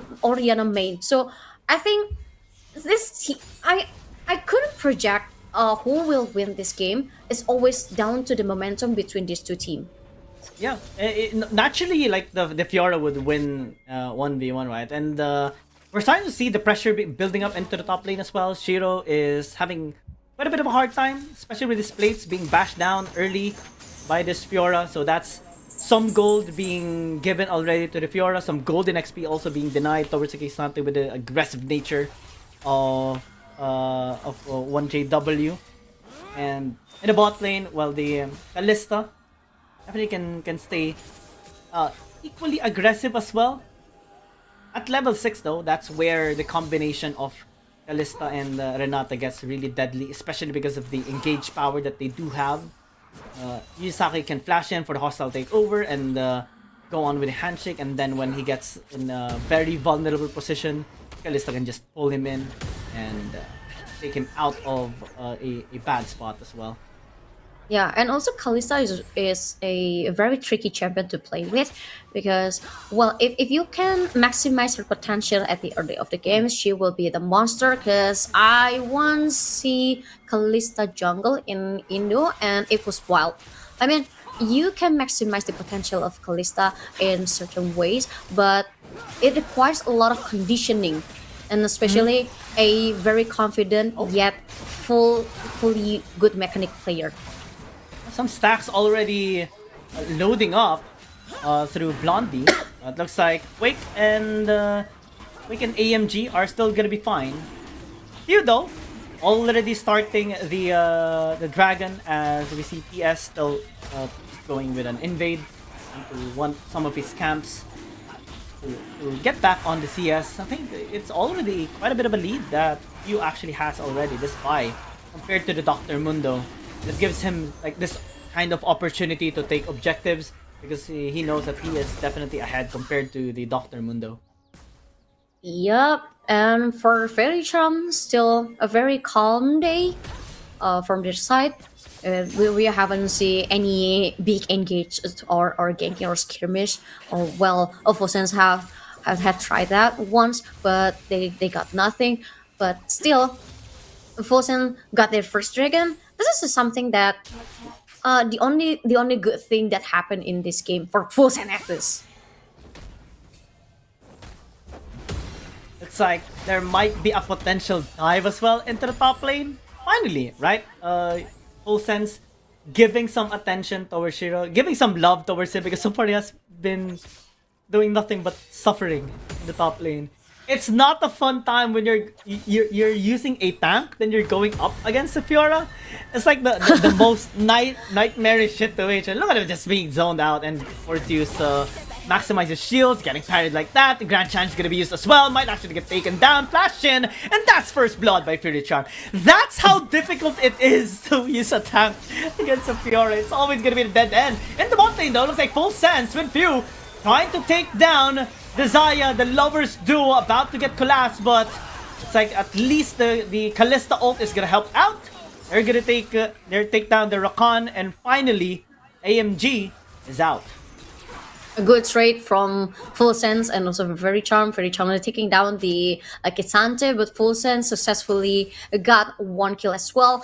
And this is still everyone's game, guys. But for Full Sense, I really love how reactive they are to find a trade towards the kills that they just happened during at the Baron lane. But they need to be aware with the potential of Faerie because, as you can see, the CS from Faerie kind of lit quite big towards Kisante. At least he did pick up the Bramble Vest already, right? It's gonna reduce the healing a bit from the Fiora, which was a big hassle so far for the Kaysan. That's why he wasn't able to return any damage because every time the Vital gets proc, there's so much healing, and basically all trades by LJW. It's always won by him. Fosens though, moving towards the top side, investing their sending out even Yuyusaki to help out Yu in taking the grubs. And Fear the Charm looks like they're not gonna contest, at least for now. PS though is spotted out.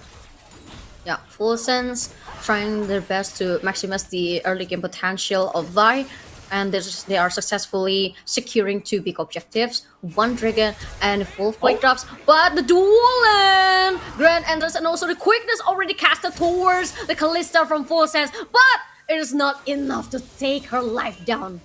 You know, just with the flash, doesn't even have barrier and was able to stay alive. Think it was a good attempt by Fear the Charm.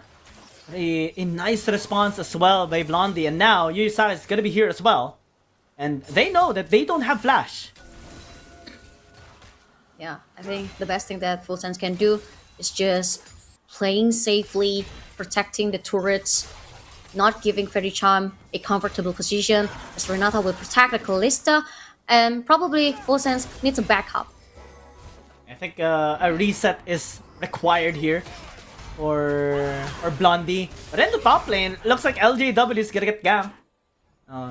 Cease and desist was also already used by the buy. It still wasn't enough. I mean, it's kind of hard to take down a Fiora, especially when he does have riposte. And looks like they're just gonna be pushing bot lane with an attempt to zone them out as well. Just get a couple of plates. Gonna be okay already in terms of gold, as we see Fear Charm a little bit ahead, around 600 up compared to Full Sense.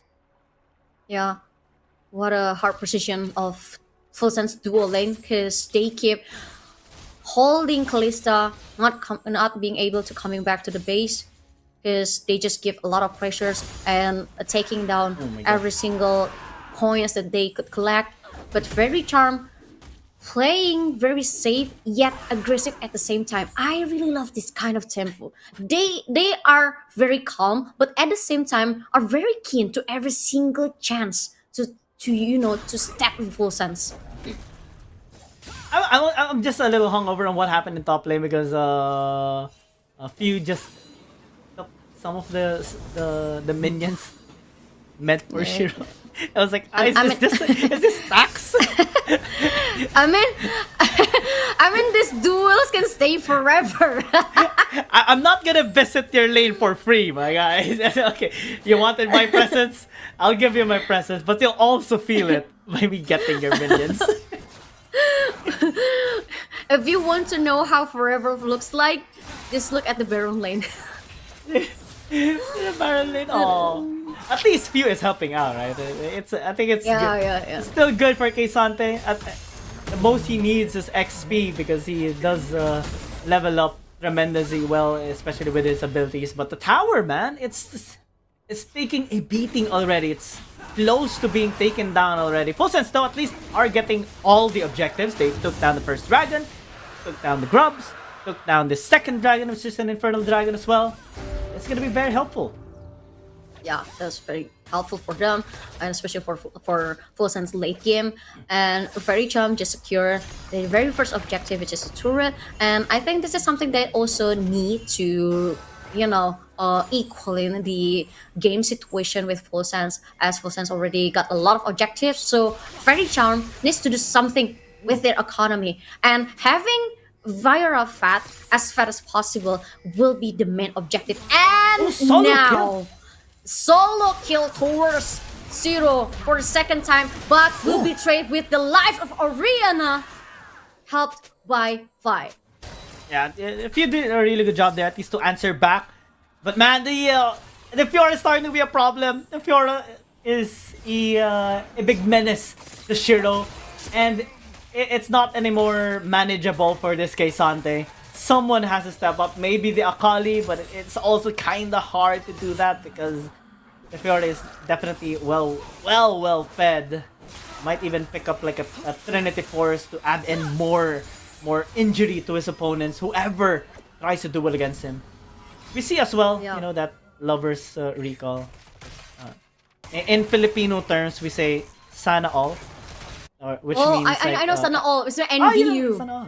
Yeah. Yeah, I know sana all. I know Tasba, and also I know Tita and Tito. Oh. Lakas ng Pilipinas. This Fiora is very malakas. Yeah. It's and strong. also oy pogi.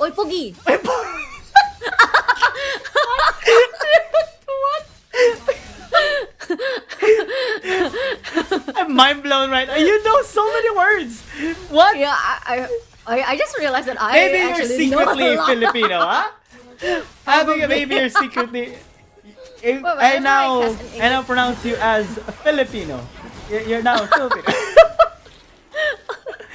Well, fun fact, whenever I cast or host in English, everyone often mistake me as Filipino instead of Indonesian. Because now every single person it's from Filipino formalized. couldn't realize that I'm an Indonesian. Yeah. Maybe you are Filipino. Yeah, probably. You're now one of ours. Probably. My last name should be Fernandez. So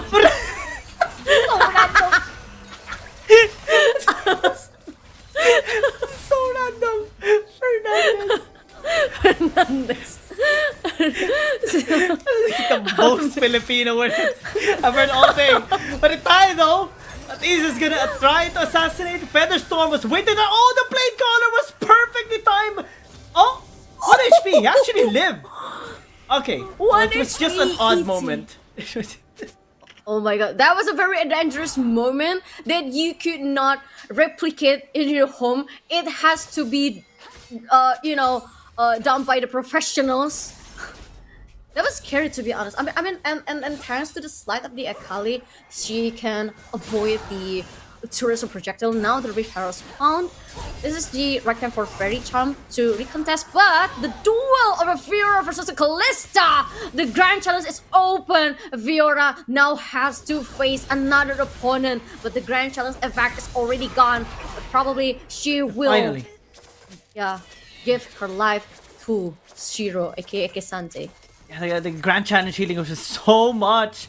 I actually thought it would be a 1-for-1 that the gold was, or at least a shutdown gold was gonna be given towards the ADC or to Blondie, but the healing was definitely high. And Trinity Force already completed as well for Fiora, so now he hurts much more. Mid lane though, there might be an engage with a flash to just dodge AMD, and now they might even be able to just take Quake down. That easy, so especially with the hostile takeover, that was well executed by Few. Yeah, exactly. And what a nice burst that was pulled out from Full Sense towards the Faerie Charm. And now they are even successfully invading the jungle of Faerie Charm. They are now trying to secure another turret from a Faerie Charm, but Full Sense need to be aware with the positioning of Fiora. Oh no, AMG is just caught out. Oh, very quick, but so is the members here of Full Sense. Untitled spawn into the mid lane. That's kind of odd. Maybe it was about to expire, but it can be used to just get the attention as well of the members of Full Sense. Still gonna be able to charge, give a couple of gold towards PS, and the other members of Fear the Charm. That's third dragon being started already. I think they need to disengage because the Fiora is definitely scary, and they really have to respect that. So that's just maybe a thank you for Fear the Charm as PS. Oh, the steal!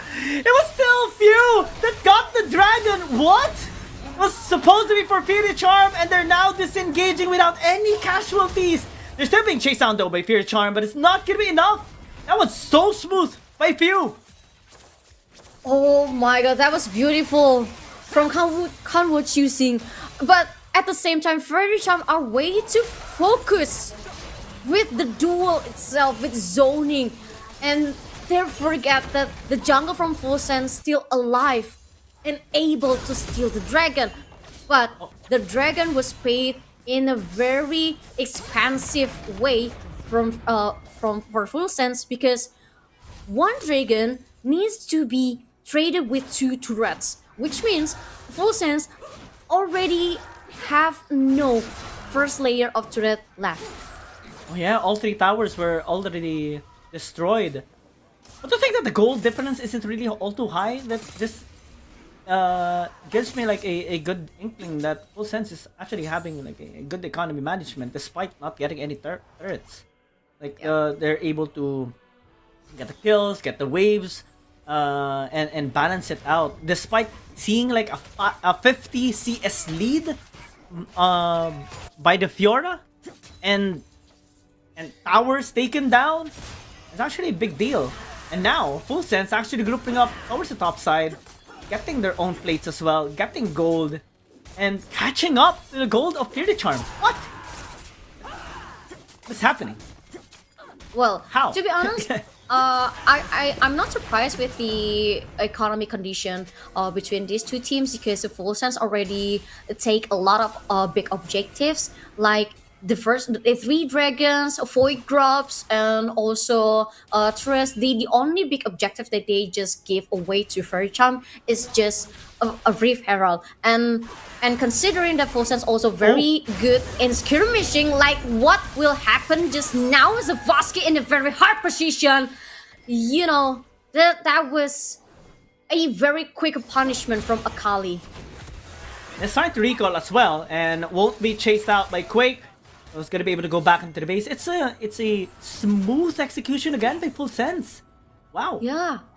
There are excels in skirmishing and ganking, and not to mention how fast they are to securing early game objectives, and that's why they can still keep the economy in this way, despite what Faerie Charm done towards them. Now they're the ones starting to knock onto the towers here of Faerie Charm. They're the ones ahead now in terms of gold.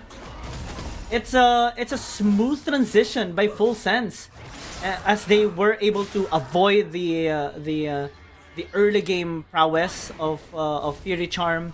The only problem they have so far is just LJW, just this Fiora. Yeah, and don't forget that the Faerie Charm 3 kills actually is just from Fiora. The other players doesn't get any assist, doesn't get any kills yet. That's and it's kind of opposite from Full Sense because a Full Sense, yes, they just got 6 kills, but it was evenly distributed with assists towards every single players, and that's also could handle the economy gap even though just in a small size. That's gonna be a lot more difficult for Faerie Charm to apply more pressure, especially into deeper parts of the lane, especially for LJW, because he has to push. That's the only way so far here, based on the situation of the game. It's only the Fiora that can apply pressure. The rest of the members here of Faerie Charm, they're prone to getting retaliated here by Full Sense. Now they're grouping up into the mid lane, potentially an engage as Few gets them, but good response here by AMG actually getting the charm in, but Hostile takes over. It's just too much of a hassle. Shockwave gonna be used as well as Itai doing a really jump onto the back line. Still gonna be taken down, a shutdown by Sebaski, as now Faerie Charm looking to maybe push some more. Full Sense just disengaging, forced to use the flash as Few being the sacrificial jungler, serving the front line. Good use of the ult, the Kalista, to save out the Renata. But this gives an opportunity for Faerie Charm to just recall and not have any casualties in the fight. Oh my god, that Mundo become a very big nuisance for a Full Sense team fight. I mean, that was a beautiful initiation from Full Sense side, but Kalista just poking towards a bronze champion. Mundo is someone who are targeted by Kalista, but sadly Kalista failed to take him down. And not to mention, Faerie Charm is fighting without Fiora, and by the time Fiora arrived, every single person from Full Sense just running away because every single person know the potential of what Fiora can bring on the table. And it's tough. Dr. Mundo is such a big hassle, and I don't think anyone on the side of Full Sense can actually take him down, at least for now. But they're still gonna be trying. Shockwave gonna be onto the backside. Sebastian getting low with HP as he's just pummeled down by the Kalista. Gets even the double kill. as he takes out AMG, and now suddenly full sense are in control. What is just happening here in this game? They even have Shiro onto the bot lane as LJW was on the way. Maybe the lack of presence of the Fiora is just the problem here. Faerie Charm, they need LJW. As Baron now still being continued by full sense. They are kind of respecting the presence of Faerie Charm though. Looks like they're just gonna be giving it away. They're just gonna be giving it away. Yup, and now Shiro is become the tank to prevent the movement of the Fiora. Finally, Full Sense successfully secured the Baron Nashor, but they actually really want to run away. But Vi says no, let's fight, and Yonken Akali successfully taking down Mundo as well as Saya. Now the position of Faerie Charm already, flipped back towards the Full Sense. Full Sense having a Baron Nashor buff. Now they are very confident to pushing towards the middle lane of Faerie Charm. The Akali, man, is a problem, especially towards Quake, especially towards Sivaski as well. The perfect execution damage is just too high. Let's check this replay out because it was well timed. They were focusing on Shiro, the tank dismember here, of Full Sense. Then they failed to see the Akali just suddenly being there or hiding under the shroud and getting those kills. Yeah, and Akali was waiting for the very right time to cast the perfect execution. I mean, she was waiting for Cassante to initiate first to hold Vieira before Vieira catch an eye for her target. But Full Sense set it first and they closed it beautifully. And now Full Sense slowly building their gold lead, 3,000 now. On a composition that is capable of decimating the back line. Even if PS can actually survive the damage coming in from Full Sense, it doesn't matter when the entire back line is already killed off. And that's usually the case. Because Sante as well is kind of strong, really tanky. Few, is he actually going to be pursuing? Looks like he does. Force out the riposte. Now he doesn't have that ability anymore. And here comes Itai as well. Just gonna be chasing him down. Attempting. Grand Challenge gonna be used to at least fight back. The healing is getting really wild. But the damage output from this Akali is just too much to consider. PS is already late to the party. And Full Sense is done. Yeah, and one thing for sure, Fiora is the goddess of duel. But what Fiora can be with 1v3 situation? Nothing. It's never gonna be a 1 versus 1 anymore. With Full Sense knowing how to deal with a Fiora. He is being very proactive around the map. I have to commend him for that. His presence, his execution, his way of stealing objectives a while ago. That's why they are soul point already. As now, even the ult gonna be invested onto PS, forcing out a flash. Just because of that all out from the Keisante. That's a key ability already denied. Yeah, Faerie Charm is already denied at the point where Full Sense taking over the jungle control to their hands. And Faerie Charm now needs to rethink what can they do in this kind of situation. Take a look at the potential of every single champion from Faerie Charm. Yes, Vieira is still very strong in terms of duel, and also they still have split push options. But since the turrets are already gone, especially with the first layer, now they have to be more focused on the objective. And considering the Mundo itself, Mundo could be a good tank, but Full Sense already come up with an idea. We should gank them first. Oh, they actually engaged. Faerie Charm wants to catch him every single Full Sense. Talent gonna get coming from Shiro. But the members are already getting low in HP. But still, what? Blondie stayed alive in 1 HP and now PS getting low as well. Faerie Charm needs to disengage. But they're having a bit of a hard time with their Fiora down. Full Sense, they were able to hold the whole pack of Faerie Charm. What a good defense for Full Sense, because I clearly understand why Faerie Charm was doing that, because they want to create a momentum to get the tempo back on their hands. But sadly, Full Sense already prepared for that because they still have Xante and they have Renata to deny the attacker from Faerie Charm. And once Fiora gone from the lineup of the team fight, Faerie Charm kind of done because I couldn't see the damage from S.E.A towards Full Sense front lines, as well as the scenario where Faerie Charm could handle the person from Full Sense, especially Akali. And the shield from the Mountain Dragon is gonna help them so much more now as well. Full Sense having complete control of the entire map. They're even prepping up for the potential Baron spawning up there on the top side river. And with the shield, it's gonna be much harder for Faerie Charm to actually turn onto Full Sense to take down Blondie. A while ago, they were really focusing on him, trying to take him down, but his swift movements and also the protection, especially because of the hostile takeover. Let's check this replay out. Yeah, and then this replays it kind of explains a lot. I mean, that's a good job from Fiora, trying to crushing the backlines of Full Sense. But Full Sense is just trying, okay, guys, if we have to facing Fiora, we have to stay together, stay strong together, holding hands together, and prevent her to take us in a duel. Yeah, they just show support towards each other. There's a term in the Philippines called the UBE strat or UBE strat. It means ultimate bonding experience strategy. So you just stay together. Yeah, And, stay together. You get to win. Friendship wins, no matter what. And that's what Full Sense actually been done so far. But Fiora had already down to the last option that she could do, which is split pushing. Yeah, that's the pressure here of Faerie Charm. They know that they can win against Full Sense in a 5v5 setup. There's gonna be a teleport though.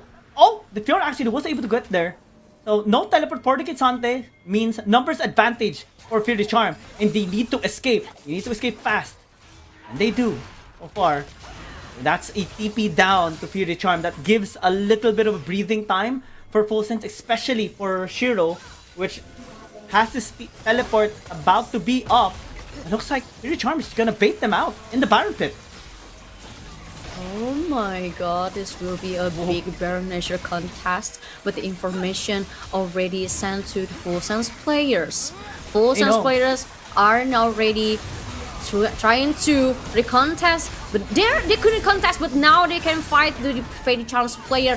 One champion take it down, but Firestorm is already cast out, but nothing progress could happen on the Faerie Charm's hand. Otherwise, the only thing that we see is the death of 3 champions from Faerie Charm. Yeah, 3 members down on Faerie Charm after they took Baron.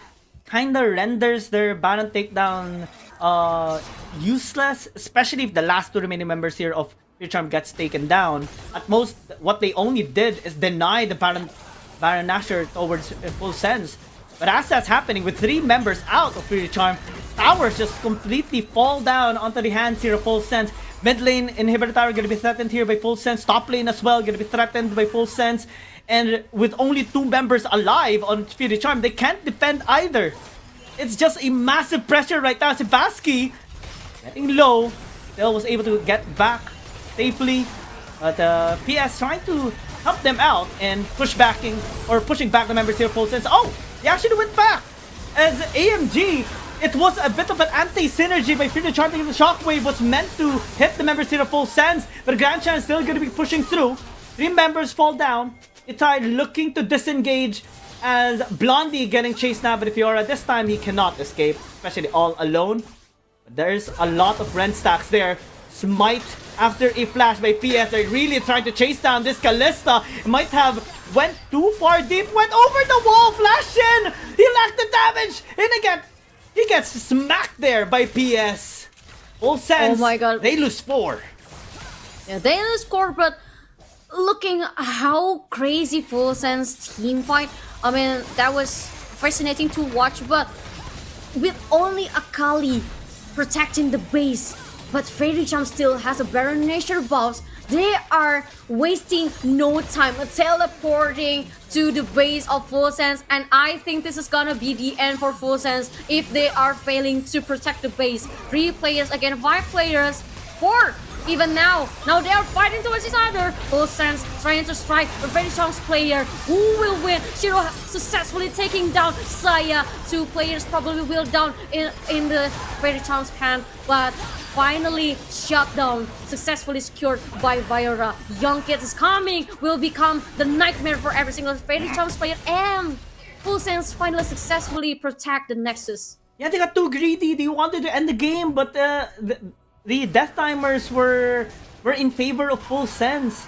They were able to respond back up and defend the base, and now they even were able to take down 3 kills. This gives them ample time to actually push the waves in favor of Full Sense. As we check this replay out, this is where Full Sense actually got a little overextended and a little out of place, I would say. Not synergized as they wanted to, and had a bit of a challenge getting through the target selection towards the member seat of Faerie Charm. Blondie tried to clutch things out, but being chased by a Dr. Mundo and a Fiora is just too much of a hassle. If it was just one of them, maybe it would have won. But in this case, like the push in mid lane, it was too much for Faerie Charm. I think they should have just tried to shove the waves, got the push into the mid lane, inhibitor tower, and then went towards the top lane to take down another inhibitor tower. But the presence of 4 people with summoners, with ults as well, against Faerie Charm's members without their ults anymore, was just too much. Yeah, I mean, I got the idea of why Full Sense trying to do that before, because actually they just want to make the better natural buff on Fairy Charm's hand become useless, and that was also a very good move. When you notice that you already leading in terms of minion wave, and your opponent already pressed down, even though they have the better natural buffs, so the very reasonable thing to do is just pressing them down once again, so the buffs will become useless. And I also agree to the point where Full Sense is kind of overextend, and that's also become something that makes a Fairy Charm able to get a comeback at this point. Fairy Charm just need to recompose the positioning, reform the formation, and trying to find a chance to strike back to Full Sense, because the game is already set down to everyone's game once again, because Fairy Charm successfully defend very well until this point. Someone has to defend top lane though, because LJW is pushing there. It's hard to contest Full Sense right now because they have the Elder Dragon buff on top of the Mountain Dragon Soul, and that's not a condition you want your opponents to have when you're fighting them. All they could do is watch as the inhibitor tower in the bot lane gets destroyed. Someone is already going towards the top side. It's gonna be Tai.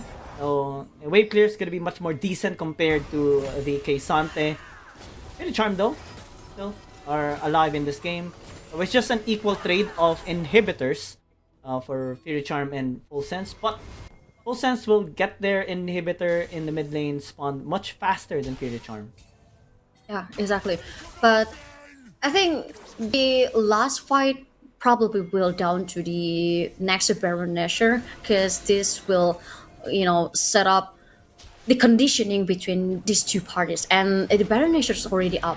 Both parties aware that this could be the last Baron Nashor that will happen today to decide who will win this game. So every single of person in here trying as many as possible to get a big space to zone the Baron Nashor. Elder Dragon expired as well on Full Sense, so no more execute damage.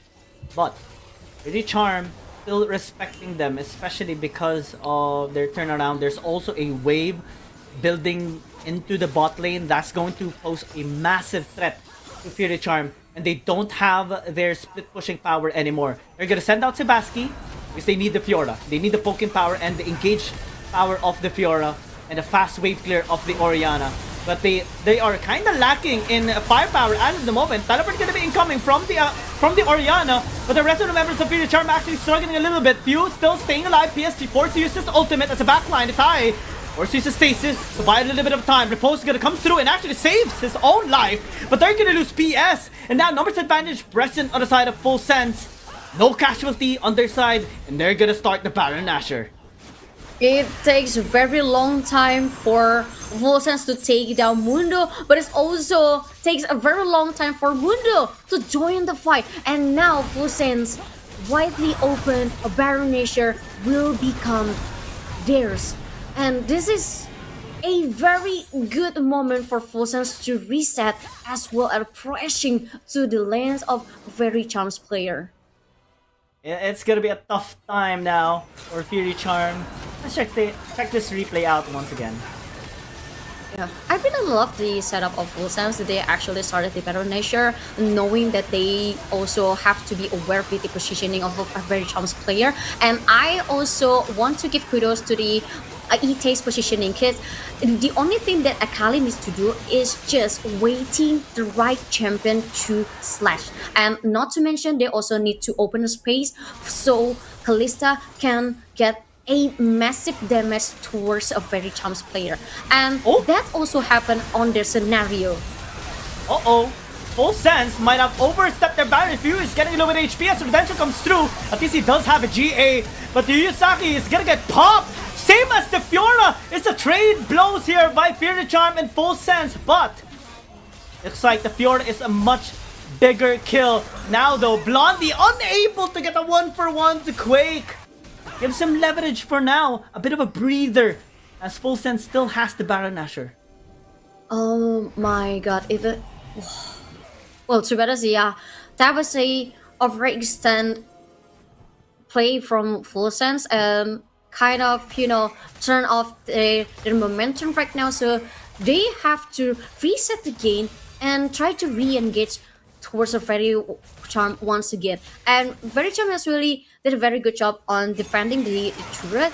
And to be honest, the timing was kind of off because it's supposed to not smacking down the Mundo, but on the other side, the Vice ultimate should be towards the Orianna. And once a Very Charm noticed that a Full Sense engage already failed, they didn't waste any time to strike back. Yeah, it was an overextension by Blondie as well. He thought that he could actually get into the middle of the members here of Faerie Charm and get away. They didn't know they have the tools to actually stop him from getting back. And now, Elder Dragon secured by Faerie Charm. This game is actually quite even.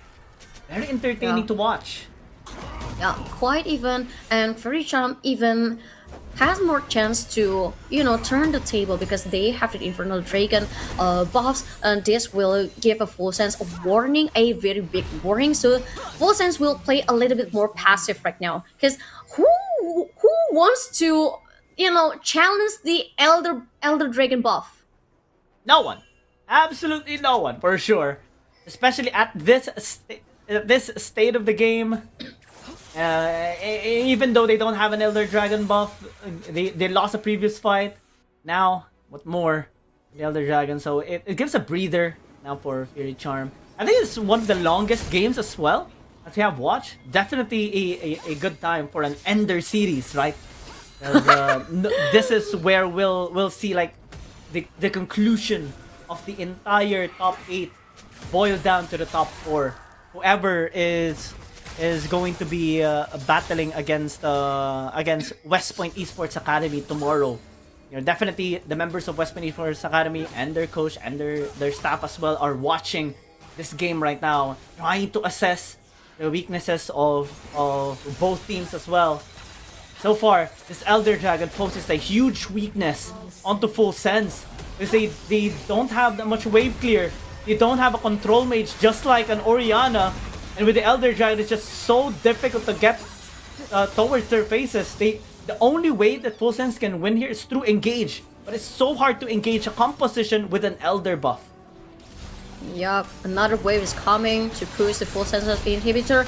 Wait. But no, the shockwave is already casted towards the full sense players, and now the Vi is undeniable. Faerie successfully taking down the Vi, but every single player from full sense is still trying to fight back the very chance player. They're fighting back! Oh no, Fire Rider fighting back. Akali successfully taking down one player. Now Fairy Charm is pushing back to their base.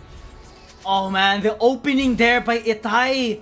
Just distracting the back line. Even though Faerie Charm had Elder, they weren't even able to take down a single Nexus Tower. Full sense, they really do not hold back when they engage. Yeah, by from the replay, I mean, the Faerie Charm actually did a very good job with Shockwaves as the opener, and Full Sense just, as usual, having it take to find a perfect execution, a perfect time to do the perfect execution, and he successfully done that. And that was the moment where Faerie Charm actually know that they are started to crumbling. But in terms of pulling back their rotations, I also would like to give a kudos to Faerie Charm, because if they are overextended that kind of fighting, Full Sense will actually able to win the game. Yeah. Full items already on most of the players, especially towards Blondie. Even has the randomist omen for extra damage reduction from the Fiora and from the Xayah as well, because Fiora crits as well and because of his third skill, and it really helps out in the sustain side of this Kalista. And without any Thornmail on the side of Faerie Charm, it's really hard to like return any damage from this Kalista. It might be some of the things that Faerie Charm might need against Full Sense. They're grouping up, setting up a Death Brush. Someone needs to check, but it's gonna be a dangerous feat as the Cease and Desist gets used onto AMG. Resurrect though, still available with the GA pop here towards the Vi, but few might actually just get shredded. Backline though, as Itai looks to maybe assassinate Rage, but he does take out AMG, but the Blondie is still gonna get assassinated here by the Fiora. It looks like it's gonna be a win with a triple kill, gonna be secured by Quake. Make it all the members destroyed by Faerie Charm. It's only Itai remaining alive, and to think that it's a death rush by Full Sense, the one sentenced with death is them as well. And the only champion that has left on Full Sense lineup is just Akali, who can only kill one champion. Now Ite has to facing 4 champions at the same time. Now he's that even. Ace for Faerie Charm, and also win and proceeding to the next stage after taking down Full Sense. Wow, Faerie Charm, 45 minutes is the game duration. Definitely the longest in this entire tournament so far, but a well-deserved conclusion. Faerie Charm clutching it out with a final fight definitely gives a strong impression to everyone right now watching. Oh my god. It is not about one mistake. It is about who's the most patient team and who the most calm team that they are able to find every single opportunities. I mean, that was a very good fight though, and also a very good initiation from Full Sense side, because they set a trap and Faerie Charm fall for it, but sadly there's no big damage dealt towards the Faerie Charm's player, and Akali from Ite only able to take down one player, and he has to rotate quite far while watching his friends die one by one. Oh my god. It's a bit of a sad time for Full Sense, definitely, as they were really trying hard. There were a couple of mistakes that they made, especially in their positioning. They were kind of desperate to really take down the Xayah, take down the Orianna as well, but the Fiora this time found an opportunity. LJW just latched on to Blondie, to the Kalista, and didn't give him any chance to escape this time around. Looks like we have a conclusion already towards our 4 teams. It is gonna be Faerie Charm joining Team FF, Team SSS, and West Point Esports Academy in the top 4.